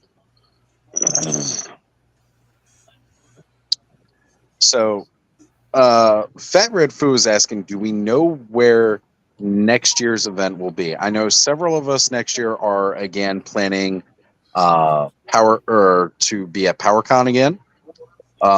Joe Fest is also an annual thing. This year, the difference with Joe Fest from the normal venue, and I'm sure, again, Terrence could probably speak better for this because he's there than myself, but it's very G.I. Joe centric, much like how PowerCon was very Motu centric. But last year, PowerCon was not as Motu centric as it normally was, because it's growing and it's evolving. And although this year Joe Fest is still primarily Joe's, a lot of military lines, right? It's evolved though, right? Like this year they had the 4 Horsemen there, which is a huge draw. I will tell you, Maryland Toy Expo last year was not the same beast that it was this year with having a small 4 Horsemen table. The tables that they have set up at Joe Fest right now is twice as big. Like I could fit everything in one picture that I sent to Terrence of what they had on their table at Toy Expo. And I was like, I got ship with the new Cosmics and like what's already out. And then there's this very small section where they had like some of the reissues. And when I was at the table, they didn't even have any of the good stuff out really. It wasn't until later they did a restock and they put better. And what it is Maryland Toy Expo, they've got an early bird kind of deal. You can pay a little bit extra. It's like $5 extra per ticket, and they let you in early. The doors will open at 8, so you can get in. For everybody who's paid that $5 extra, you get in. You get to walk around. You get to buy everything. Right? They open their doors to the general public and the general admission at 11. So they were waiting until after 11 apparently to restock the table. But by that time, I had had enough. Connor had spent all of the rest of my money, which not a complaint, by the way, because that boy's face as he was shopping around all those toys was brilliant and amazing, and I love it. And I'm hoping that as he gets older, he will share that with his son or kid's daughter. Could be a daughter. You never know. No, I'm not judging in any way. I want either way. They're going to get spoiled by their grandfather with toys. But just, you know, it was like, all right, well, we're going to head out because he's going to start getting tired and get cranky because anybody who's got young kids know when they start getting bored, there is no hanging around anymore. So it was like, all right, well, we got to bail. And then Terrence sends me a picture later, all the stuff that was on the table that I didn't see when I was there. And I sent him pictures. What I saw was there. It was not the same layout a little bit later. So, you know, if I'd hung around like for another hour and a half, I probably would have seen that, been able to go ahead and help him out. But there are so many people right now that are helping everybody at Joe Fest. Terrence helped me with Alithia, and I appreciate that. Our good friend Ed and fellow co-host of the Clubhouse, we all know Monster Force is finally putting products in people's hands this weekend with the Dracula and Terrence, do you remember the other guy's name? Forgotten King. Forgotten King, thank you. So again, more Egyptian themed with a, you know, translucent plastics. They are absolutely amazing looking. As soon as I saw that posted, and Ed had told me, as everybody knows who tuned in last week, Ed had a bit of financial issues. He had the hotel rooms all paid for. He had everything all taken care of, but he did not have the money for like spend cash and food. So last week, all of the tips that came into the Clubhouse went straight to Terrence. But even before that, I had seen that those were going to be exclusives there. And I told Ed, I was like, I'm sending you $40. You're getting one of those damn figures for yourself because you've been talking about Monster Force more than anybody else for the past 2 years. You're getting your hands on some Monster Force that weekend. I sent him an additional 40 for myself because I wanted one because I've been so pumped. And then Emerald Knight helped me out with grabbing a Night Elf off the Legion table because that was one that I wanted out of the mystery box, and I didn't. So that was that. He helped me out with that, and he's helped me out with some Delta 17 stuff, grabbing that for me so he can ship it to me easier than our good friends Ken and Steve can, because they'd have to ship over borders, and then that gets pricey. So. Yeah, I have what I call Largo's Cargo. It's basically Wilhelm's garage. So he picks up stuff, hangs out to it for me until I can afford the Guatemala shipping. Well, I was going to say, does he send it over on a raft? Submarine. You know, we're high tech. But yeah, we have like air freight that comes in, but you know, Amazon and most places don't deliver directly to Guatemala, so I have to go through a third-party shipper, which sucks and adds expense and all that. But Will did pick me up the 2 Monster Force guys because he knows I'm looking forward to those 2. So, right? Yeah, it's going to be a great line. It really is, and I'm really excited. And then, of course, from the same studio, we got the Crimson Moon stuff coming, which pairs with, it's not part of Monster Force, but pairs with Monster Force. Yeah. Those are looking great, getting to see some of those. So the diorama they have there and all the figures they have set up. yeah. I mean, I didn't see any pictures of that set up there, but at least the digital renders make it look really good. I'm hoping they got more. No, put up pictures on my Instagram probably tomorrow, but they've got a diorama with a lot of I love it. box play there. They're ready to go out. Yeah, I've seen some of the paint masters that they've done. They look really great. I'm definitely looking forward to Chatsworth, their Sasquatch. That's going to be probably sometime next year. They've been moving kind of slow. They've had some delays, which is a bummer, but it'll be worth the wait, I think. Hey, Terrence, I have a question for you. Sure.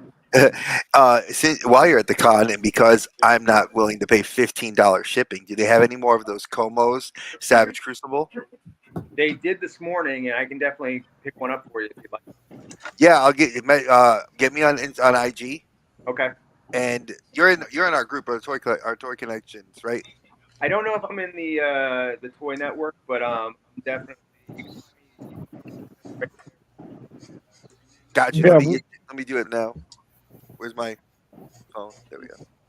Yeah, we got a group chat set up specifically for Joe Fest. I think it might be something we do kind of moving forward. The next big con that people are going to be going to that others aren't, just invite other people, of course, that we know who aren't, so we can get shopping lists and kind of tally up prices and do all the shopping for each other. Because, I mean, it's really just Toy Network on steroids for shopping as opposed to content creation. But that's really, a big part of this is getting to know each other and then being able to help each other find things, right? Because we all got different parts of the world that we're in, different parts of the country. And it's a lot easier to get some of these things when we can't find them at a retail, just walking into a store. Or maybe we don't want to pay necessarily. I'm not going to use BBTS as a shipping thing because really we all know you can just do your pile of loot, which has its own drawbacks. Because we've all been hit with that. I don't have money in the account, and then the pile of loot hits you, and you're like, oh. Yep. It's a great system for flat rate shipping until that order came in like 2 weeks earlier than you thought it was. Well, plus when you go to ship, you have to pay all the taxes. So if you have like file, it's like, oh man, okay. Yeah, you're getting hit with a lot of extra pricing there that you were like, I didn't want that to come out of my bank account this week. They got me once like that with all that. Worse. I was so pissed because like it was at a time when I didn't want it to happen, and I was about to pay my car note, and I had a couple other things. And next thing I know, I'm like, what's this? And I was like, shit. Off topic, Terrence, I did message you privately, so you get we'll talk, and thank you. I appreciate you, brother. Well, I'm sure, like I was gonna tell you. I mean, there's a lot of guys here on the show I've gotten before. So I mean, I think Alpha Magnus reached out to me today because he needed the Dracula, so I got one for him. I've got stuff. I'm just waiting to hear from Brick if Brick wants the Monster Force figures or not. He was saying that he wants to see how articulated they are and whatnot. But he's a Anthem, so I mean it's kind of hard. Oh, they have the Monster Force figures there. They have the 2 exclusives, which are both. So they're kind of. I think people who are ravenous to get product and they'll grab other people, but I don't know. You got to look at them first because these are translucent. It's a translucent red Dracula. Which and it's a translucent blue Forgotten King. That Dracula looks rad. Like they're not going to be those versions. Gina, when she first saw them, she wanted to know why people wanted these figures that look like Jello. Because some of us have a thing for translucent plastic. Yes, I know, and I'm not. Those are going to be available though on BBTS later. They said on the post. Well, I'm sure if they don't sell out, I'm sure they've got some set aside. Same thing like the Delta 17 Con exclusive, like those are going to be available from their website later. So if you don't necessarily get them now, it's not that you can't get them, but they are limited quantity. So it's once they're done, they're done. They're never going to be like out there again. So if you want them, you got to hit those times, right? Now, Stanley's asking, is Joe Fest always Atlanta in late June? It's Augusta, Georgia. Correct. And it's always in June. Yojo June. Right? Like they've also got right now the Dallas Fort Worth Con, which is kind of another Joe-centric festival. That's where Valaverse ended up going this year. Because somebody else had asked like what the biggest draw was this year without Valaverse being there. And I mean, I know when Four Horsemen show up to a show, they are a draw. Their line gets huge. And Terrence and Adam can speak better who's got the biggest lines at Joe Fest this year than I can. I just know 100% Four Horsemen bring a crowd. I am a little surprised at this event. Four Horsemen definitely has a draw. I'm not taking anything away from it. And you and I have seen what it's like at other events. They are still getting a consistent, steady crowd. But I would say the two tables I've seen with the most action have been both Savage Crucible and Spirit Toys Animal Warriors of the Kingdom. And it could be placement as well, because Four Horsemen's at the back of the convention center, not facing the entrance, whereas Hero and directly left and right of the entrance. But they have, it's funny because even Tina mentioned to me, he's like, wow, Animal Warriors has been busy the entire day, and so she's right. I mean, it has been that way. We've walked over to the Four Horsemen table, and it's been a little surprising. There's been times where, you might see 5 or 10 people, where usually at like a Power Con or something like that, where it's like the line doesn't stop all day. It's just people going back, second go around, third go around. Yep. So it's been a little bit more broken up, but they're not hurting by any stretch of the imagination. And in fact, mine too is versus like a Power Con, where I'm pretty sure that was completely stocked by Four Horsemen, where they had a ton of product there. They still have a lot of product here, but this is being, I think, stocked by Toys R Ish, which is amazing in their own way. Not only do they have a great collection of product, but they also have like a reward system. So depending on how much you spend, they're giving you free stuff. Like, so I had gotten a bunch of Mezco stuff, which I'm not a Mezco collector, but they had given me like a Mezco Wolverine. They had given me Mezco 3-pack of Justice League characters, which is the Flash, Batman. I'm going to stop you here. If they're giving away Mezco stuff, if they give away a Mezco Conan, your brother's hurting over here for a Mezco Conan. I'm just going to put that out there. I've been wanting that Mezco Conan. That is the Conan that I like more than the Arnold guy. Okay. Yeah. But I'll tell you what, I've heard of Ish before. I don't know if I've met him before this weekend, but he's amazing. Awesome. And I can't wait to go to IshCon next month. I'm going to IshCon. So I was going to say, you probably met Ish at Legions Con last year, just didn't realize who he was yet, right? Because even at PowerCon, I was meeting people that I didn't know who they were entirely. Like, there was a lot of people who knew me that I didn't know necessarily. And I'll say this, I'm not much on Facebook. There are a lot of people in the cabal that I just don't know as much because I don't spend a lot of time on that social media platform, which is kind of a detriment to me. And I get to know who they are when I stop in and I watch Let's Go Off-World. It's a very Cabal-centric show, or just Shelve It, again, another very Cabal-centric show. Purple Gang Gang, of course, that's a huge Cabal-centric show. It's great seeing those guys. I met Jordan in person here, as well as got to meet up with Jesse again at Maryland Toy Expo, which was great.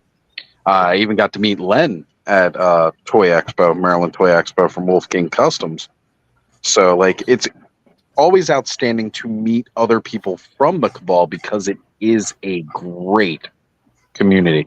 It's one of those kind of rare.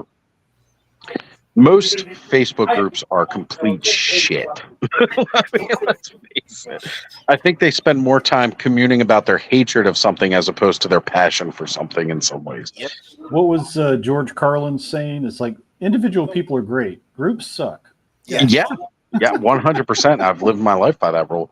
And that's why, again, I like our clubhouse here because we come from all different walks, all different communities, but we all commune here, and it's even ground, right? Like, it's straight up King Arthur's round table here. Doesn't matter where you're from, what side. Here, everybody's on a level footing. We all have different interests. We have different likes. That's what I love about this. You know, we've got indies, we've got mainstream. It all gets represented in the clubhouse. And honestly, I hope it grows more diverse as we keep going. But, you know, where's that background coming talking? I think that was Bud. He just popped in for a second, show off his cool headphones again.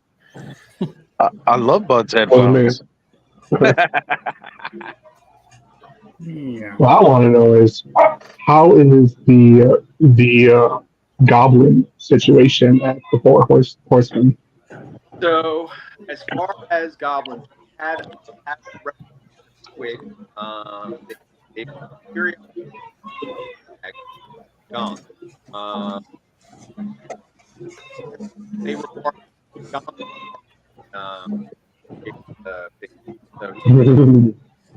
so he's periodically day one. Had a limit. I was there. They allowed it to grab one, but been sporadic.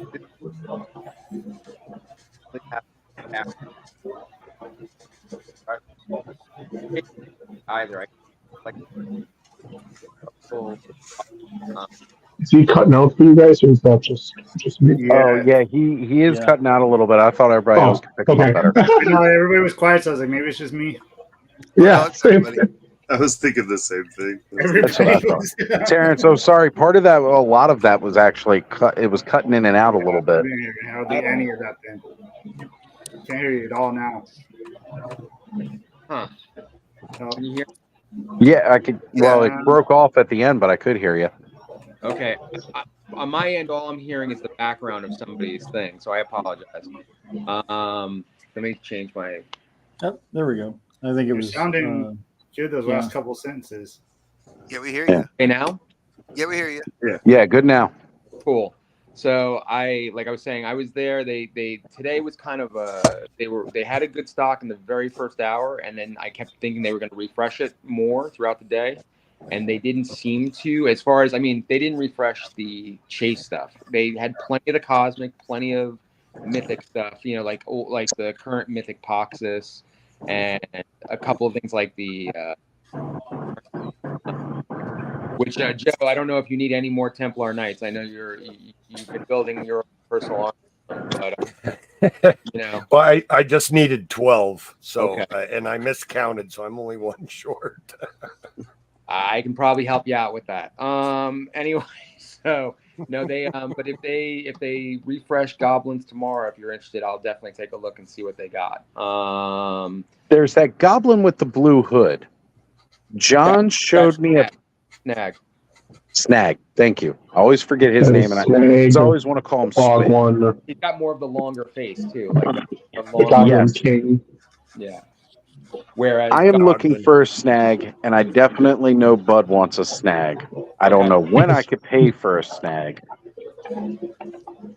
I was going to say, I know from Friday, John Emerald Knight and I have something coming to you, Bud. Oh. We did get you something. I was talking to him before because he reached out to me. He's like, "Is there anything you want?" So I'm like, "Well, I know Oz was gonna reach out to you, so I don't really know." And then I kind of gave him a rundown of I know what I'm looking for, which mostly goblins. I think the I can't think of his full name, but it's like Iron Jaw, dwarf kind of king guy. And then So like, I know we didn't get you a as for, dwarf. I'm not going to say what we got you. We green didn't get demon you a dog, really dwarf or tall. a goblin. Okay. But John So and I I was went like, I halvesies don't know what together he's on getting, something. so I don't want to accidentally get doubles. I mean, I wouldn't really care that much, but So cool.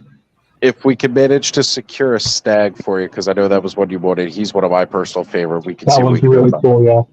Stag, or Snag, I think his name is. Bog, Not Skag. Bog Goblin. He's actually pretty cool. All right, Adam, let me drop it to you real. You got him, the, Tom? Yeah, please. the army builder one. The army builder ones. The Those goblin tend to be army builder. relatively easy to get. Like, I know I can pick one up retail, so maybe Christmas time, but I'll Okay. grab you. Yeah. I'll get you a head pack too, so you can put your bog goblin head on him. You guys I may know. have I was looking at earlier, but how well is Delta 17 doing? I've seen some pictures of their booth on Instagram. It looks really I've cool. seen a lot of people picking up some Delta 17. I've seen quite a few pictures of people grabbing the exclusive figs. Even a good buddy of mine, who I didn't even know knew who I was until PowerCon last year, Charlie 5.5, the man, if he's watching right now, I don't know. He was there. He was representing. He was getting some Delta 17 exclusives with comic. Oh, man, just I'm hoping they're doing really, really well. Wilhelm gave us that tour Friday. Okay, Terrence's phone died. Damn. Yeah, All right. He said, "Look, the guys know that his phone passed." I was figuring he was going to pop back in. Oh, I was it's all right. What was the name of that the dark elf that you got? What was the name of the what album? The dark elf that you picked up from Poxus. Grace, girl. Grace. Thrace Wraithhaler. Thank you. It's one of my favorite figures. I got her still sitting on my desk right now. I think I need to get her. She's the female wizard. Sorceress. Yeah. Nice. Adam, I've seen some pictures of you and my brother. You look like you are having a blast. And I know you are like me, an introvert. Are you okay? Drained, but yeah, I'm good. Okay. I've wanted to make sure because I know how I get, but you're working, which is completely different. When I want to walk away from people as an attendee, I totally can. I'm such a freaking introvert. I have to be on the floor for an hour and then go back to my room for 2 hours, have a nap and a snack, and then go back down for an hour. Yeah, it's good because like we're all like there's 4 of us working the table this weekend, and we're all like down for like people just taking a break. So every couple of hours, any one of us kind of will just walk away for a minute, like, hey, I'm gonna go do a lap, or I gotta go bathroom break, or I'm gonna go grab a snack or whatever. So it's not. That's good. None of us was like at the table for 9 hours or however long it is. They do like early bird, which we didn't know what time it started, so we got there late, and then I think it's at least 8 hours, so it's like a full shift if you're at the table the whole time. But I got way more anxious last night after the preview night is when like when everybody goes like really hard on the like swap meet kind of thing, where everybody like brings their figures, and that's in kind of like a lobby area, but that area is like right out, that's like right where vendors kind of exit the floor. Yeah. And I was like, okay, I'm ready to like go to sleep because I just got there that afternoon and like set up and and it gave me so much more anxiety to get through that and get to the elevator to go upstairs than being on the floor. Because at least on the floor, like when you're behind the table, you're behind the table. There's like you got some space. Yeah, and you're not like shoulder to shoulder, and it's like That would you drive can me venture nuts. out onto the floor, but you're mostly behind the table, so it's not. That's it was good. fun. It's been a blast. It's been a really fun weekend. But. Well, The only like I con said, I've been it's to got to is be like kind of AWOC talk in person for a bit of it. for 8 hours, yeah. Yeah.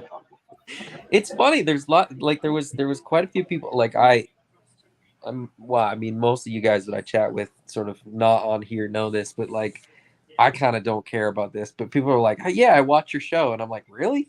Like what?" You're like, "Oh, you're one of those people that you're one of those people." One of those people. Well, like I was getting that a lot of PowerCon. Like I watch your show, and I'm like, "That's great." Mind telling me which of the little bubbles you are that pop up in the chat, so I know who I'm addressing? Yeah, Please use your YouTube handle, not your actual name, because I won't know. Well, I was talking to a gentleman, Neil Hill. Oh God, I was in line with Ziggy for Four Horsemen, and he was talking us up, knew who I was, and like all this stuff, like talking about seeing me on TKO and on before it was Clubhouse, when it was just Ostradamus Toys Live. Like, talk me up about that. And I'm like, I had no idea who this guy is because he never introduced himself by his YouTube handle. And then it was like later I was talking to Ken and I mentioned his name, and Ken was like, "Oh, that's so and so." I was like, "Oh, okay, now it clicks." So please, if you see me out in public and you want to say hello, I'm totally open to it. It's great. I love hearing that you watch the show. Introduce yourself by the name that I see in the chat. Andrew Davis came up right away and said, "I'm Andrew Davis." And I was like, I know who that is. He's an easy one, though. He's usually He is. Adam, did you have the Paint Master for the Void at your table this? Did. Nice. That's one I'm really looking forward to. The Void it looks fantastic. Yes. And there's more news on the Void coming. Well, no, did we talk about? You did say it was going to be part of a wave, not just itself. Did we talk about the accessory pack that we're probably going to do with that wave? I don't think so. Tony, is that Get public knowledge? Tony a link if you can, Cobb or Bud. Get Tony a link. He's already rooming with. I will grab it. Hold on. I was going to say, I know Lawrence has the link. I sent it to him per his personal request.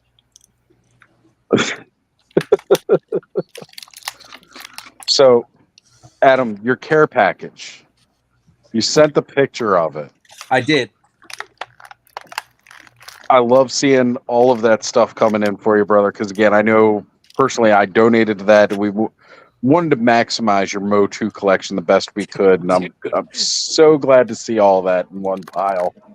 Oh No, man, it and that was so Tony that picture, Picks, right? what you Yeah, might not Tony's see in that Picks. picture, Okay. most of it is like Sorry, that's the right person. That's great. And I know you were a little disappointed. The Shira is for Amanda. well, yeah, that's fine. That's fine.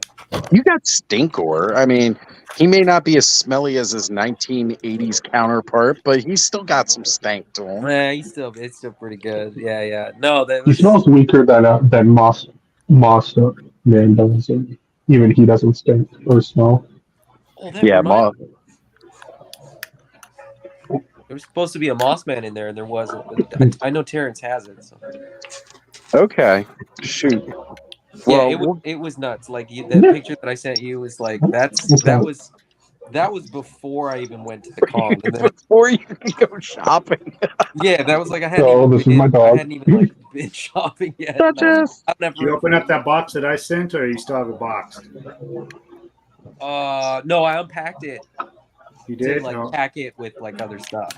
I really crammed it in there, huh? Oh yeah, you did a good job. I played with that because I was like, "There's no way we're paying that much for shipping. That's insane." Right? Like you got to figure my box was a little easier because it was really just the 2 figs and then the a Shadow Slave for Terrence. So mine wasn't too bad because that was the only 2 things. Because I still wasn't sure what you'd gotten in from other people and what you still needed based off that initial list. I knew you'd crossed a lot off of that box off of that list, but I didn't know which ones you still needed. I got knew those shipping 2. down I from told you from the start that I had for you. The shipping originally said $72 with everything in box. So he knocked it Well, down to 20. I'm glad I didn't pay for the extra shipping. There was like to get it there by Monday or Tuesday, which was what I was aiming for Terrence. Like they wanted 162. John, if we got enough room, get But John the they're link. going to a Canadian and then they ratchet up the price because like that's insane. This was just to get it to Florida to Terrence. It wasn't even to go across any borders or anything. They were like, yeah, to get it there by Tuesday, that'd be $162. And I was like, Wednesday it is? Wow. And then it still showed up fucking Thursday. It was like $40 to get there by Wednesday, but if I wanted it Tuesday, it was going to be $162. And I was like, You know, I love Adam, but I mean, I don't love. Yeah, I'm not worth. I don't think there's anybody in the community I love that much. I'm paying 162 for shipping for. I mean, I know there's people within this community I will go out of my way to spend extra money on to make sure they can get something they need. But I say need, and I use that term very loosely. We said hi, Tony. Sent you a damn link. We gonna get you some goblins, bud. Calm down. I haven't seen those guys like at all this weekend. Like I've seen them, but it's like we've been busy with our stuff, and they've been busy with their stuff. I know you saw Lawrence because Tony posted the picture of it on Facebook. Yeah. He was that was Friday night. And there was a picture.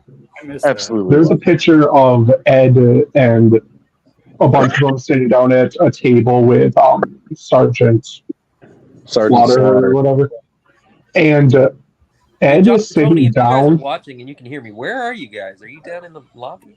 I don't know. Andrew's at the Marriott down in the lobby. He was telling Terrence to come down with his phone. Terrence and I know hotel. I was going to say, I know apparently Ken is with Andrew. And Ken also has the link. I don't know why he doesn't just jump in. It's so loud down there. Yeah, that I can understand. I can totally get that. I'm not surprised that you were the first one to get back to the room. Knowing.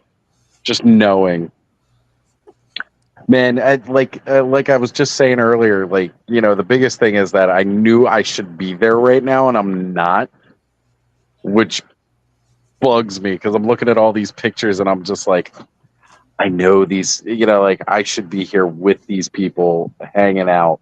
Yeah, it's a blast, man. There's like, and it's just like if you, and I'll say this about Joe Fest, and I said this about Legions Con too. Like, a lot of what's great about the cons is just like meeting up with people and like hanging out. Right.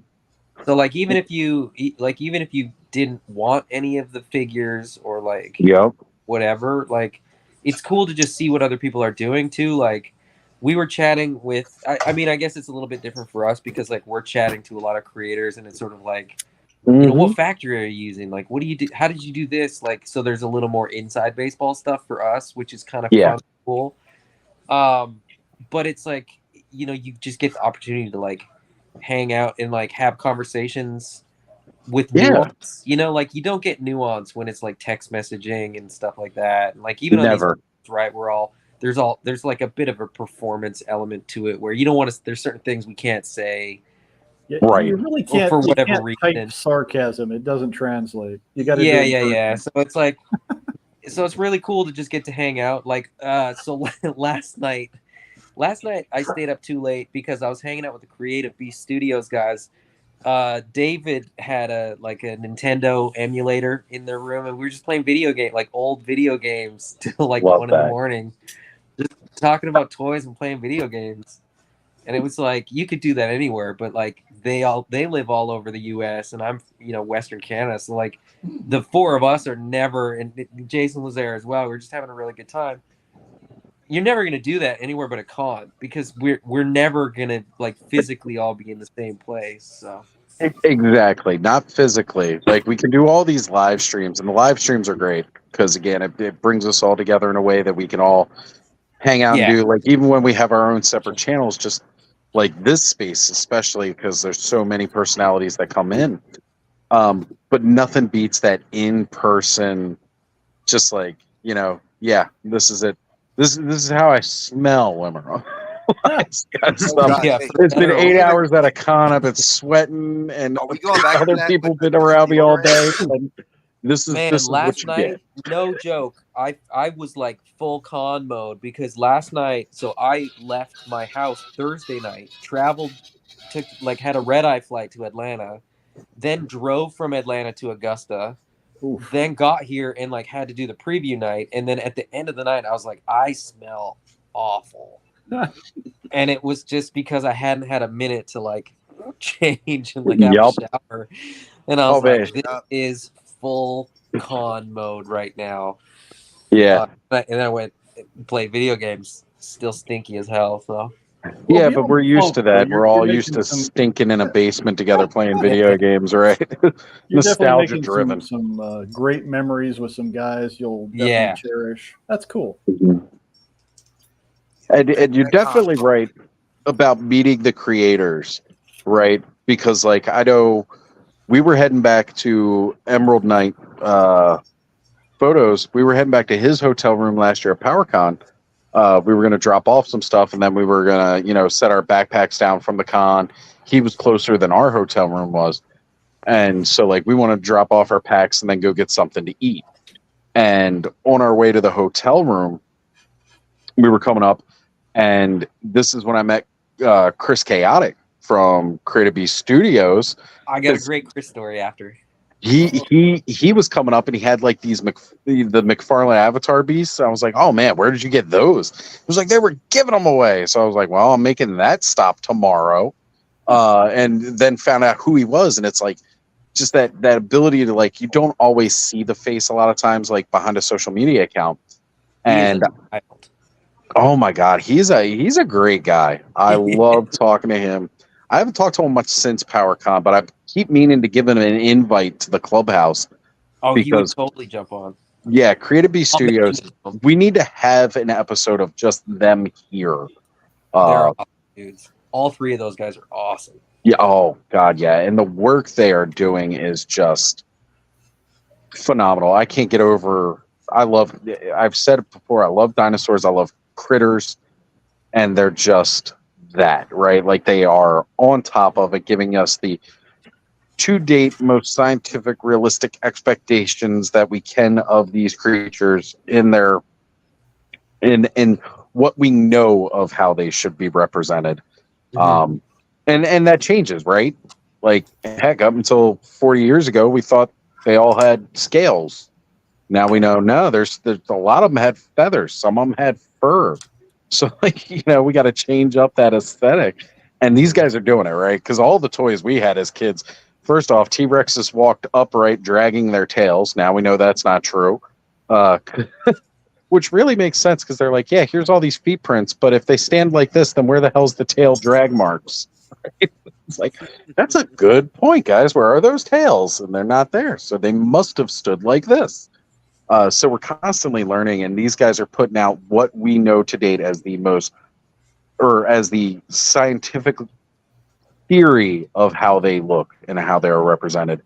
And nobody's doing that because everybody's just like, yeah, you do that on a dinosaur, they're not going to look right. They should look like this. And it's like, no, that's not how they should look. But yeah, we all grew up watching Ray Harryhausen. It's like, yes. That's it's like, no. Oh man, I just wish I was there, getting a chance to really hang out with everybody again. Because again, there's a lot of people that I met at PowerCon last year that are there again this year at Joe Fest. So I will see who I can see. And right now, a lot of any tips that come through the stream and all like that, all that stuff's getting weaseled away. We're going to try to make PowerCon be a definitive thing happening. I'm pretty sure John will kill me if I don't get the PowerCon this year. Which If was it's the in the goal same last place, year. I might actually go. There we go. It's New Jersey, bud. It's not too far. Oh, it's going to be in Jersey. Never mind. Or did I say PowerCon? I meant Legions Con. Oh, okay. I thought you were talking Yeah, about PowerCon. PowerCon will be another Columbus, Ohio. Yeah, and that I can do that. I have a friend in Cincinnati who's been bugging us to come and like visit her. So go visit her and then drive down for a day. That'll be the big 2025 trip, PowerCon. We'll try to make that happen, of course. And yeah, I mean, that's really kind of one of these things. Like, we want to get to these shows. We want to be out there. I want to be having these kind of clubhouses to see how many I can get us all in the same room, and then we can just pass a phone around or whatever, because there's no way you'll fit us all on screen. Well, I'm going to be going to Legions Con this year, so I think it's worth the trip just to meet me. Nice. I need my bald bearded brother. Well, I was supposed to meet you at last year's PowerCon, Adam, or Legions Con. Then I was supposed to meet you this weekend. So it's got to happen at Legions Con this year. And Brick's supposed to be making his way to Legions Con, I believe, right? Yeah. Yeah, he's going. He got picked for intern for a day too, so he gets to go to the studio beforehand. Lucky bastard. I'm gonna show up too. I'm just try to sneak it. The total lie. I'm not that stealthy anymore. Hey, we can make you a badge, right? That just says intern for a day, bro. We got you. Hey, I'll put it on one intern for a day. Let me know, because I might be able to. I might know somebody that might know somebody that could make that happen. All right. Ooh, I like it. I like it. See, I'll tell you what. I'd love to do intern for a day and turn it into a career, even if I'm one of the guys working in the warehouse just shipping. I actually have a lot of shipping, unloading, loading, shipping, and moving experience. I pick things up and put them down quite frequently in most of my 20s. So did work for a moving company for quite a while, so logistics and all. I know. Hope somebody's getting a call. Shit. Hey, I'm gonna jump off here in a minute, but first, Oz, you mentioned Chris Chaotic. That guy is a blast. He's so much fun to hang out with. But we were playing video games in David's room, but he had to like run out to his room to grab something that he had bought because he wanted to like show one of the toys that he bought or whatever. So he popped out to go to his room, and he came back. And when he came back, he's like, "You guys, I got a story." And if you've met Chris, he's always got a story. There's like everything. Yes. It's like he's one of those guys that's just like, funny story about that. And it's like he'd just go off. But this happened like he left, and when he came back, he was like, I have a story. He said he got in the elevator, and he looked over, and he's like, this guy looks familiar. And he was like, oh, I totally know who this is. And he goes, David loves you, and he thinks you're amazing. And by the way, David is the head of the company that I work for. And he goes, yeah. And what's the guy's name? Sergeant Slammer. And we were like, you don't know who Sergeant Slammer? Oh my god! But wait, the best part is what Slaughter said. He goes, yeah, David loves you. And Sergeant Slaughter goes, oh, okay. So I've met Sarge. I have met Sarge, and he endeared me to wrestlers out of the ring because I met him ages ago at a meet and greet event, and God, I would have been like 23 maybe. And it was a local meet and greet here, and just like, you know, he's such a cool guy, down to earth and everything like that. That was before I'd start seeing him on stuff like Toy Connections, getting to know him through the live streaming circles.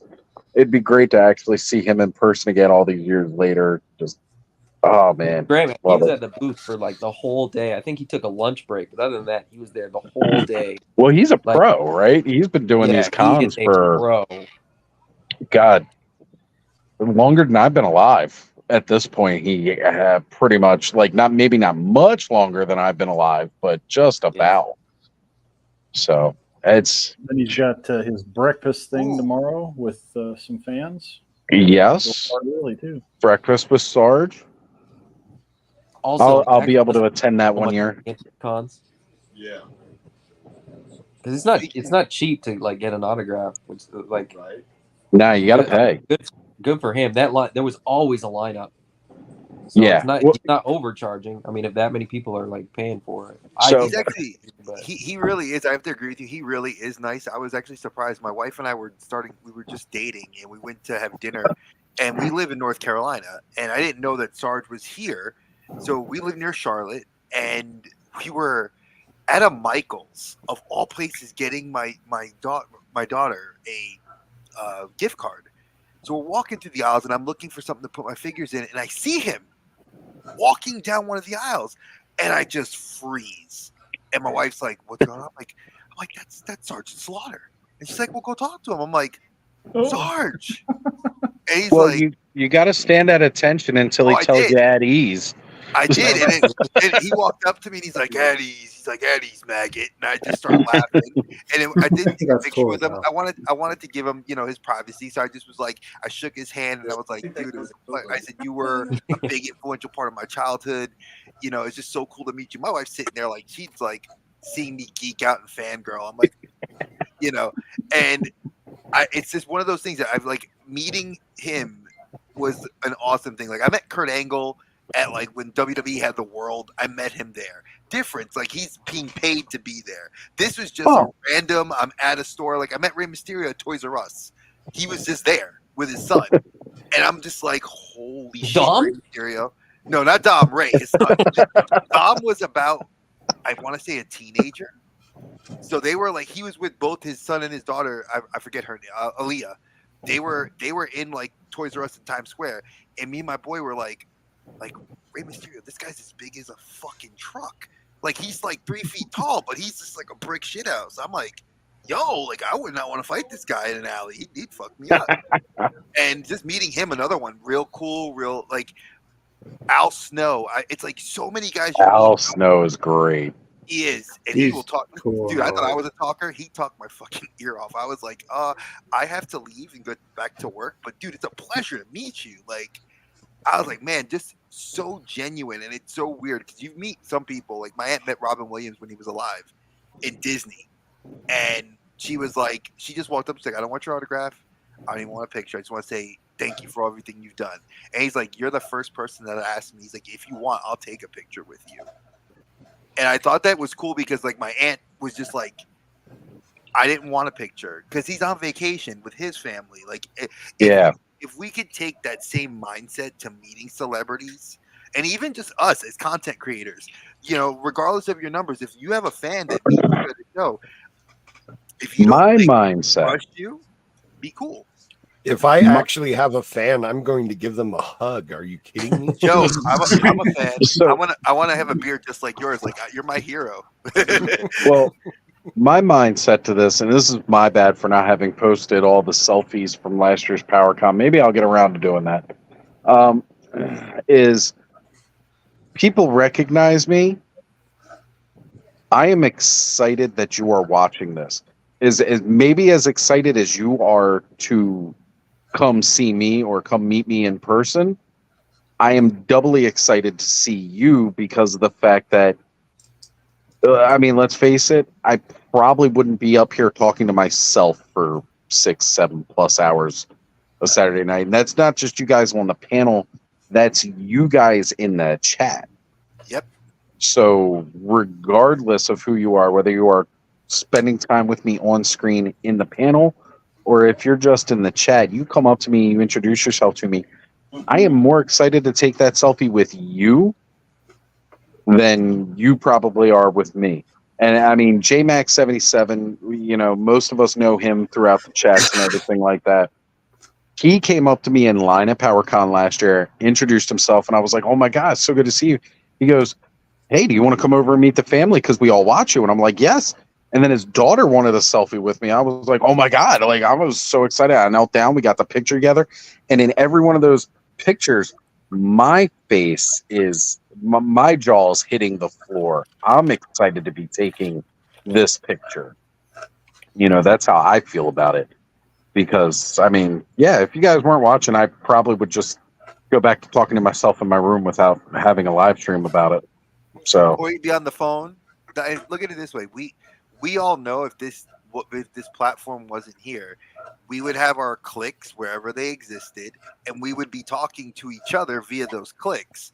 Before it was chat rooms, like actual or message boards, then chat rooms, then eventually instant messenger, and now, you know, this.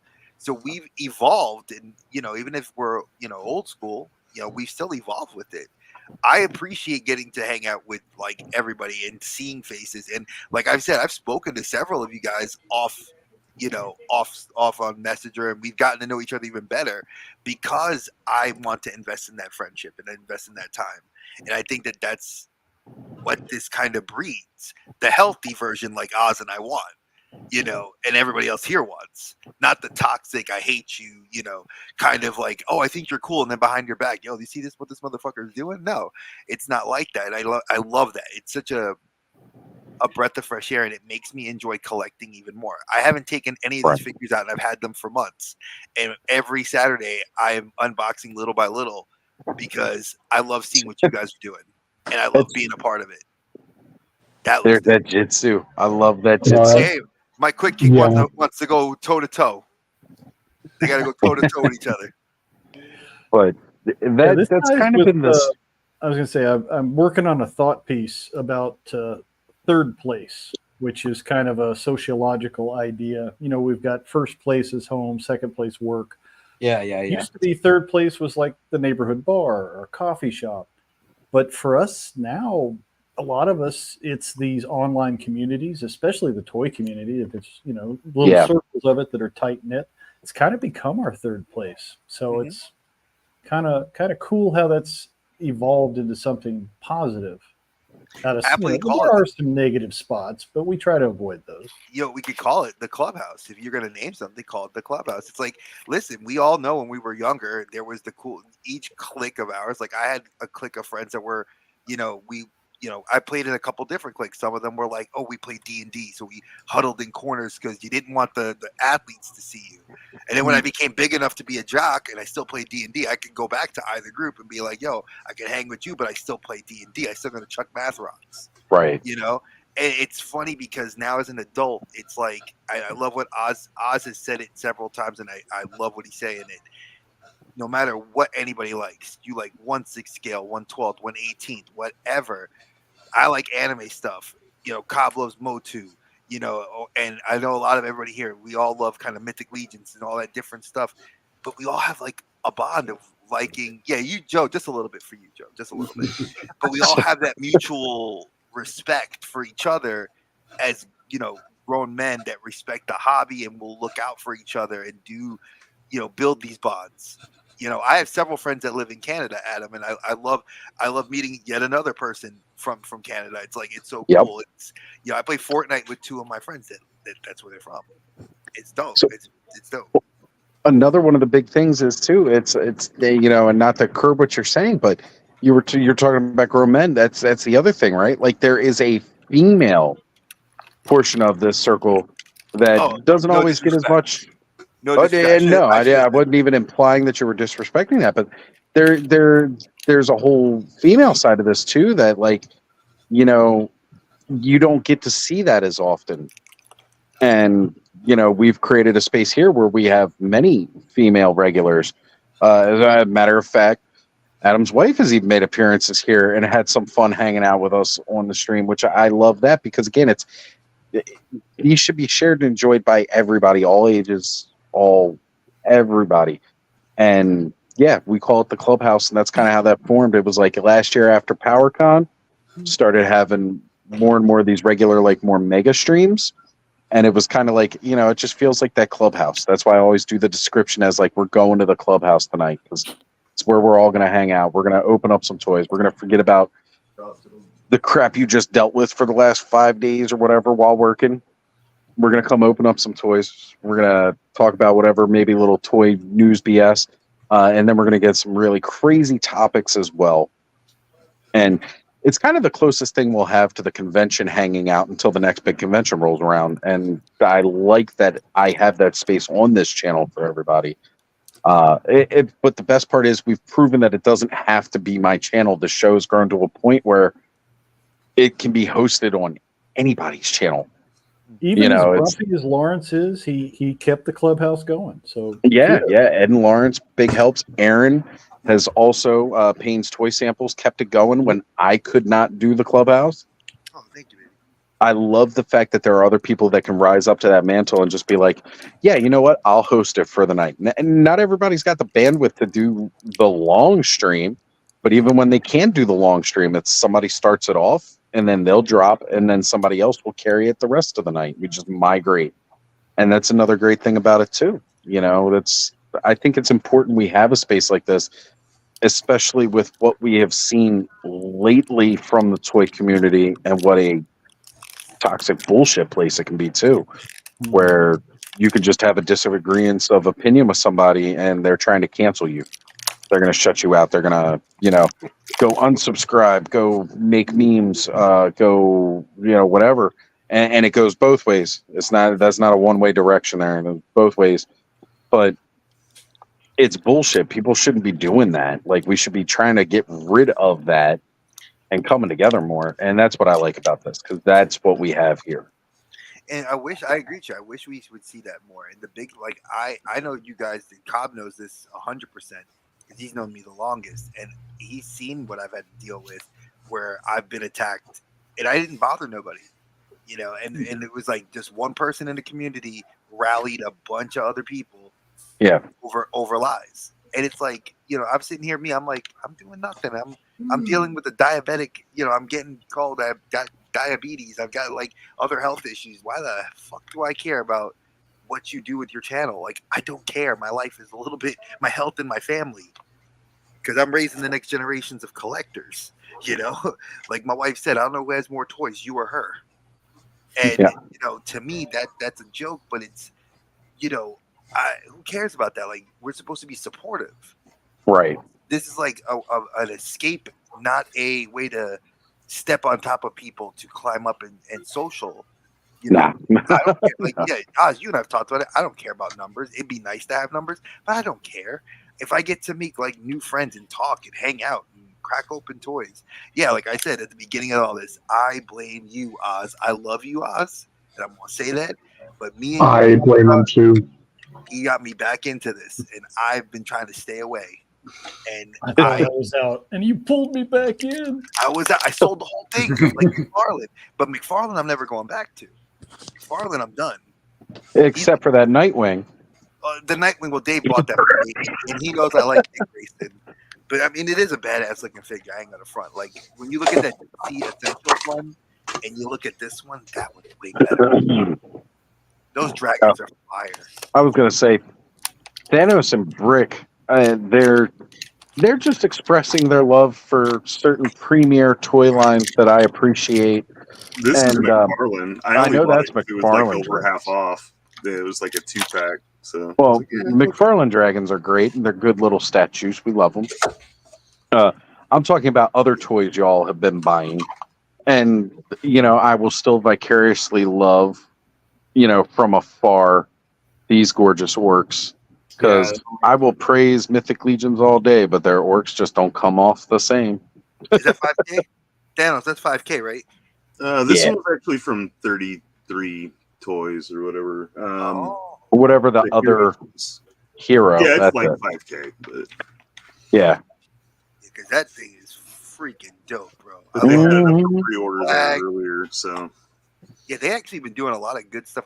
I've been seeing a lot of good third-party companies really stepping their game up. Like 5K, when I saw a bunch of their stuff, I was like, "Holy shit!" We champion those more indie third-party developers on Clubhouse more so than anybody else. All right, Adam. Later, Adam. I gotta duck out. Yeah, brother. Get some rest. You got another big day. Good night. One down. When I get inside, Stanley, I will definitely bring that up and find out what we got going on. That actually worked out well around this time last week. I think that was the click. Like one of the first times we tried to look it up, we looked it up a little too early, like almost right after midnight. But it seemed like last week after 1 a.m. is when they had it listed. So if you guys have been seeing this all over social media, I know on IG and in our groups that we're all in, we've seen that this was going on clearance. I think the target clearance was like 31. So yesterday and today, I went in. It's the Mutton Junkyard. So I was in there, and I was like, man, I was like, I'll scoop this up if I can get a good deal on it. 'Cause I bought it for Dave, but I never got one for myself. And I went and got this $20, 19 in tax. Nice. I was like, thank you. And it was on the bottom shelf, hidden away. That's worth it for just the doggo alone, man. I was going to say, Junkyard is another stellar figure from Classified. I can't get over their animals. They're my favorite. Dude, the articulation, it's like, I can see why Hasbro did Zabu. I can see why Cosmo was terrible. Hate me if y'all want to hate me for that. It's the spacesuit gets in the way from the actual animal. Helmet. It's just it doesn't look good. But then we get Spirit's Eagle. I forgot the name of the eagle. Freedom. You got Freedom, and I remember I was like, good Lord, this figure's amazing. Freedom is gorgeous, and I appreciate my eagles and stuff that I get from Mythic Legions, but all I can do is swap a head. Right? Like I can't pop off the wings and put other wings on. I can with Freedom. Fiona, absolutely gorgeous, wonderful articulation. Timber, Junkyard, outstandingly done. I can't wait to get my hands on, and I can't think of Nagahide. Nagahide. Name. Oh yeah, I pre-ordered him on Amazon because I know his monkey is not posable, but the rest of it is. The Panther I got with Driz is Hundavar. Wonderful. Hasbro's doing right on animals. They should release an animal-centric line with good articulation. These tigers are going to be great. Yes. Oh my God. Yes. Wow. Can you imagine one of those painted up as Battle Cat? Nice. That is not the Creative Beast Studios Smilodon. Like that is a more modern looking tiger with saber-tooth fangs. And that's another Warcraft mounts. They're going to do different versions of them. Yep. I was paint one up in Battle Cat colors, and you've got your King Grayskull Battle Cat, like 100%. Wait till the 3D print guys come out and you start seeing they'll make a Panther, and you'll have him. I mean, there's going to be so many potentials, especially with this level of articulation, like you're saying. You see, so good. It's amazing. And John knows exactly what I'm talking about here. Saying animals from the GI Joes is the best, like hands down. For a retail priced variety, right? Because again, if you get your hands on the Creative Beast Studios guys, what they're doing with theirs is what you're getting from Hasbro plus and still having a good solid figure. Because sometimes when you add too many points of articulation, then it breaks up that sculpt. It's not as good. And the bendy soft rubber, the bendy tail stuff, like we know how that can break over time, right? We've all experienced it over the years. That wire will poke out the rubber and it's just not as nice. But, what they're doing, they're putting the articulation in it. It can break the sculpt a little bit, but it still just works so well. Can I ask you guys a question? Do you think we're going to ever see Classifieds release like a weapons pack like Valaverse did? I mean, because McFarlane did it for his McFarlane figures. I know Amazing Yamaguchi and Figma, Good Smile, they released gun packs for their figures. Do you think we're going to see something like that for Classifieds? I think we could just go check Gridiron Studios. I'm just going to plug a third party there because I can't say whether Hasbro will do it or not. I've wanted Mattel to put out some accessory packs ever since Origins hit, a la the old accessory packs. We're not getting anything yet. Hopefully, maybe one day we will. But there's enough third-party guys that are doing such great work, like indie guys, that it's like, Heroes honestly, just go Packs are- support the local artist and the big guy. You know, forget him. Support the Heroes local weapon artist. packs are, That's like, why. That's really why nice. I hate McFarlane. I'm sorry, Thanos. Go ahead. I'm sorry. I was just saying the Animal Warriors of the Kingdom weapon packs have been like really, Yep. really nice. I'm looking forward to the new ones. Horsemen have been doing some accessory packs as well. They're spell effects, man. I love those things. They're great, and I wish the bigger companies would catch on to that. And who knows, right? Like the news just broke. I know I watched Chad's video about it, and I've been seeing some other people talk about it. The collectors have finally won the toy market, which is a shock. We finally stole it away from the toddlers, adult collectors. So with that being said, maybe some of the bigger companies will cater towards a little bit more of what we like if we're the ones lining their pockets more, right? If it's cost effective to them, we can expect to see it. If it's not, then we won't. And that's really all there is to it. The guys at Four Horsemen know that people have craved this from the community for accessories pack.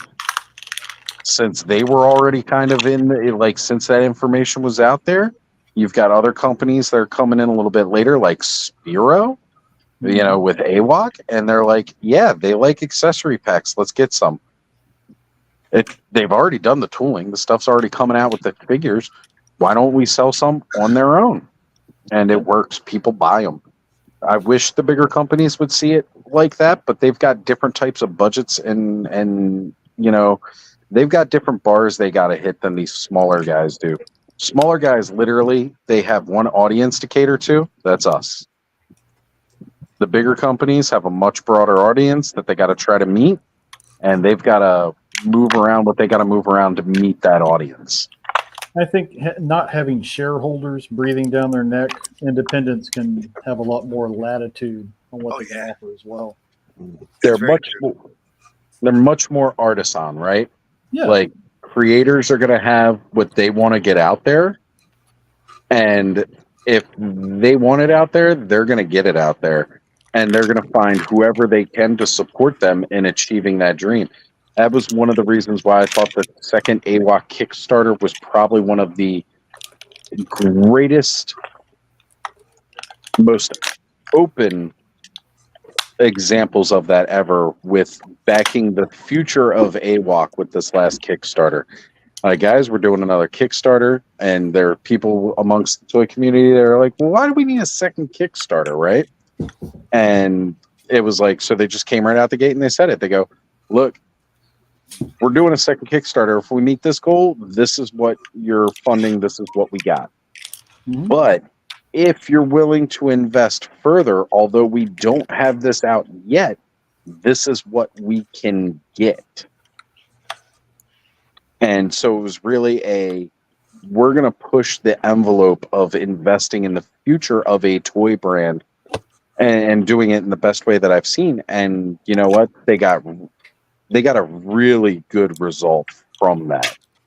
And they kept adding stuff to it. Like even after the campaign ended, they're like, "Hey, here's some extra heads we're throwing in." They were just like the most generous, and they're like, "Everybody who got an Epic All In, yeah, you're getting the full value of it, even if we don't make the toys." Like they were just so amazing with that Kickstarter. I agree, and you know what? And that's what we should be getting from these guys, right? Well, it's 100%. My wife actually, while I was off camera for so long, my wife was, she had woken up and she was just like talking. And I was like, hey, I read this article, and I told her about it. And she was just like, what? Adult males? I said, well, not adult males. It's adults. They didn't like sexualize it. They just said adults in general have dominated the toy market and taken it from toddlers. And my wife's like, again, she's like, well, yeah, I mean, look at who you see in Targets.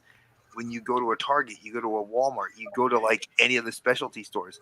What do you see? You see adult males aged, And I mean, I do see more and more. I'm starting to see more and more females going and being more interested, especially more at shows. I don't really see them at Target so much, but I do see them at shows where you see like a lot of female collectors buying more and expressing an interest. And I think a show is a little bit more easier because the these third party, I don't even want to call them that, like the smaller companies or the artisan companies are a little bit more open because they're, like you said, they're catering to that audience particularly. Right. So they're a lot more open to having those conversations and being able to kind of geek out versus, like where Hasbro knows that it's like, oh, I'm looking at Hasbro. It's all these, it's guys. And I think it's stupid because as a man who has 2 daughters that both like to collect, little and big, and then I have a son older, he likes to collect. It's, I'm raising princesses. They like to go collect, and now they're going to be queens one day. In my mind, I'm like, I don't want them to ever feel uncomfortable and be like, Dad, I can't go. No, you like My Hero Academia? Get the fuck out there and go get what you want. Who cares what these idiots think? If you like it, get it. Yeah, do what you like. Do what you love. And I think that we need to, as a community of, adults, and I'm going to just say adults, and again, be more mindful in how I say that, we do need to have a larger, presence of, collectors of all varieties. Like I said, I'm as a Latino male, it was always hard for me to ever be comfortable in my own skin and show off that I like collecting toys because it was, you should be hard, you should be tough. And I'm like, man, fuck that. I love playing video games. I'm tough. Shit, I want to play video games and, watch anime. That's just, and I think that if we open the market up like that and start bringing more collectors in like that from both the female and male side, I go to the comic book store and I see way more female comic book fans, and it excites me because I'm raising 2, and the owner of the store loves my kids. Like he'll give them stuff. Just here, take this because they want to read. It's like you got to start thinking in that regard. Think of the bigger picture. It's hitting the culture different too. Being an expat, I live in Guatemala. A lot of machismo here, like you say. It's not macho to have toys, but anime has become very popular here. A lot of women enjoy the anime. They want the collectible figurines. I've just recently found out Guatemala City has opened a toy store that has a lot of the cool Japanese imports and stuff that before I had to order, from either Japan or some of the other vendors. So it's hitting outside of the continental U.S. too. And I like that. I didn't know that you lived out in Guatemala. That's awesome. Oh man, I love it. That's why I made the joke earlier about his Guatemala gremlins, because they often are finicky with his internet over there. That's true. Dude, that thing is looking so good, Thanos. So I've drawn like just a bunch of random bricks and stuff and kind of like little details. And then tomorrow I'm going to wood burn in those bricks to give it like texture. Yeah. Dude, I can't wait to see that next week when you got more of it done. Like, it looks so good now, and I kind of get what you're doing. Oh, yeah, it's a great design. Just one of those wooden castles from Michael's. Like, right on. Yeah, that is great. And it definitely just goes right to our childhood, the way it folds up and closes. Like, there's Grayskull. There's, the collapsing playset. I love it. Mm-hmm. So, hey, guys, I got to get going. Thanks for letting me hang out. Had a great time. You guys have a good night. Thank you for being on here. We'll catch you on Let's Go Off-World. So, again, just catering back to my wheelhouse of the Mythic Legions community and all like that. I got to say, like, one of the greatest things that I see about the Cabal in that community, the support you get from everybody in there. You've got guys with their wives who maybe necessarily weren't into it, and then they've seen what their husbands are getting. They go, wow, this is really cool. And then next thing you know, they're like getting into it just as much as they are. There's an entire show, the Legions Ladies, right? And it's just a lot of the female, some more known than others personalities of the group. I know customizer Nikki Nicole, she was a big customizer. Now she is out there friggin' doing paint masters for toy lines, Savage Crucible being one of them, and even the Galactic Valor their Kickstarter that ended successfully just a couple of, actually about a month ago now. It's great seeing that because they are into it just as much as we are, and it's great to be able to see them enjoy it. And again, I realize it's in a lot of ways it's a lot more difficult for them because, well, let's face it, there's a lot of thirsty dudes out there too that just tend to harass women like that, and that's never a great thing. And I don't like it, and I won't tolerate it around here. Oh, I want to see somebody try to harass Alice and Troy. She'll just chew them up. Oh man, I don't either. Good luck to them. You know, I will tell you, Allison is absolutely one of the most badass ladies. Oh yeah, out there. It's great having. Thank you, Eldor. Thank you, Legions ladies. If you guys want to go check a very unique, cool show out, Legions ladies. I was there for their premiere episode after Legions Con last year, and they do. It's just great seeing everything from that side of it. You know, about weapons packs, and just happen to have this one on my desk. Vintage 80s Imperial. They had the weapons packs and like mounts and chariots and stuff that would fit the 5.5 figures. But it's an interesting design. It's like unique, not something you would have seen in Mo 2. And they had like a ton of this stuff. They had like, I think they had like 4 different weapons pack. I could be wrong, but Imperial was good for that back in the day, right? But there's no company that's doing like accessories, like just being like a companion. And like most of the stuff now is all in the same scale or in the same couple scales. Right. It's kind of like surprising that we don't see somebody putting stuff like that out. Well, many people love to do customs with Motu. It seems like that would be a good market.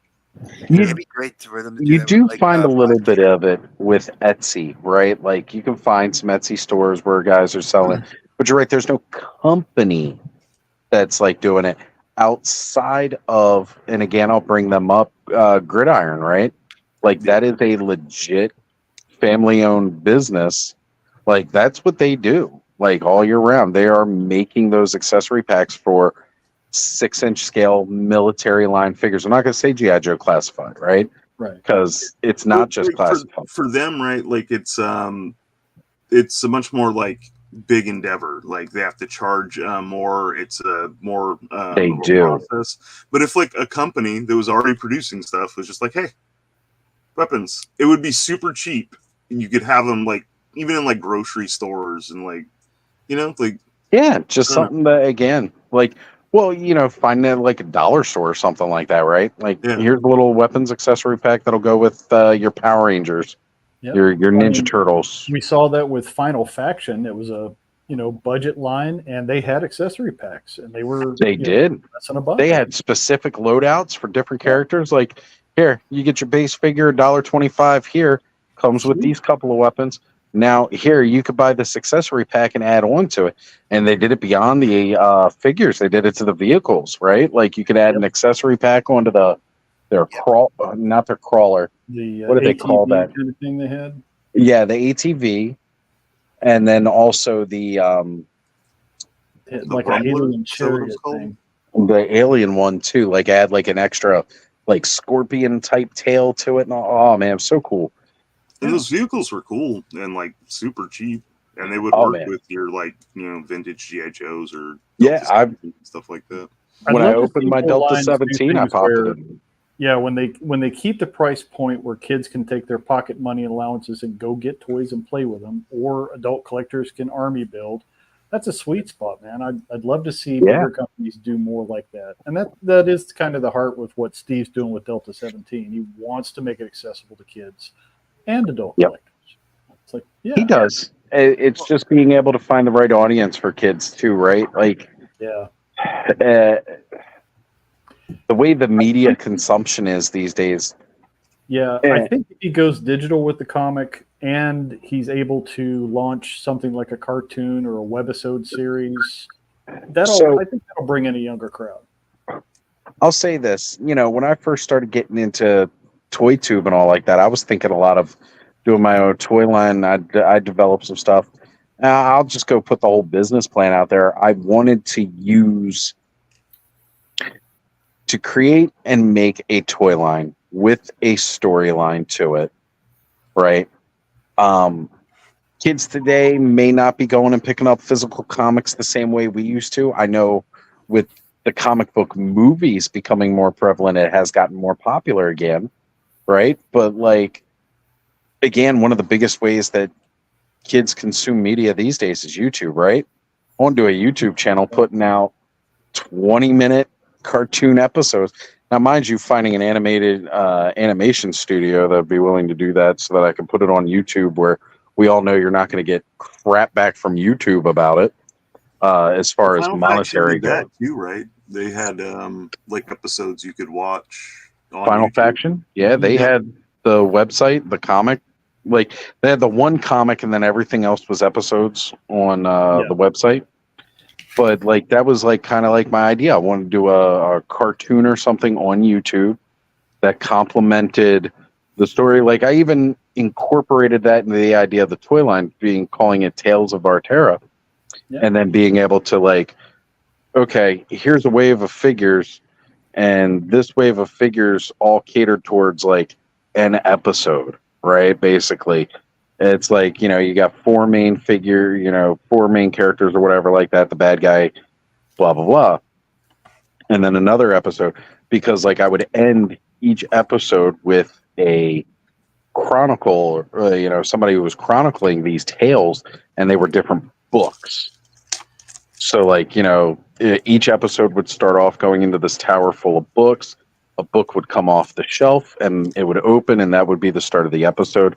Then each episode would end with the book closing, going back on the shelf, and the closing tagline being, "But that's a tale for another time." You've got to do play sets where they close up and it's a book. It goes on the shelf, and when you open it, it's that adventure.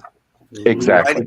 Mighty Max. That was Very exactly. Mighty Max-esque, like that element, the figures with it kind of thing, and then also just, again, like having that supporting media to go with it, a cartoon. Because, again, it's a formula that works, right? We all know, guess what? We were all programmed with it when we were kids. Like, that's Most where of all the this came cartoons from. in the 80s and 90s were just, half-hour commercials for Commercials, the toys. We sat down, watched a 20-minute toy commercial filtered with an additional 10 minutes of toy commercials in between. And cereal. You had sugary cereals. Right? And we got it like 2.5 hours before school on the weekdays, 2.5 hours after school every weekday, 6 hours every Saturday. The only day you were safe was Sunday. Yep. And then there was wrestling on Sundays. So. And there was wrestling on Sundays. Thank you, Jim. Most people, I mean, we all, as a circle, remember Sundays. And I was going to say WCW, you had your after the Saturday morning cartoons, you watch WCW on Saturdays. They had like hour-long recaps too, Saturdays. Yep. So it was Sunday Night Heat, I had church Saturday. on Saturdays. We're Seventh-day Adventists, so we weren't supposed to be watching TV, so I'd have to get in what I could before we see my grandparents. Church, catch a little bit in the morning, and then Sunday school church, every morning. After church, I'd sneak in the back room where there's TV and turn on.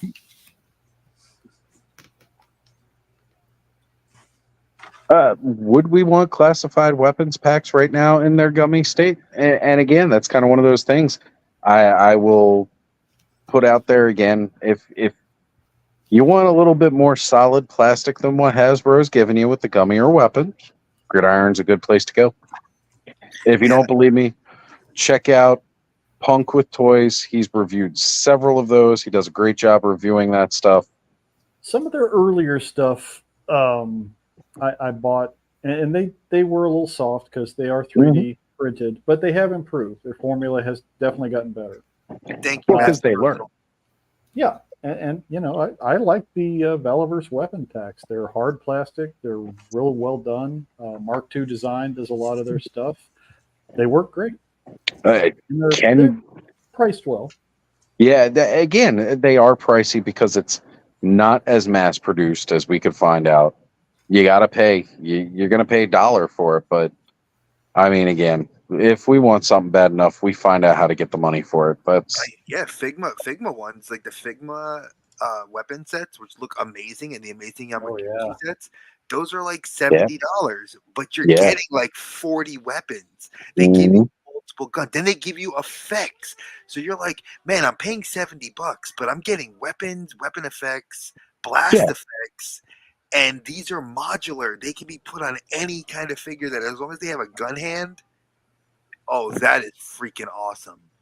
But see, I'm with Thanos though. I want the cheap pack that I could put in with this my was only Origins. a couple bucks on AliExpress, and it's metal. Oh yeah, that's these dope. are sweet too. And look who is here! Hey guys.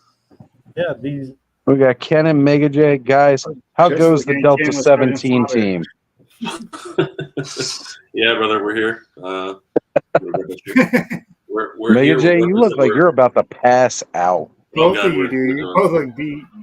I may or may not have actually passed out. Oh, look at the shirt. I so, That was dope. yeah.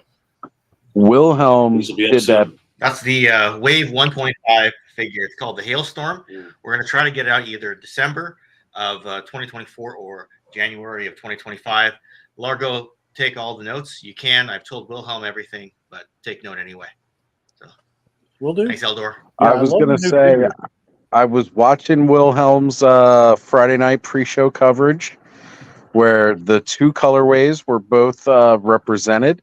The original gray, red, and kind of black coloration, as well as the strikingly familiar serpent blue coloration, which goes in just beautifully well with a wonderful retro G.I. Joe line. Seeing the turrets rotate, oh man, that was great. Y'all got to come to Joe Fest. I mean, the camaraderie here is absolutely unmatchable. It's like this, what we all got here, but in person. It's like if we all could just group hug here, every single one would be on camera. I've never been to a convention like this. Honestly, this is if I had to pick some of my favorite conventions, this would be one of the top 2, 3. Right. We've been saying it throughout the night too, how because I was bringing up how things were at last year's PowerCon and kind of comparing that with what I've seen here, and it's like knowing that I was supposed to be there right now with you guys. It hurts to not be there, but I'm glad that we do have a similar virtual representation of these con, type vibes every week here on the Clubhouse, having everybody come on with us, but it doesn't beat that in-person camaraderie that I've seen through so many photos from Tony's Figs. Wilhelm's been posting pictures with everybody as well. I mean, it's great being able to watch you guys, seeing Terrence. Terrence been posting pictures of all kinds of, everything. He's wearing your shirt, isn't he? My shirt? Did he wear my shirt? There's an awesome verse shirt here. I'm pretty sure that's who it is. I was going to say it could be Darren down south. Oh, shoot. That's who it would be. Anyway. I know you can't represent Ken because you got a much bigger brand of represent, but I am so glad to hear that Darren is wearing the shirt and representing the awesome verse and Clubhouse down there. I imagine he would be the one.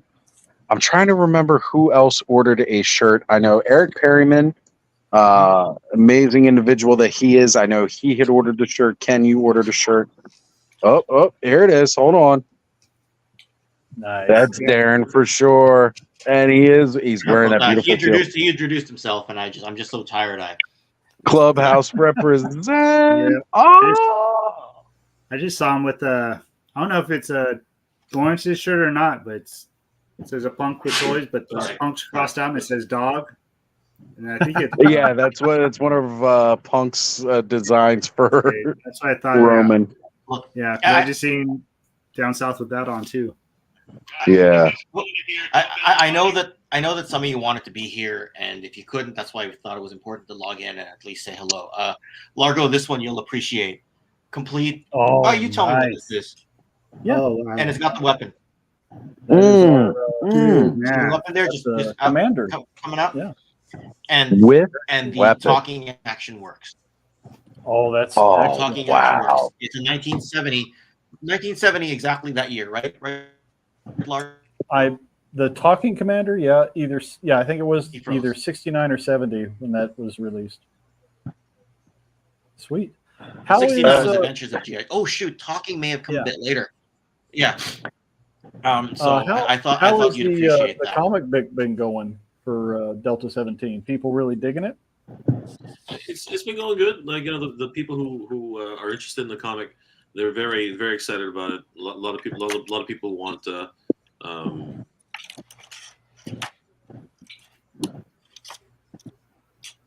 Are you guys still with us?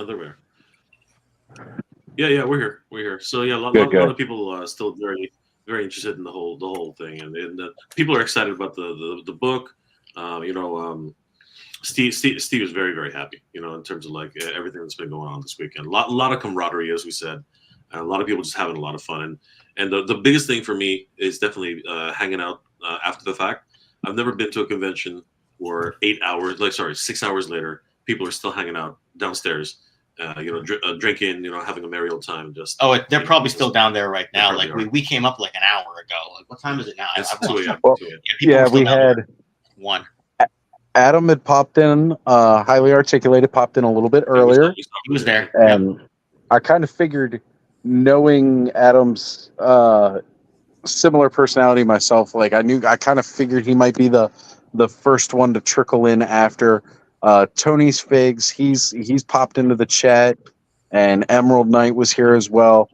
I got to tell you, it was great seeing the whole Delta 17 team together there, seeing photographer, graphic artist, and design, Ken, the man of all trades, and of course the idea man and founder Steve himself. Seeing all of you guys that I've grown to know so well over the last couple of years, seeing you together on this, man, it's just great to see. Is Emerald Knight still in the chat? John, if you're still in the chat, let me know. I know we should have kicked him out a link to join us on screen, of course, if he was able to. He's been a huge help all week. Thank you, bud. Yeah. Moisley's shouting out Canada, loving you guys. Yeah, absolutely. Saying, straight here, Jay is from his home province, Ken is from his current province, and go Oilers. I don't know. Ken might be a bit beefy about that one. I don't know about that, but if you're an Oilers fan, I can be happy for you mostly, right? I don't think Ken, you still got a couple of sharpshooters after dealing with Andrew Davis and Punk. You got a sharpshooter left for some go Oilers. Were you there last night? Because Punk dared me to ask Sergeant Slaughter who was better, Bret Hart or Shawn Michaels. Let's just say the look on Punk's face after was like, oh no, that was too bad. Oh, Ed witnessed what Sarge said. Ask Ed, so it doesn't have to come from me or Punk. But there's a reason why I'm pushing this idea, and Punk is not. Right. I love it. Sarge answered. Absolutely.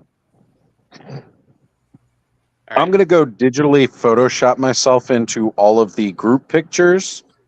Later, I'm going to download those from everybody and just, go back to last year's PowerCon photos, and I'm going to digitally Photoshop myself in each one. And you all know I can do it too if you've seen some of my digital work. I'll look just like I belonged. Right. And did you see any parents buying Delta 17 for their kids that came to the convention? A few. There's been a few. Yeah. I was going to say, I was interested to find out, how are the sales going for the kids on Delta 17? Because us as a collector community, we kind of know what that looks like. It's up and down. There are parents who are very much pushing their kids to look at them, and there are actually some actual kids who are looking at them like, holy crap, these are actually really fun. And JB Toy Trunk came by today. Yep, he's here. JB. And he brought his granddaughter, and she was excited. So she actually picked up a Death Sparrow for herself. So right on. Are we streaming Chronos panel live? We are. We are okay. So it's actually going to be live. So there's a panel tomorrow at 1 p.m. Eastern. We'll be streaming. Yeah, we will see you guys. I at 1 p.m. will be watching that. We're gonna turn in, guys. It's early start tomorrow. You guys are working. but we wanted to drop in, say hi to everybody. And Thanks, everyone. We appreciate it. Oz, Thanos Copter, Largo, Cobweb, Dre, good to see you, brother. Bud, good to see you guys. We'll see you tomorrow. 1 o'clock. We'll shout you guys out. All right. Get some rest. All right, Good brother. night, everybody. Thank you. We'll see you guys. Good night, guys. Yep. Bye bye. Yeah, JB, he's been another one who has just been posting pictures galore of everything.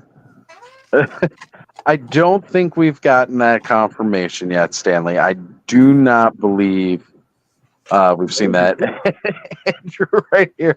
You got to say it after they've left. They got to worry about a booby trap from their outside their door in the morning. Andrew is a guy who will come up and tell you he's going to put you right through the table. Like one of his first words for me at PowerCon was to let Ken know he's going to put him through a table.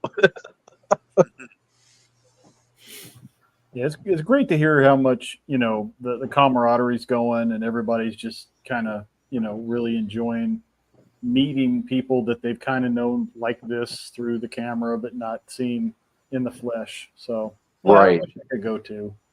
I was planning on going this year, but between, Guatemalan gremlins, the washing machine break, you know how it goes. There's always something that eats up your travel money. Oh, Largo. I literally know how that goes. Oh, I yeah. know. I'm with you. Personal injury, yeah. That was something I was not expecting. Like I was like, my foot hurts for like 3 weeks. I don't think it's bad. I go to the doctor and he's like, yeah, we're gonna put you in an air cast. I'm like, what? Huh? We're taking X-rays, and I'm like, okay. My foot's still swollen. He's like, well, take this medicine, be in a cast for 2 weeks. I'm like, you do realize I'm taking my daughter swimming for her birthday this coming Sunday? And he's like, well, take it off. Float in the pool. Don't exert yourself. He's like, I don't need you to be back here. And I'm like, shit. So yeah, I even said it to the group chat. I was like, man, I wanted to be there because it's only 2.5 hours away. I was like, it's like that close, and all these cool ass people are there, and I'm like, I told Oz I did promise him next year I will be there though. Yep. Well, it was like me too, right? Like I'm literally been counting this down for months, and it's like. Oh yeah, a month and a half out, I started having issues. Last year, Yeah. A month and a half out, I started having issues. Computer dies, and it's like done. That's it. I got to reinvest, but it worked out for the best. And the best part is, it's coming around again next year. So we just work into it again for another year, and that's good. Hopefully we can gather around as many of us next year and maybe even some more, because with another year of planning, who knows who else might be able to attend. That is true. I think PowerCon is going to be a big one next year. Well, PowerCon is definitely going to be the one that I mainly focus, because PowerCon is more based in my wheelhouse of fantasy versus military. In what I like to collect for toys. But I love so many of the Joe community, and so many of them have shown me so much love, even though, again, I'm mostly a fantasy collector, high fantasy collector, that it's, I couldn't not want to be at Joe Fest as well, right? I'd want to be at both. And in some ways, just even wanting to be more so than Legions Con. I love Legions as much as I do. But again, a big part of that community is part of the Cabal on Facebook, and I am part of the Cabal on Facebook, but I don't use Facebook being the problem. I use IG, and that's where the toy pick community is for a lot of things. That's where we see a lot of the other stuff. Guys, I'm going to switch it up, and we're going to head back inside now, because if I don't, I'm going to sit out here and chain smoke all night. Plus the battery's dying a little bit. I'm actually going to take off early tonight. I'm really, really tired. Had a long That's week. fine. We might end up calling a little bit earlier than the usual anyway, Thanos. But thank you for being here tonight, brother. Yep. Yeah, good to I'll see see you, you buddy. guys all soon. Later, Thanos. Of course, we'll be Later, watching your Thanos. retrospective tomorrow. Oh yeah. Yes, sir. Well, I didn't watch All right. last week. If you missed it, I've watched every one of Thanos. I missed last week. I'm forgetting it's going to be a week Aw. now. Well, you know what the best part about it is? There's always the replay. Yeah, I'm going to double up in the morning. Oh, it's perfect Oh, to we were enjoy talking your about coffee with. some other like kits and stuff. I found these Tommy Tech ones. They're kind of similar to like what some of the Bandai stuff does. They have this thing. It is a UGV, a robot, like we're seeing in real life now. It's got some super details to it. It's made for their 1/12, gun girls kind of stuff. Totally works if you're, classified collector or action force. You want to add a little robot with a machine gun. I saw cool- those on cool set. Amazon. I Yeah. was like, I saw all the girl figures. Like they look so dope because they come with like battle vests and they had like different head sculpts. But they came with like one was a sniper, one had like Uzis, one had like John Wick style handguns. Yeah, and it's all super detailed, and the prices are pretty reasonable for the sets. They've also got some cool gun racks. If you just want some gun racks for your armory, they got a couple different styles. They're cool, man. I've been enjoying tinkering with these just to do some diorama stuff. But yeah, I'm always looking for stuff that will work. And one of the reasons I enjoy dealing with monsters and stuff is scale doesn't really matter with monsters. I've got some monsters like Kong here. Well, he's not really Kong, but he's from the Leonard line. I use him with my 1/6 guys. I can use him in toy photography with 118 or 112 if I want, big monster gorilla. So it's nice to be able to play with scale and enforce perspective when you're doing photography and stuff. So there's a lot of stuff out there. Largo, being that you've looked at I see the Tommy Techs that you have, which I definitely am not going to look into those before I go to bed tonight. Definitely. I'm mad at you now too. I love you, but I'm mad at you now. Hey, we're all enablers. Exactly, we have to be. Have you looked at the SH Monster Arts? Yes. Those I have the guy that owns the comic book shop I go to. I've known him for well over a decade. Great dude. He has got all of those. He collected them himself. He has them all. I have been Hiya Toys. I'm glad has made a version that's a little cheaper because I love Bandai, but I am not willing to fork over almost $300 to get like a King Ghidorah. They're premium. I did end up getting one of those as a gift for my buddy Grindhead Jim because he's the one that introduced me to the original black and white Ghidorah film and got me into all the kaiju stuff. So for his birthday last year, I got him one of those, and he loves it. It's super detailed, and he's a big Godzilla head. He loves that stuff. Yeah, the flight stand for that thing is huge. It's like I saw the mod. It's like, and they even said there's like two versions Hiya put out. There was like the non-premium version, and the premium version which lets you mount it, and it has like all the things to hold the heads up, the wings out. Oh yeah, the wings are huge. And for me, who just recently, I love Kaiju number 8, the manga and the anime, and then of course I'm an Ultraman fan. So like I was like, I love the kaiju the little the robotic kaiju, and I was like, oh. And then a friend of mine, he owns a toy store in California, and I put these guys onto him. Toyco Andrew's a great dude. He just shipped me out. I should have Monday or Tuesday. Godzilla and Kong from the new SH Figure Arts line, and then I got Shinmo, Scar King, and I'm a little mad because you have to get Scar King to get the bionic arm for Godzilla. Oh, and I was like, I hate it when they pack them like that, where you got to buy two. I want to see some Jet Jaguar love, man. They did. Yeah? Jet Jaguar just got released. Sweet. He's $120, I think, from Bandai Premium. I want to get him because my best friend, he is, and Oz knows him and Cobb knows him, Dave, he mentioned how Jet Jaguar was huge in his childhood. Yeah. So for his birthday this year, he doesn't know he's going to get it. He isn't watching. I'm going to buy him the Jet Jaguar. That's going to be his gift. Because I know he loves it. And the thing looks so detailed and so dope. Very cool. Yeah. I was a sucker for, watching all those old movies on Saturday mornings. They, after the cartoons, you'd have like the monster movies. They throw on a lot of them was either Ultraman or Godzilla. Yep. They were great. Yeah, those were awesome. I grew up with watching what was it? I was gonna say Gamora. Gamera. I saw Gamera. I saw Ghidorah. I saw Godzilla. I loved all that stuff. But then it's like I kind of left it for a long time, and then now I'm back loving it. And my daughter, the little one, she watched Godzilla X Kong with me, and she's like, "Papa." I'm like, "What, baby?" She's like, "The monkey, he's cool." I said, "What do you see?" She's like, "The monkey and a dinosaur." And I just started laughing. I tell my wife, I said, "Babe, I'm mad because I wanted to take her to go see it in the theater, but I thought it was going to be too much for her." Dude, she sat and watched it on TV, man. She watched the whole thing and beginning to end and loves it. So, yeah, Connor is another big one who's gotten into like the monster love.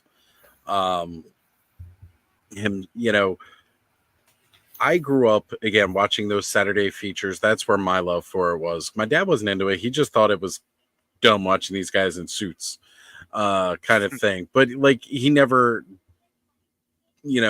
told me not to watch it. And I watched it, and I would start, we'd take our little Friday weekly trip up to the video store, and I would rent some out and then kind of watch whatever I could on the weekends as well. I grew to love Godzilla, but I had nobody to share that passion with because none of my friends really were into it like I was. So it was, again, one of those things where this was kind of a passion that I shared with myself until a much larger audience. When Connor was young, I forget what it was that he watched, but all of a sudden he knew who Godzilla was. And then he watched the Legendary films with me because I had those, downloaded. We went to go see Godzilla King of the Monsters in theaters. That was his second big movie going experience. The first one was Endgame.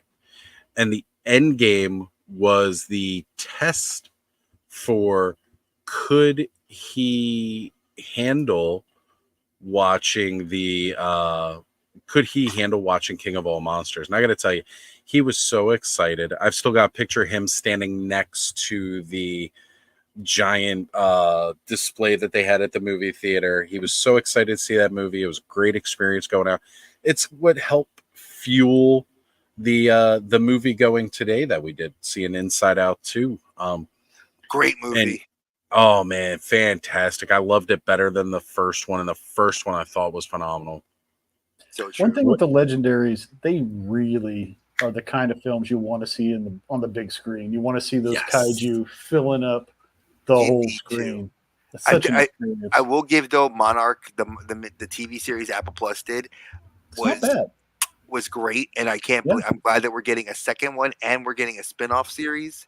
And I was impressed they got Kurt Russell and his son to play the same characters. Like, well, of course, that's brilliant. It's a perfect idea to do, right? Because we've even seen that with like young Sheldon, right? Yep. Jackie played Sheldon's mom in Big Bang Theory. And her daughter, I call her Jackie because, again, I was introduced from her for Roseanne. I cannot remember the actress's name. But her actual daughter is the one that played the mom in Young Sheldon, which I didn't know at first. Lori Metcalf. Thank you, bud. Seeing her, like I was looking at it, I'm like, I can see the mannerisms, like everything's all there from how she acts, in Big Bang Theory. And I'm like, she either studied it really well and then I found out watching an interview that was actually, I was like, oh, well, this actually really makes sense now. And it's amazing. I love seeing when they do that. Now, Bud sent me a link a while ago because I don't do Apple TV. I need to go back to that link. I may need you to resend it to me, but I need to watch the Monarch series because I've been following that. Like Godzilla 2014 came out and I was like, yes. And then I found out we were going to get Kong Skull Island, which tied in with it. And I was like, okay, sold further. This is great. It's going to build up for a good movie. Then, of course, getting King of All Monsters got me more amped up for it.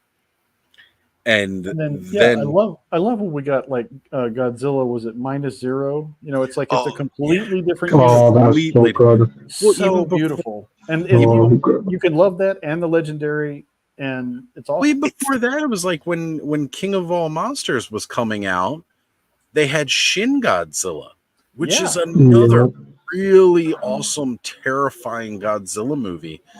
But it's a whole different thing. And actually, Shin Godzilla I loved because is very similar with -1. How is the story more about the man is the evil, not the monster. The monster is the byproduct of man's evil. It's that statement more so than which goes back to the original Gojira. Original, talking about the evils of atomic weaponry. It's like, oh, okay, nice. Yep. And I think they actually said -1 is canon because they wanted to speak, because they actually went to Toho and Legendary had said like, hey, we want to tie all this together, because if you even look at Monarch had pre-screenshots from Gods, or if you watched it, they had stuff from -1, even down to the beach that they showed the nuclear explosion. That's the same island chain that the guy lands the plane at in the beginning of the movie. So like, to me, I was like, this is exactly why I love doing the movie podcast, and I love watching movies, like to analyze that sort of stuff, because when you take that and you're that seamless to bring the movie worlds together, to connect it to the TV show, to connect it to the greater, what they're calling the monster or the kaiju verse, and now they're talking about trying to get our boy into bringing Pacific Rim in because he's a huge kaiju fan, and I was like, Guillermo del Toro, yes. I was like, bring him in. I'm like, give me Pacific Rim versus Kong versus Godzilla. That's what I need to see. Pacific Rim was my perfect kaiju stimulator, appetizer for what was to come just like a couple years later, right? I went to go see Pacific Rim with Connor's mom and fell in love with the movie. And then sure enough, like that year for Christmas, she had made sure that I had the Pacific. Unfortunately, she didn't give me the choice, but I had the Blu-ray ready to roll. I was excited about the sequel. And then I watched the sequel and I wasn't as excited of the sequel anymore.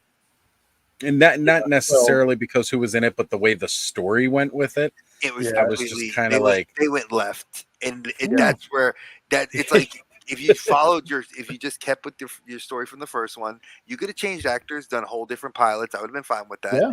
But like when you went left, I was But now they did the animated series on Netflix, which is really good. They did a comic book series that was really, really good. And in the comic book run, he ties the kaiju verse in. Like he actually talks about that alternate world is actually where Godzilla and Kong and all them came from. And I was like, holy shit, like this is exactly like Guillermo. And he said all he did was write this stuff in a notebook years ago. And this is where he spits out Hellboy. This is where he spat out Pan's Labyrinth. I mean, everything he touches is gold. Oh, yeah. So I wanted to address this in the chat before we continue more, before it gets lost in the shovel with more kaiju talk, because I think we found the new topic for the next part of the night. Is Mega J streaming on his own channel tomorrow? From what I understand, the panel will be streamed on Mega J's channel tomorrow. Okay. And that's going to be himself, Ken, Toy Connections, a punk with toys is going to be there. Ramen Toy will be there, so hopefully we can get an answer to your colorways question because we have not been able to answer it tonight.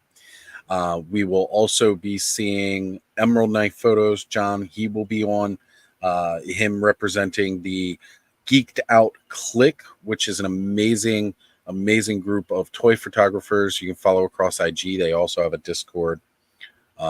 Just outstanding. They have a YouTube channel. They've been doing a weekly show. So definitely can catch that on Mega J's channel tomorrow. He's at 1 p.m. Eastern time, folks. So I will I will be sharing and posting that link so everybody can catch it.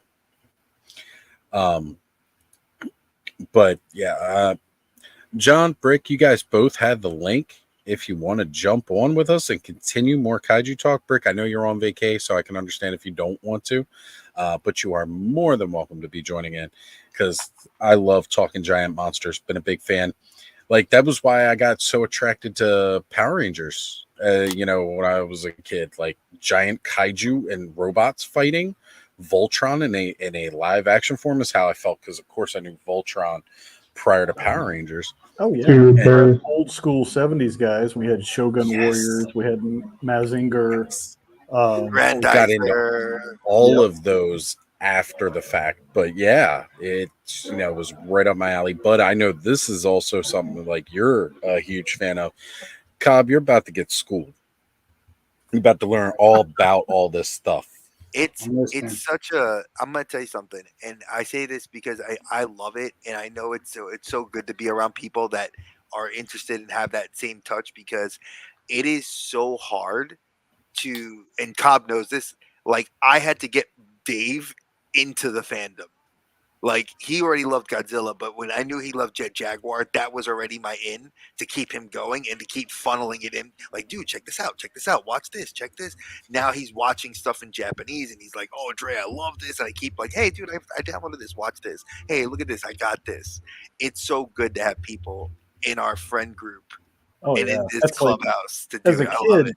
I watched the Americanized Battle of the Planets, G-Force. And then as I got older and I told people, hey, man, I watched this really cool cartoon. Like, no. You're going to need to watch the Japanese version with English subtitles so you can get the real story. I'm like, whoa, blew my mind. It's like so much better. Same thing with Macross instead of Robotech. Macross, yes. Wow.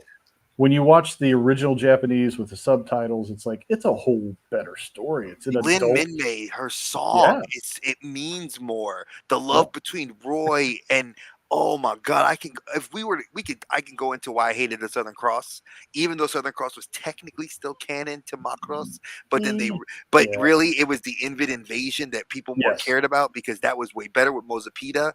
Dude, I am a diehard fan of that stuff. I that was my stuff. Like Exo Squad, yeah, I know they wanted to try to bring Robotech back. I'm glad they didn't. The Zentradi, I can go. Oh my God! Like the Exo Squad stuff was that was just a licensing mess that created that, more so than the actual Macross love. That's just how that kind of went. But all right, so it's funny that Brick sent. Can you show the pic that I just sent? Because he sent this to me, and then I asked him, "Can I share screen?" Because I wasn't paying attention to the chat where he had already asked me to do it. So I'm going to share this screener here real quick, because this is just, we were just talking about Mazinger, and speaking moistly. Wow, that's awesome. Legit. And I love Brick is perfectly posed. He's got that superhero pose. Now, I'm not going to lie. Brick and I have talked about this before. Brick's about as tall as I am, and I'm definitely not a short guy by any standard. And that Mazinger's got to be at least 6.5 feet. 6'2". Because Brick, you're 5'10", 5'11", right? Like me. So, like, that's almost like good 5-6 inches above Brick. That's huge. Oh, well, maybe we'll give an 1.5 inches for lift down here at the bottom. I'm just noticing this is on a little, like that half inch platform. Yeah, that half inch adds 5 to the top. But I love this. Absolutely love this. Oh yeah. Oh wow. Now, wait, Largo, I got to ask you a Robotech Geeking question. out. I have to ask you this Robotech question, being that we're talking about robots and stuff. Macross. I'm assuming that you've watched other Macross series throughout the years, especially with the '90s, like Macross Plus, which was freaking awesome. Loved Macross Plus. What is your take on Macross Delta? That was kind of more early 2000s, and what was your thoughts on Macross 7, which is kind of musical Macross? Which I did not care for Macross. Firebomber. Yeah, it just didn't. It didn't, to me. It didn't mesh with the overall story arc. But for the most part, I love the animation. I like the fact that it kept the story going, and you're still hungry for more. But nothing's going to replace the original. You know, it never is as good as that first time when you're first seeing the SDF one and understanding the bigger universe that these guys have just stepped in. You know, it's like, hey, we found this great spaceship. It's like, oh yeah, but there's strings attached. You know. Oh yeah, like the SDF one crashes to Earth in that first episode, and people were like, "Oh man," then they rebuild, they reshape it, and then it was like, "Oh yeah." Then we later get the SDF 3, which is a remodeled version of a Zentradi battle cruiser. I'm like, oh, man, Yeah. I'm definitely letting my nerd show. Oh yeah, another one like with Spaceship Yamato or Star Blazers as we got it. Yes. You know, I watched Star Blazers as a kid. I watched the Battleship Yamato as an adult. I was like, dude, we were robbed as kids. This is such a better story than the original. It's true. It's cool stuff. Yeah. Mazinger, Grandizer, all those, all the shows we got, like Giant Shin, was it Shin Robo, Mm-hmm. We got those remade, but the classics was that music was was for animation, there was that drama. Like you got that with Godzilla, with Gamera, with I hated the American versions where they would be like, oh look, it's Godzuki. And I was like, no, I used to love the dun, which I've got -1 did that so perfectly. Dun dun dun dun, and then the CGI guy walking in the suit, arms don't move. For y'all that have not watched that, y'all need to. And we're so hungry for good storytelling, and so many franchises have failed us. I'm so happy that Godzilla has not gone down that road. You know, it never will. Good storytelling. Yeah. You know why? Because Toho's like this. Mine. They're like, y'all want to share it? We'll share it with you. Like Kong, I gotta give it. And even I found this out. Peter Jackson's Kong is technically canon to what we've seen. Yeah, I actually looked at. So check this out. Roll with me on this. Peter Jackson did the first Kong movie in the early 2000s. I think late 90s, early 2000s. 3.5-hour movie. Nobody really loved it, except if King Kong, 1930s. You know, the original story of Kong. So in the kaiju verse, and I actually looked this up versus several timelines from diehard fans. It is actually canon because it is our first appearance of young Kong fighting those evolved versions in those creatures we see in Skull Island that he rips the heads off of, the skull-looking T-Rexes. Skull crawlers, right? Yeah, the skull crawlers. Those are what killed T-Rexes off. And he mentions that in the series that they had people previously, Americans that had come to the island more than once, because we know that there is in Skull Island a crashed World War II ship. Aircraft carrier. Well, yeah, of course. And then there was a Vietnam vet that showed up and that talked about it in Monarch. That he's like, oh yeah, we were doing routine things in the air. We saw odd things. They've tied it in that since that time period, Skull Island has been on the map, and we now know. And then they linked it into the kaiju verse. So knowledge bomb there for y'all. I found that out. I was not aware. I didn't know that they had roped that one in. Because, I distinctly see that as a different one. But, I mean, I agree with you. So, again, Vietnam era is when we visit Kong Skull Island. And Kong's still young. He's still small in that one compared to what we see him in Godzilla versus Kong and then Godzilla X Kong.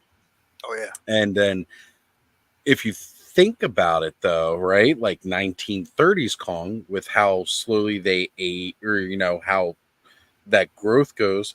So 1930s to 1970s, about 40 years, right? 1970s to Godzilla X Kong's getting closer to the 2020s. Because that would have been current, more modern day, between 2014 2020. So that's another 40 years. And then Godzilla X Kong following Monarch, because when Monarch, spoiler alert for people who haven't watched it, it's been out, you can watch it by now. When that portal opens on that island, it says the date up in the corner was 2027. So they jumped from 2016 to 2027. So there was like a 9-year, like a 9 or 8, like a 10-year jump. So yeah, Kong has gray hair now. So we do see a more aged Kong, like he's maturing. Sure.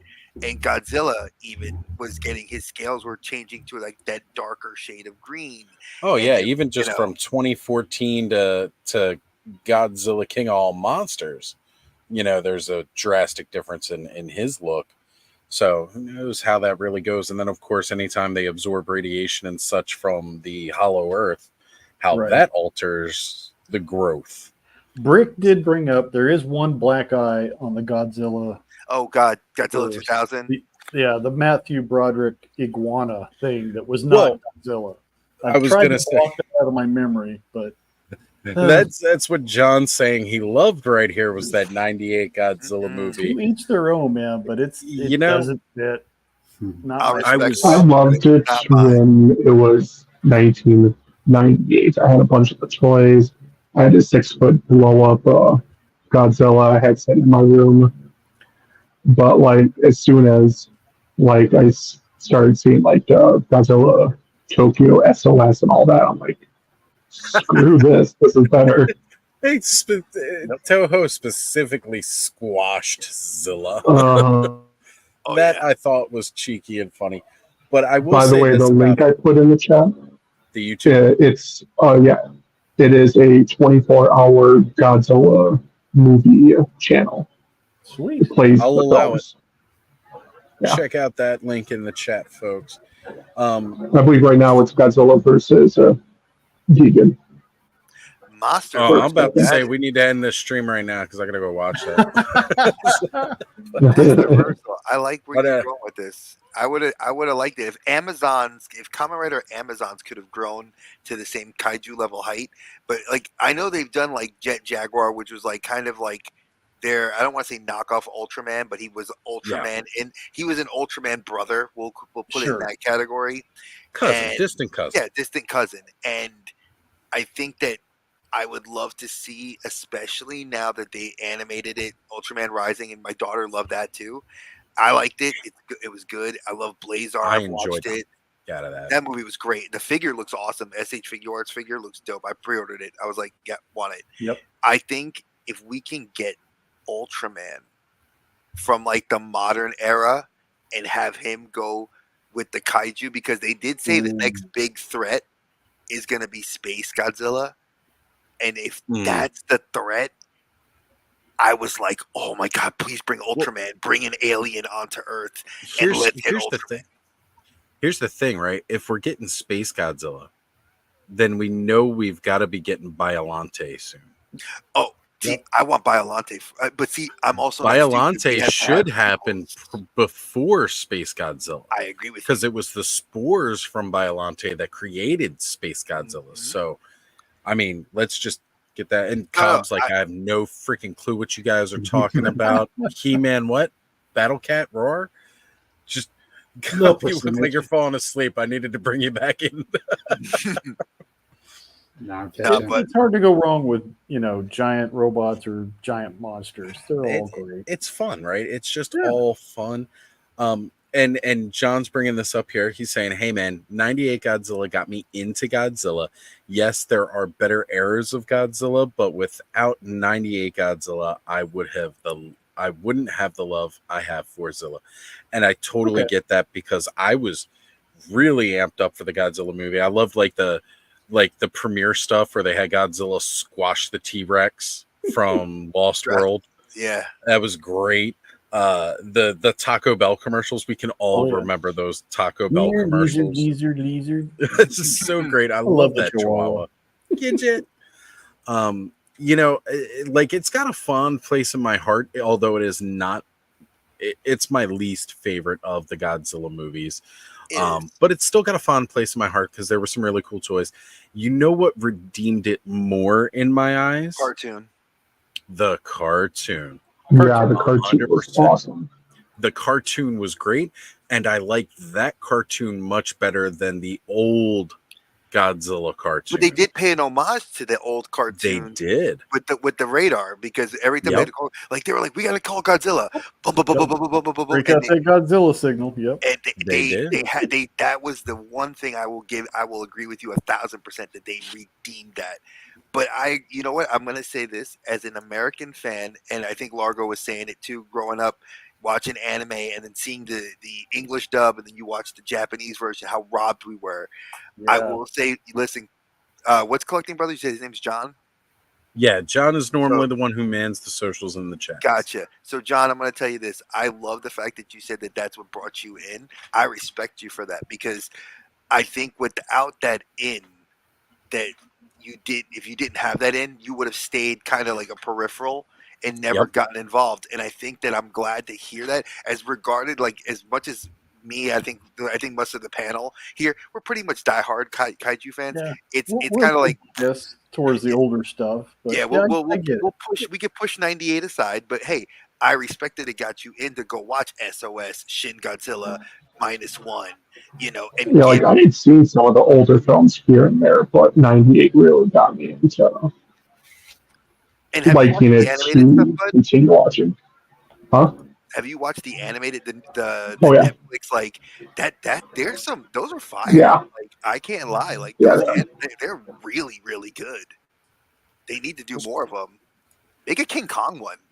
Like, I know they need to. Back in my bored days of working at PayPal, when no one would answer their phone, I was like, yeah, let me go ahead and start drawing some Godzilla here, because I need to, based off of the legendary model. Did you love that? Did you love that in -1 with the spikes, when they did the same thing that they do in the movies now, where they were like, like it was, it gives me chills. All right, Brick, thanks for popping in, brother. I'm glad you're having a great time. I can't wait to see more of the videos and more of the pictures. He's been spoiling us with some beautiful pictures of Japan, which one of these days I'll be able to get over there and enjoy it. I will say this. My youngest one was scared of the Godzilla, obviously, in the beginning scenes, because he looks more feral. I think the best term I could use for that. And I had to like calm her, because she was like Papa, I'm scared. And I'm like, no, Mama, no. Like, look, it's okay. He's angry. I said, because he got out the water. He was nuked a few days ago. I'd be pissed off too. They gave him real weight. It's like when he would walk, you could feel like the ground's going to shake. And the tail, very reptilian. Like it had almost like a mind of its own. Like he made it. I agree with you. Like it was like he was more animalistic. Yeah.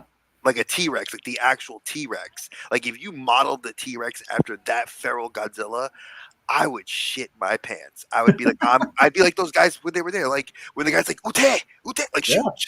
And you see that dude just like he's like, what's his bullet gonna do to that thing? Nothing. Oh, that's dope. Is what my current job, there is no real downtime between calls, really. But at PayPal, you're the bill collector. Nobody wants to answer the phone when you call.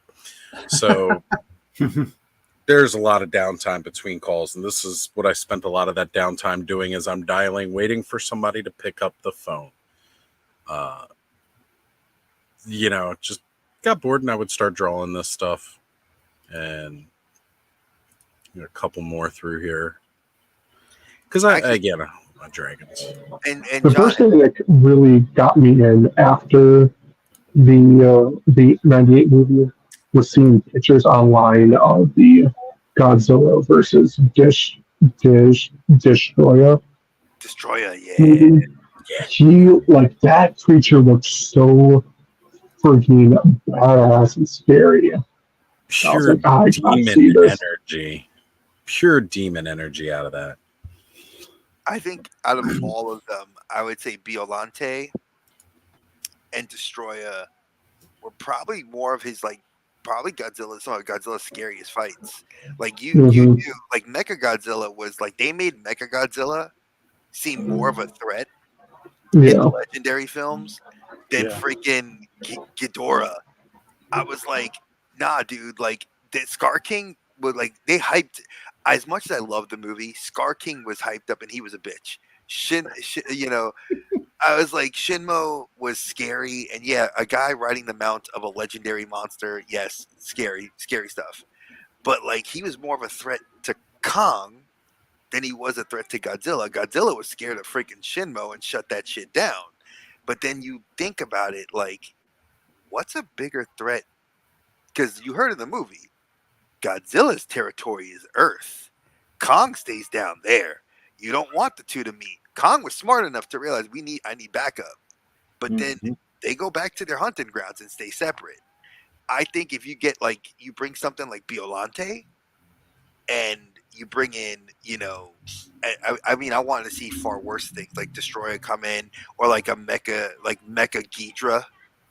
Well, or Gamera.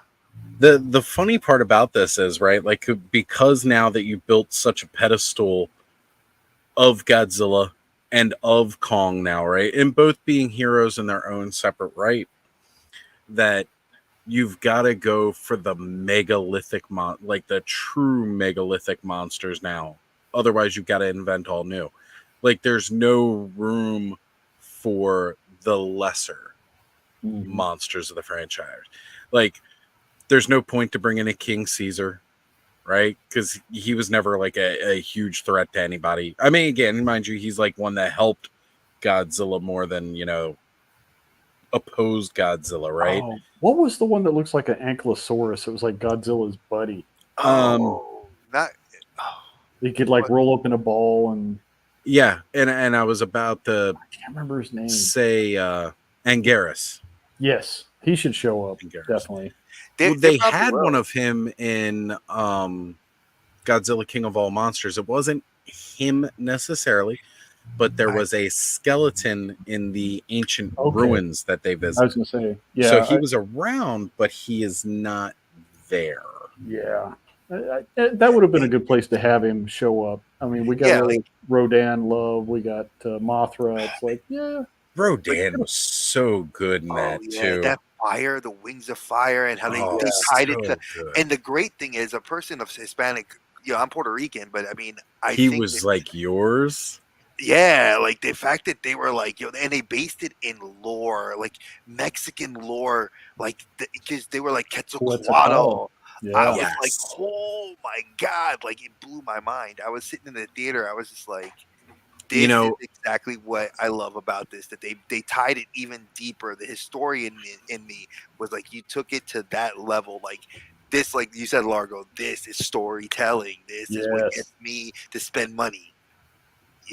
Don't give me, I can watch some of the frou-frou funny shit, right, and it's okay, or the John Wick, like violence for violence with a little story, but and that's kind of like, and that kind of ties me into another rabbit hole, which is cryptids, because so many cultures have lore. Down here we have La Llorona, we have the Chupacabra, La Llorona, and there's I want to see a kaiju Mothman. Love that. That scared shit out of me. Mothman hits a little close to home with me because of the close proximity to the Chesapeake with a lot of its lore. Mothman, I'd love to see some stuff with that. The movie we got, Mothman Prophecies, was pretty cool. It's the first time that I ever watched a movie with Richard Gere, was excited for it. Like normally I'd hear Richard Gere and I'd just be like, oh great, another one. But that was a first night was good. Like I said, this was the first one I was excited for with him. First night was good though. I will not deny that at all. And the Monsterverse, like I think Oz said it best. It's like we can't have these like second string guys. Like Gamera would be Gamera would be a cool character to see show up, but here's the thing: it's like we're at that point now where you've integrated a couple of creatures that you've created and had some lore. Like they said, Shinmo was there at the first Ice Age. Yeah, which makes sense for the character, right? Exactly. Totally bleeds into the whole freezing of King Ghidorah kind of thing, like how he was frozen, because that was like a mystery. Like, who was bad enough that they froze Ghidorah? And a three-headed freaking monstrosity and we know Ghidorah is an alien. and could throw hands with any Titan from Earth, and win. So it was like, who was taking him down? Who froze him? And then now, like you said, bringing in Biollante, and I think at the same time, and this kind of ties in, like with bringing someone like Jet Jaguar in, an Ultraman, like you could actually have, and this is my brain going big brain thinking, like D&D style, like why wouldn't we have the Ultraman Force, like from Mobius? Yeah. And well, G-Force, right? Convert. Well, Ultraman had, I think it was Ultraman Mobius. They had a team of like 5 Ultramen that traveled throughout. Yeah, and I was like, bring them, and they were like, oh shit, Biollante's going to that planet. Oh crap, let's go make contact with oh god, why can't I remember their name? Monarch. Let's go make contact with Monarch, and let's like tell them like, hey, we're here, we have something, a device. Bring me somebody that you think you can trust, and then integrate the son of the guy who was. You bring him in because he's older. He's got that hunger and he wants to defend Earth. You give him the Ultraman thing and tell him how to henshin, bro. You get that transformation and you see that shit. I see that with Godzilla and Kong, and then in the middle of the thing, henshin, boom. When I see Ultraman, I would fucking jump up in the theaters and like cheer. It would be so much fun to see that mixing. I don't know what rights nightmares they would have to unweave to truly get it to work. That's why you do Jet Jaguar. And you gotta have Jet Jaguar be the one.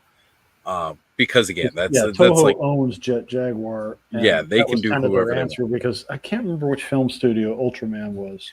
Ultraman's not Toho. Ultraman's Bandai. That's under the Bandai, Namco, that whole umbrella.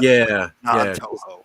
Now I think back to that first Ultraman series that I experienced when it was coming on Fox Kids when when Power Rangers took off and they were just like, all right, let's get whatever we can that's similar.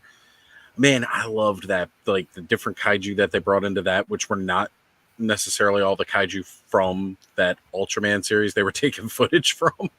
Because then I was like going back and I'm watching the series. To be fair, some of Ultraman's villains were kind of goofy, like the dinosaur with the they tank had tread. to be because they, from the time that they were around, it's like you had no choice but to be a bit goofy. Well, part of that was, they're just like, what models do we have around the shop? Let's throw something together. Okay, this is the monster of the week. Okay, great. Yeah. And I love, like, when you look at it too, you have to remember that I did a panel on this several years ago when I was living in Virginia at NecoCon. I went to NecoCon in Virginia, and I did a whole panel, and I was like, I actually had to like list out and stop at one point because I was like, holy crap, I can keep going. Of all the shows, like when you look at like VR Troopers, I'm going to use that. And all the footage they clipped. All the footage they clipped was from 4 different shows. Yep. And then they didn't tie into each other. They were all like Space Sheriff Gavon. Not at all. Was not the same thing as Bioman. Was not the same thing as this. Then you have what was it? Big Bad Beetleborgs. Everybody loved Big Bad Beetleborgs. That's actually a whole series unto itself. That's not Kamen Rider, and they were so completely alien. But we as kids were like, "Oh, okay, it's weird. They transform into these weird suits and they get robot suits. Oh, cool." Then I see the Japanese version. I'm like, "What the fuck?" And then the weirdest part too was like, and I was older by then, but it was cool that I thought they were doing the Forever Red episode. Yes. And I was like, okay, I'm down for this. I'm gonna watch this because we got Jason David Frank and Austin St. John coming back into this. My 2 favorites from the original Mighty Morphin as their respective Red Rangers at that time were coming back into it. And then like I'm looking at the cast of villains from the Machine Empire, and one of them's a Beetleborg, and I'm like, wait a minute. They're like, we still had some stuff sitting around that we just repurposed into this one episode for the American release, because this never happened. How old were you? How old were you when they did Forever Red? Oh God, you don't want me asking because I'm. It was 2002. Okay, so I would have been because I'm actually 17, 18. I'm literally watching through Power Rangers Wild Force right now. So like it's during that that season. So I remember Samurai Pizza Oh, Cats. Samurai Pizza Cats. I don't was dope. remember that one. I That was watched. I remember that. the cats watched- that So I was like basically got a Voltron. 15, 16. Yep. I watched Samurai Pizza Cats, and it was either before or after they would air when I first saw Dragon Ball Z I'd say in the Hamtaro. US. I remember Hamtaro used to come on like before Samurai Pizza Cats, and I got into watching Hamtaro, and Yeah. then I got to watch. I was like, Samurai Pizza Cats was like, I was like, oh, and then they had what was it? Superhuman Samurai Cyber Squad, which is Gridman, and that Yeah. actually became canon. The American show became canon through an anime, and I think that's hilarious. Oh, that's weird. Yeah, it's called SSSG Dude, Gridman. as a kid, I love that show and I actually had all of the figures, like the transforming ones. Yeah. I love them so much. I wish I still had them. To put on him, like he would have different attachments. That was dope. It was unheard of. Transformers were the only ones that did that, but then you had a big humanoid person. And Transformers cost a lot more than they did too. Oh yeah. Because like the licensing for that stuff with Bandai was cheap because Bandai was like, how can I flood you with this stuff? Bandai was like, we are all about importing as much of the toys as possible over. And I believe on that YouTube channel I sent, it might be a different one, but they do also air the actual Japanese grid man show. Nice. But okay, Which I watched. It was awesome. But this actually brings me to a point. Did you watch? God, it was Dino. I can't remember. Dino Thunder, I think it was, because I hated the American version, so I stopped watching. 2004, yeah. Yeah, so I watched the Japanese version, which is Aba Ranger, and that's when they did a crossover, and they actually had Aba Killer, the White Ranger, who was in the Aba Ranger series, who was actually the villain, and he had the pterodactyl. His thing was the fucking pterodactyl. I think it was dope as hell. And he crossed over, and the Japanese actor crossed over into Dino Thunder. And it was like the very first time that like Haim Saban was like, let's have a crossover live action when the show, because I think at that point they were airing simultaneously, or it had just came close to the Japanese show had just finished and they were airing the American episodes. And I thought that was cool. I would love to see it. I know Disney's not going to do it now, and I'm glad. Leave it alone. Well, no. Who's got the rights for the show now? Hasbro has it all, don't they? No, Hasbro let it go. Yeah, they let it go. It's Playmates. Playmates now has the toy rights. Toy rights, but who has the show rights? Netflix was, but now they canceled. And they just canceled the reboot because Pink Ranger just came out 2 days ago and said that she was pissed at Netflix saying, "Hey, I just wrote the comic story of a reboot doing the same thing you wanted to do. Hit me up." And a lot Netflix of that's what's his name, Chris Cox at Hasbro, just wanted to get out of the entertainment business, and he totally dumped all the Power Ranger stuff Netflix was expecting. It's like, nah, we're not doing that. But see, that bums me out because I was excited for a reboot. I was excited for the 2000, the reboot, the movie reboot several years back. I was really excited for that. I really enjoyed that movie. It's a great character movie, not a great Power Ranger movie. I'll put it to you this way. Connor was 3 years old, so he's 3. He could barely grasp the concept outside of bright colors fighting suits, right? So I wanted to take him to the movies, found out that movie was mostly teenage drama, and then very little Ranger at the end. Decided I would not take him to the movie theater for that. I'm not going to try to bother. He's 3. I don't want to really take him to the movies, but I thought it would be cool to see how he could handle going to the movies at that age with that kind of a thing. Like, if he's all into the bright colors and everything, could he sit and watch a movie? And so then we get no, he wasn't 3 yet. He was like, he must have still been 2 because that was 2017. So it comes out and I'm scrolling through stuff I can rent or buy on I was looking through rent or buy, scrolling through, Connor saw the movie poster ad, recognized Power Rangers logo, even though it wasn't the same exact thing as the Power Rangers Imagine Next logo he was used to seeing. It was a Power Rangers logo, and he recognized it. And he said in his very broken English at the time, Power Rangers, or however he used to pronounce it. I was like, "Bud, I'd like to, but I don't think you're going to care for it." He was like, Power Rangers. I was like, okay, I'm going to buy it, but if you don't want to watch it, we'll turn it off. So I turn it on. That little boy stared glued to that screen the entire movie, beginning to end.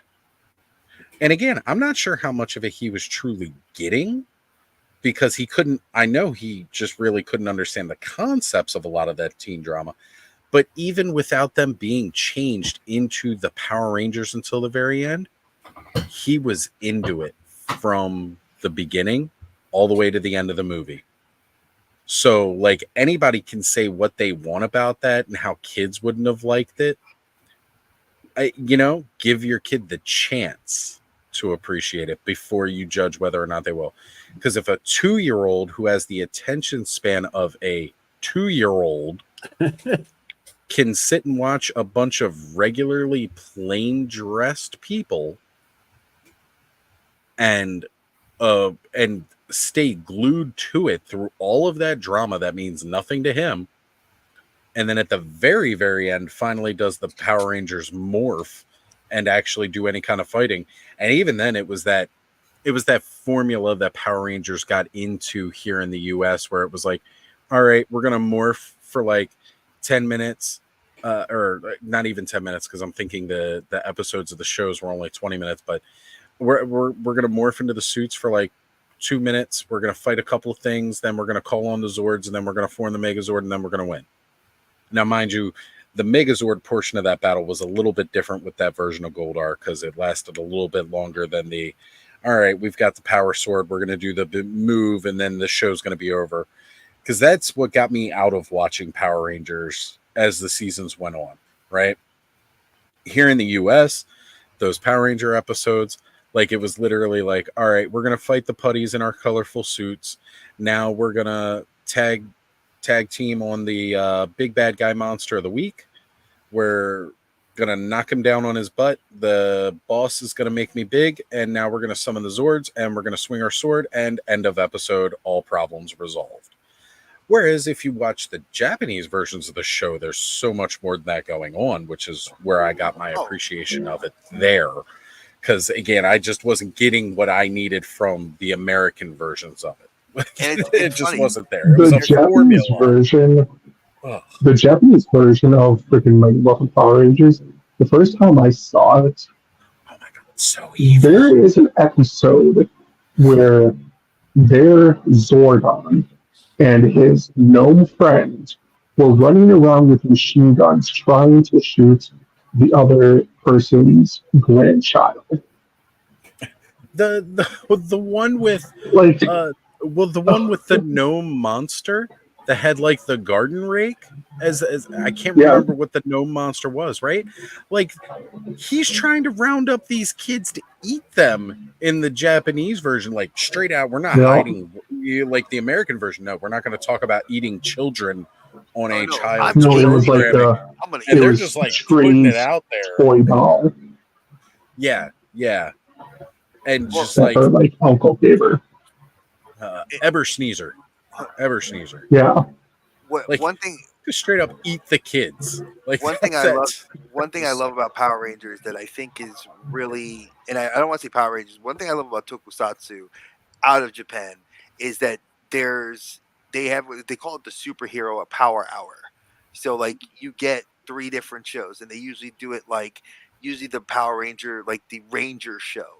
Like Bakukage Sentai Boom Boom. Yeah, your Sentai. Like that's your kids friendly show. It's got adult themes in it, but it's mostly geared towards kids. Then you have your Kamen Rider like Gotchard.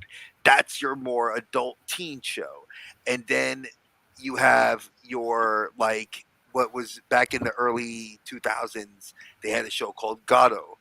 Garo is very like people didn't know this.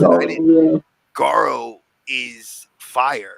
because the main Yeah. hero, like I remember the first episode, I was like, oh, it's like Buffy. I was like, okay, it's like Japanese Buffy. I'll watch this. And I'm sitting there, and then like they show a girl in the painting, like she's got her hands on her chest. She drops her hands. And I'm like, oh, there's no way they'd show this on her. Like she's got her boobs all out. And then she's walking naked out of a picture and she becomes a monster. And then like the guy eats the guy, like one of the security guards. And I'm like, That's so this crazy. is the show that's on at 8, 9 o'clock in the evening that these kids are up. And I'm like, you know, Well, it's I'm just like, our okay. American sensibilities Exactly. are so But far. think about Buffy though. We watched Buffy. If you think about American Buffy, that was like kind of the first time you'd see a lesbian relationship on television, which we never saw. That was so taboo at that time period.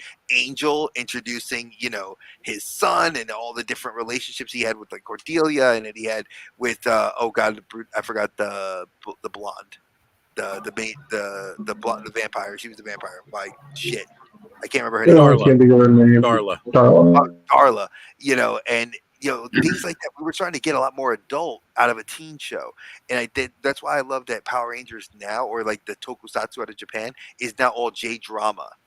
It doesn't fall just as kid shows. Like the themes in Gotchard, like there's an alternate dimension. I was like, Kamen Rider Gotchard, cool show. It's like, oh, it's a alternate reality where they talk about alchemy, and I'm like, oh, okay, cool.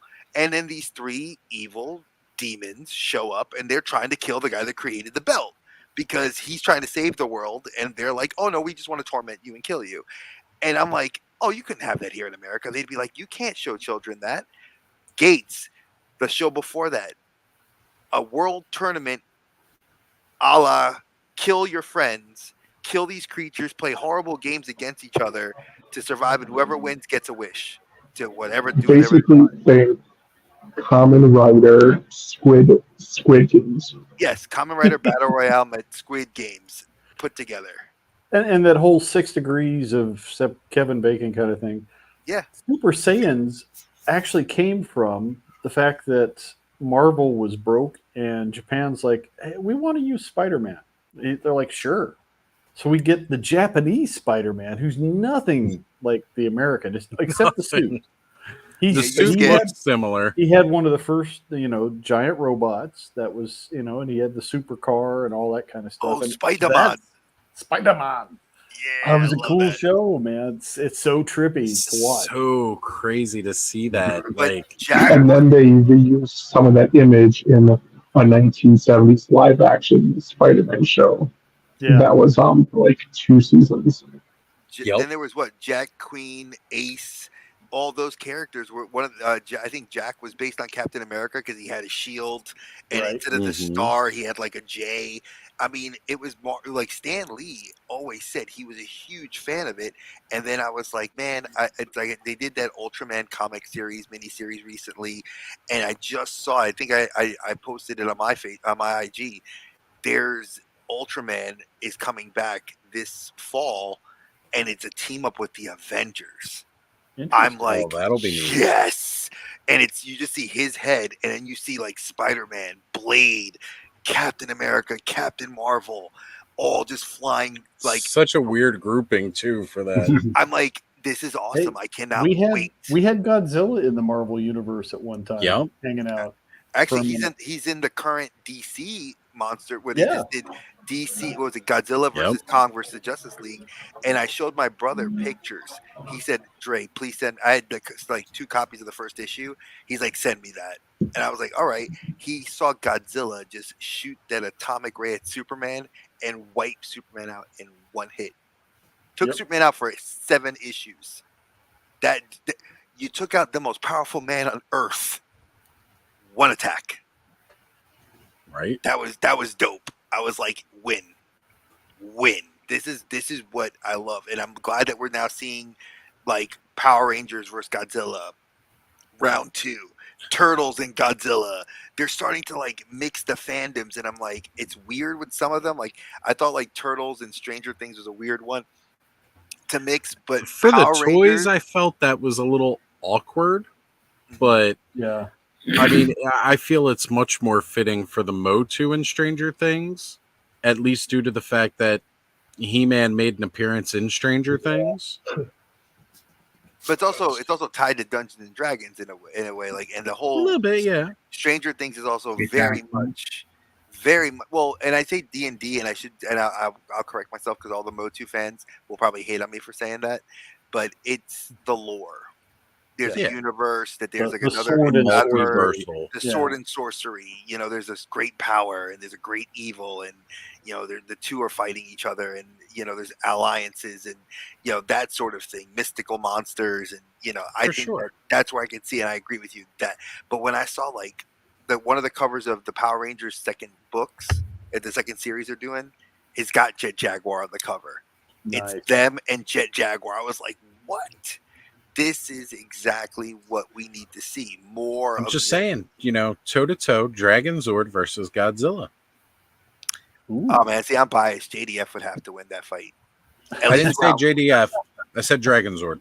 Oh, just the Dragon Zord, not nobody piloting it, just straight Dragon Zord. Right, because he's all right. Like Dragon Kaiser is a beast on his own without anybody behind the controls. That's true. Yes, yes. I want to see that versus Godzilla. You know, I think, of course, naturally, I'm going to want JDF to win because I'm a bigger JDF fan than anything. But you know, but yeah. I mean, I gotta agree with you. Like that. That's like who wins that fight. That's a tough call because it's like you got. That's like saying I want to see Voltron versus the Megazord. Who do I want to win? You know, Voltron. Of course, I want 5 lions come together to make a I'm going to super say robot. there's no way that I could see just being like, oh yeah, I want the Megazord. I guess it's whether you were born in the 80s or whether you were born in the 90s with your first introduction being to Power Rangers. I can see somebody whose first introduction was to Power Rangers and not Voltron. They'd want to see the Megazord. Oh wait, I'll blow all your minds. Megazord, Godzilla versus Big O. Ooh, Big O. Big Yeah, O. I had to drop that old school. Big O wins. You know what would be scary? Robert Dragon Zord Godzilla wearing Dragon Zord, like the Mega Dragon Zord. Okay, and if you so think like that's cool. Yeah. And if you think that's cool, go read the comic. Wait, what was that last part, bud? I didn't hear that. That didn't come Oh, through. go read the comic. Go read the crossover comic. Yeah. Okay. Because that may or may not happen. Why not? Right? Like, why wouldn't it? I like what Briscoe just said in the chat too. He says, "Does anybody watch any Tokusatsu style Samurai Ninja series?" They're really right now. There aren't, like, I've looked. There's a lot more Korean shows that have been like K-dramas that have been doing the ninja, and kind of almost, I don't want to say samurai, but have kind of gone to the wuxia style. Then there has been more of like a Japanese or Chinese, like, kind of dip into the ninjas, and I'm kind of sad by that. There's more in the manga, like Lone Wolf and Cub. Awesome. God. I'd love to see that. Blade of done as the really Immortal. good- yeah. Hey, can I just say to the 15 people still watching, as this show has gone way beyond where we normally like. This is not a conversation that is often had on here, which is good because I like the new conversations. I like delving into all these different aspects of different fandoms. I'm not going to say geekdoms or nerddoms, just straight up fandoms. You know, this is we've touched through this a little bit before, but we've never done the deep dive like we're doing here now. We are reaching deep into the bag on some of these. Yeah. So the 15 of you all who are still watching at this point, 5 hours in, with us talking about all this stuff, you people are angels, and I don't know who you're here to see, but bless you. Oh, we love you. We love you. And I will say, I'm loving Definitely, Master Versal. You are picking my brain, man. You're like going back to like O Ranger, and like actually there has been 3 Sentai shows out of Japan over the last 25 years that have been Heisei into Reiwa and Showa. So I would say all 3 eras have gotten a show, at least one that have had show, like cars. This one, Boon Boonger, is a little bit more, I think, tailored better for cars. It's a little goofy, but I kind of like it. Versus something like O-Ranger or Car Ranger that we had in Japan, where they were, I think, trying to pick up on the initial D, the fandom that was like, oh, you like cars in initial D? So, all right, well, let's get you in here since you like drifting. Watch this show. Versus the one that I totally skipped, which had eyes. That was, oh God, I when I saw that the Zords had, each of the individual Zords had eyes on their vehicles, I was like, I'm done. That's like Kitty Modger, the Angels. They were like, oh, we're angels that we come to. I was like, nope, done with you. Pass.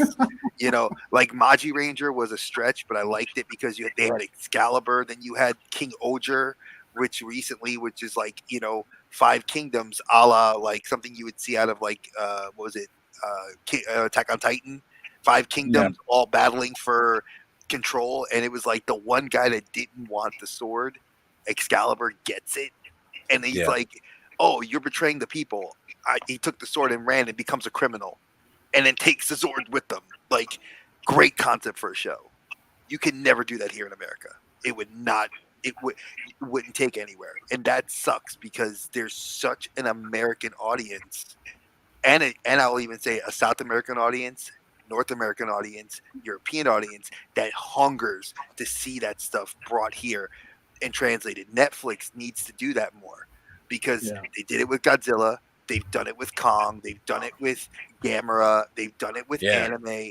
You need to bring that shit here. As a fan who speaks the language, I learned Japanese and speak Japanese because of the fact that stuff brought me in. And there's my daughter.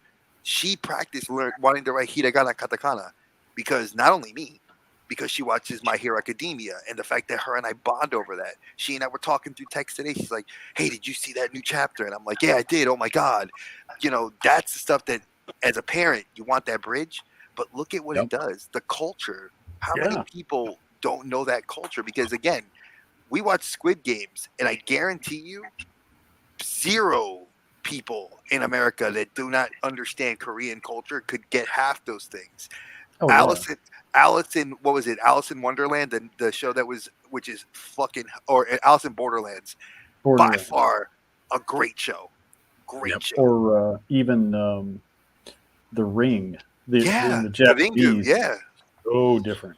So much different. And whatever the grudge was from too, like so. Well, those are Ju-on. Ju-on. Ju-on. Then don't forget What's that, the Ju-on? Eye. You had The Eye, which was a great movie in Korea. You know, and that's what brought me into the Korean stuff. Like so crazy compared to My only heartburn though with like Netflix is sometimes they don't respect the source material. Their Full Metal Alchemist live action sucked. Their Cowboy Bebop, they botched it. It's just give me the original, and I'm happy. Well, because you know what? Okay, so Full Metal Hagane no Retinjutsu. I love Full Metal FMA. Love me FMA. I think I love Brotherhood more than I love Brotherhood was like more. I don't want to say more concise, but it was the same story. It delves deeper. It took the manga like we knew more about Scar's backstory. We understood more about lust and envy, and they explained and fleshed out the tertiary characters a little bit more. Well, even the main antagonists a little bit more than just Elric and like their quest. Like we didn't need to know Eric. What was it? Alphonse is like we understood Alphonse gave his life up for it, his body, but it's like like we know this enough. We can explore these other avenues of this, which I did. I did appreciate seeing that other side to it, right? And one of those things about those live action movies too is it's like they're doing like a 1 season of an entire series. It's too much to fit into. Like 2 we're hours. trying to run an entire multiple seasons with vast deep storytelling in a lot of ways. Well, and we're going to compress it into like 6 episodes or 8 episodes, whatever their order run is. And it detracts so much from it, right? Like I actually did enjoy live action Cowboy Bebop, but the problem was that it was so rushed, it was hard to enjoy it. Yeah. Like I would have enjoyed it. I mean, that was the thing with the original was it had a very slow pace. It was a slow burn. So most slow. It of was- the episodes. Which worked with all the characters because they are so kind of like laid back, like we're these bounty hunters. So like, you know, we'll get them when we get them kind of thing. Like, let's try to get some info where the guy may be kind of thing. And then they stumble into the whole thing. So very lackadaisical kind of method of how they would get into the situations and oftentimes get out of them barely. And usually not make any money. I was going to say to the point where they didn't make any money on it. That's for sure. And so like you didn't have the time pacing for that with the movie. It was rushed. It was all rushed. So can I ask you guys, did you see the Rurouni Kenshin? Now, I think by far the best ones. Best animated, taking For an the- anime and turning it into a For the live action. series. I think the story was easier to adapt. I do feel that story was probably easier to adapt from an anime to the movie element, right? Because I mean, anybody who's loved Kurosawa films, like, you know, like there's a building block and a template that influenced that manga right there. So, you know, that's something where it's like you're almost taking a movie that inspired an anime, now manga rather, and converting that to an anime, then converting that back into a movie. Like it almost works itself like to a full circle with that one. I felt that one was a lot easier to do the adaptation of.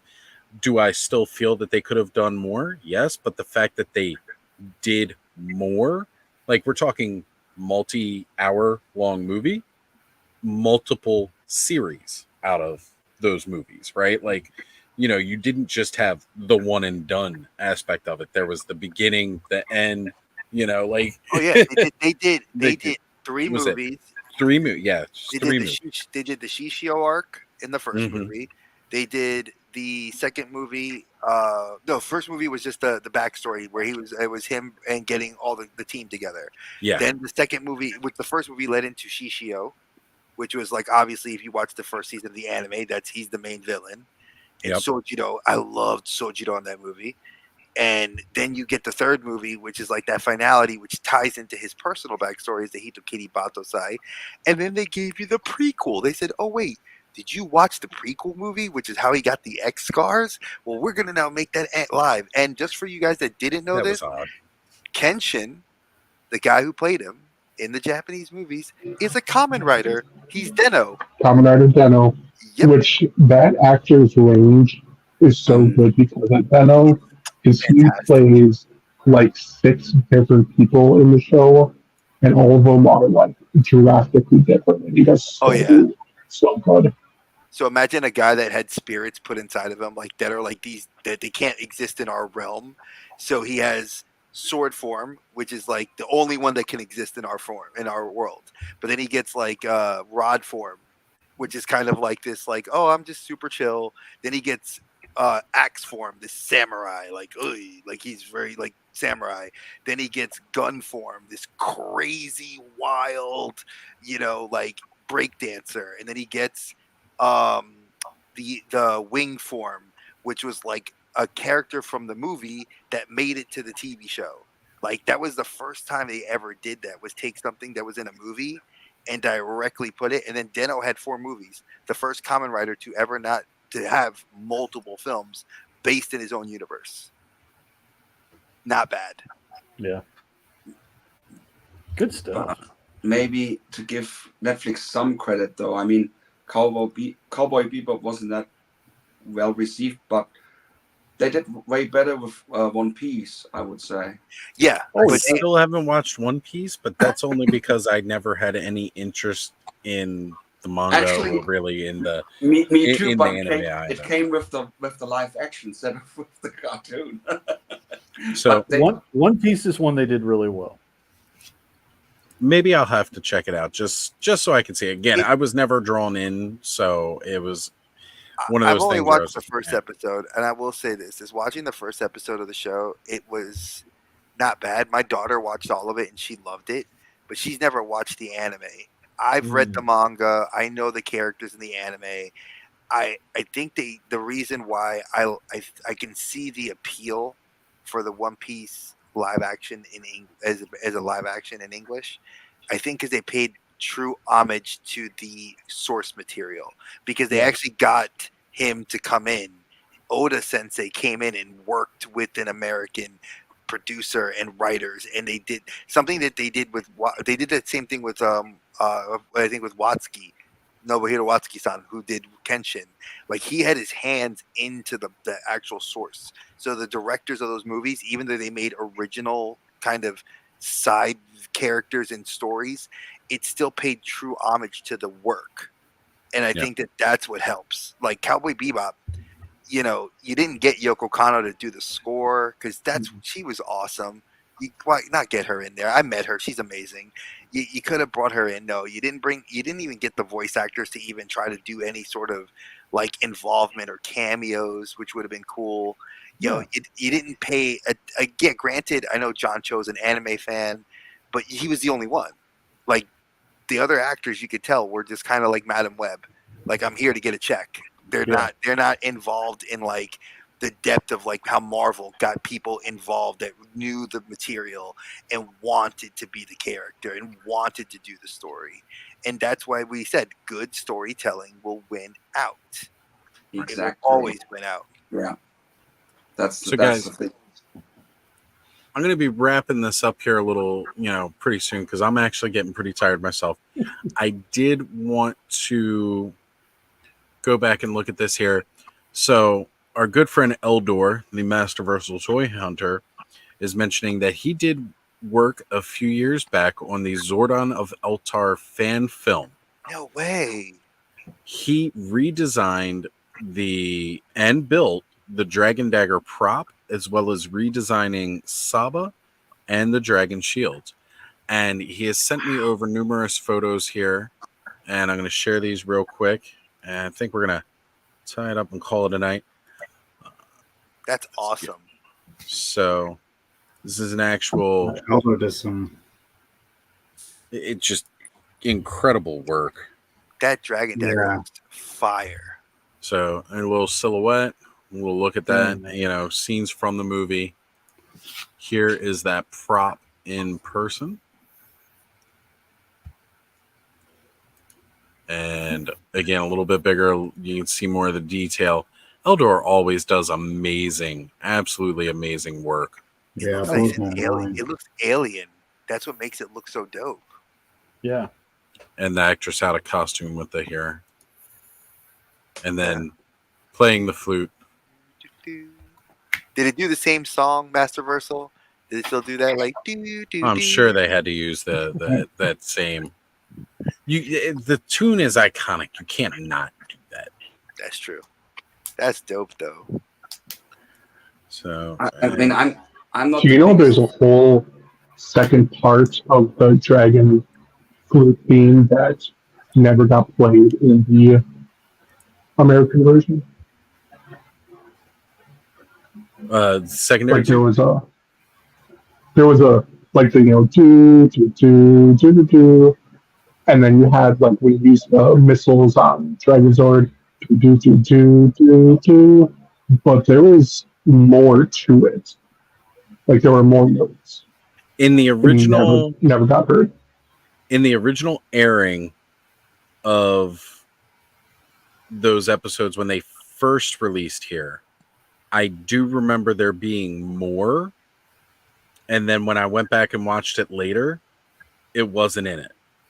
Because I remember when each of those episodes premiered, it was like, man, I was getting home each and every day from school that week because I wanted to see what was going to happen next with the Green Ranger. And I do remember when it first initially aired, they did the additional tunes. And then I think they just felt it was unnecessary, so they cut it from the rest. They're like, we don't really need it. Just use these short ones. Because I know it was like every episode after that, that was all you got, was those two little things. And then watching those episodes again, they were not, it was just again, the same sound effects that you heard throughout the rest of Mighty Morphin Power Rangers. But then going back and watching the Sentai and getting the additional music from there, it's like, see, that's what I remember from that. Again, watching it weekly when it came out brand new. And again, it was like, I think they really cut out a lot of it just for time elements, you know, because they were always trying to cut time when they could. So I wasn't a big fan of Power Rangers. I mean, I liked, or I somewhat enjoyed the Kamen Rider stuff. But if it comes to Super Sentai, what I would hope for, wish for, is if Netflix or someone else would pick up the Guyver by Augusta armor. Again, Oh, please. Please, yes. Are we going to get some good Guyver? Did you see the Figmas? Did you see the new Figmas we're getting? We're getting we're getting three. We're getting the regular, the plain version, the blue, the teal. We're getting the dark, and we're getting the gold. We're getting all three. I'm excited. The gigantic Guyver. I hope they do all the stuff again, especially the Zoa Lords, because I missed out on all of these. And I wish that they would redo the whole thing, like with all the Zoanoids and Zoa Lords, because I want to have them. Mm-hmm. Yeah. They're gonna do it. They have to, because they had the line in earlier. I think Mafex had it for years, and then they gave it back to Good Smile, because I had one that was like bigger. You could actually put the hands in the chest and open it up. And I know people modded. I wanted to get one of those so bad, but at the time, like, they had gone out of printing, and every time I saw anything for sale, it's like $300 a figure. I'm just like, oh. The Good Smile figure. I love Guyver so much. Reasonable. They were like what, 150-ish. They're like, I think if you are looking for the second version ones that they have, they're still at that 150 mark. Yeah. But now with the new ones coming out, those will probably drop a little bit, and then we'll see the newer ones. I think are going to be like 105 to 120. Nice. So, and they come with a butt ton of accessories, like the blades for the arms. And I agree with you. That's something, Sonny, that a lot of us as fans never got to see. Was like, people watched Mark Hamill Guyver, which was the best. Dark Hero. That was my introduction. Dark Hero is the best. David Hayter, who also voice acted as Solid Snake in the games. That's actually, I wish that movie with the special effects from nowadays and the what's capable of costumes and everything, that would be great. Oh, and the manga or the anime was great too. If you didn't get, absolutely. Yeah. Chef's Kiss. There's one kick in that movie who became cold. You can even see it in other movies appearing. That's where he does this flip and misses with his actual kicking leg, and then uses the other to do a backward kick. It's too funny. Actually, Oz, we will have to do a Guyver deep dive, but I'm thinking. Yes, I will. There's so much.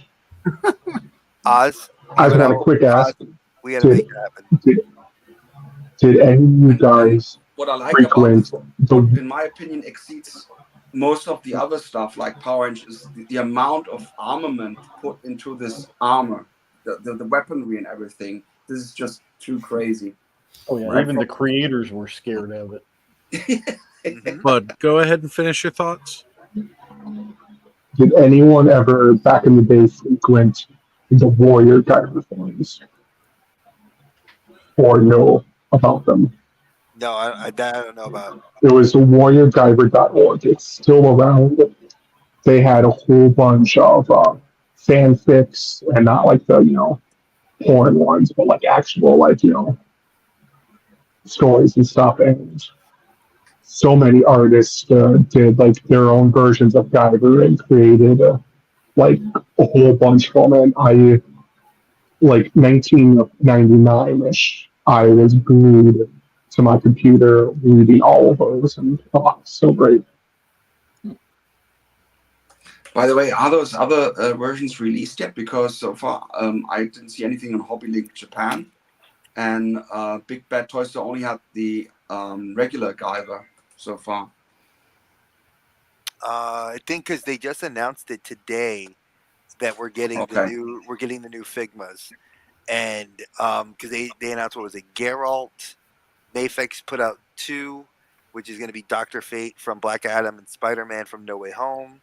We're getting there was what was it? Geralt and a couple other figures, but they did announce the Guyver. That was like the hit out of it was funny. Out of all that, Guyver was the one that hit more, and Solid Snake. That was the other big one. Yeah. All right, guys. So That didn't miss it. we will definitely revisit the topic, but like I said, I'm kind of fading quick here, so we're gonna wrap this up because otherwise we'll just keep at it. Definitely leave it in the chat below, or leave a comment if you're watching the replay, or just leave a comment afterwards. Anyway, if you guys are interested in us doing a deep dive into Guyver or more Sentai and all that, let us know. Because, we love touching on all these topics. It's not a space that we often explore here, but clearly there's still some audience left that wants to see some more of this. And honestly, we're all passionate and we're big fans about it. So let's definitely get together and do this again. Cool. But, guys, thank you all for joining tonight. And I think we definitely found where everybody was. So, no matter where you go, there you are. That's right. Very That's well it. said. Guys, we will see you all later. More Senators stuff. I think he meant Sentai, but he probably okay. I'm hoping that's what he meant, because I was like, we don't do politics here. We ain't talking any shit about senators around here. What about we could talk about video game or like anime politics. We could always do that, or Game of Thrones. The kaiju monster Marjorie Taylor Greene. Damage, cost, taxation. We can get into that with that. No, we're not talking politics, all right? Let my giant monsters destroy what the fuck they want at no cost to anybody but human lives. All right? Let them destroy what they will destroy. They were here first. See y'all later, everybody.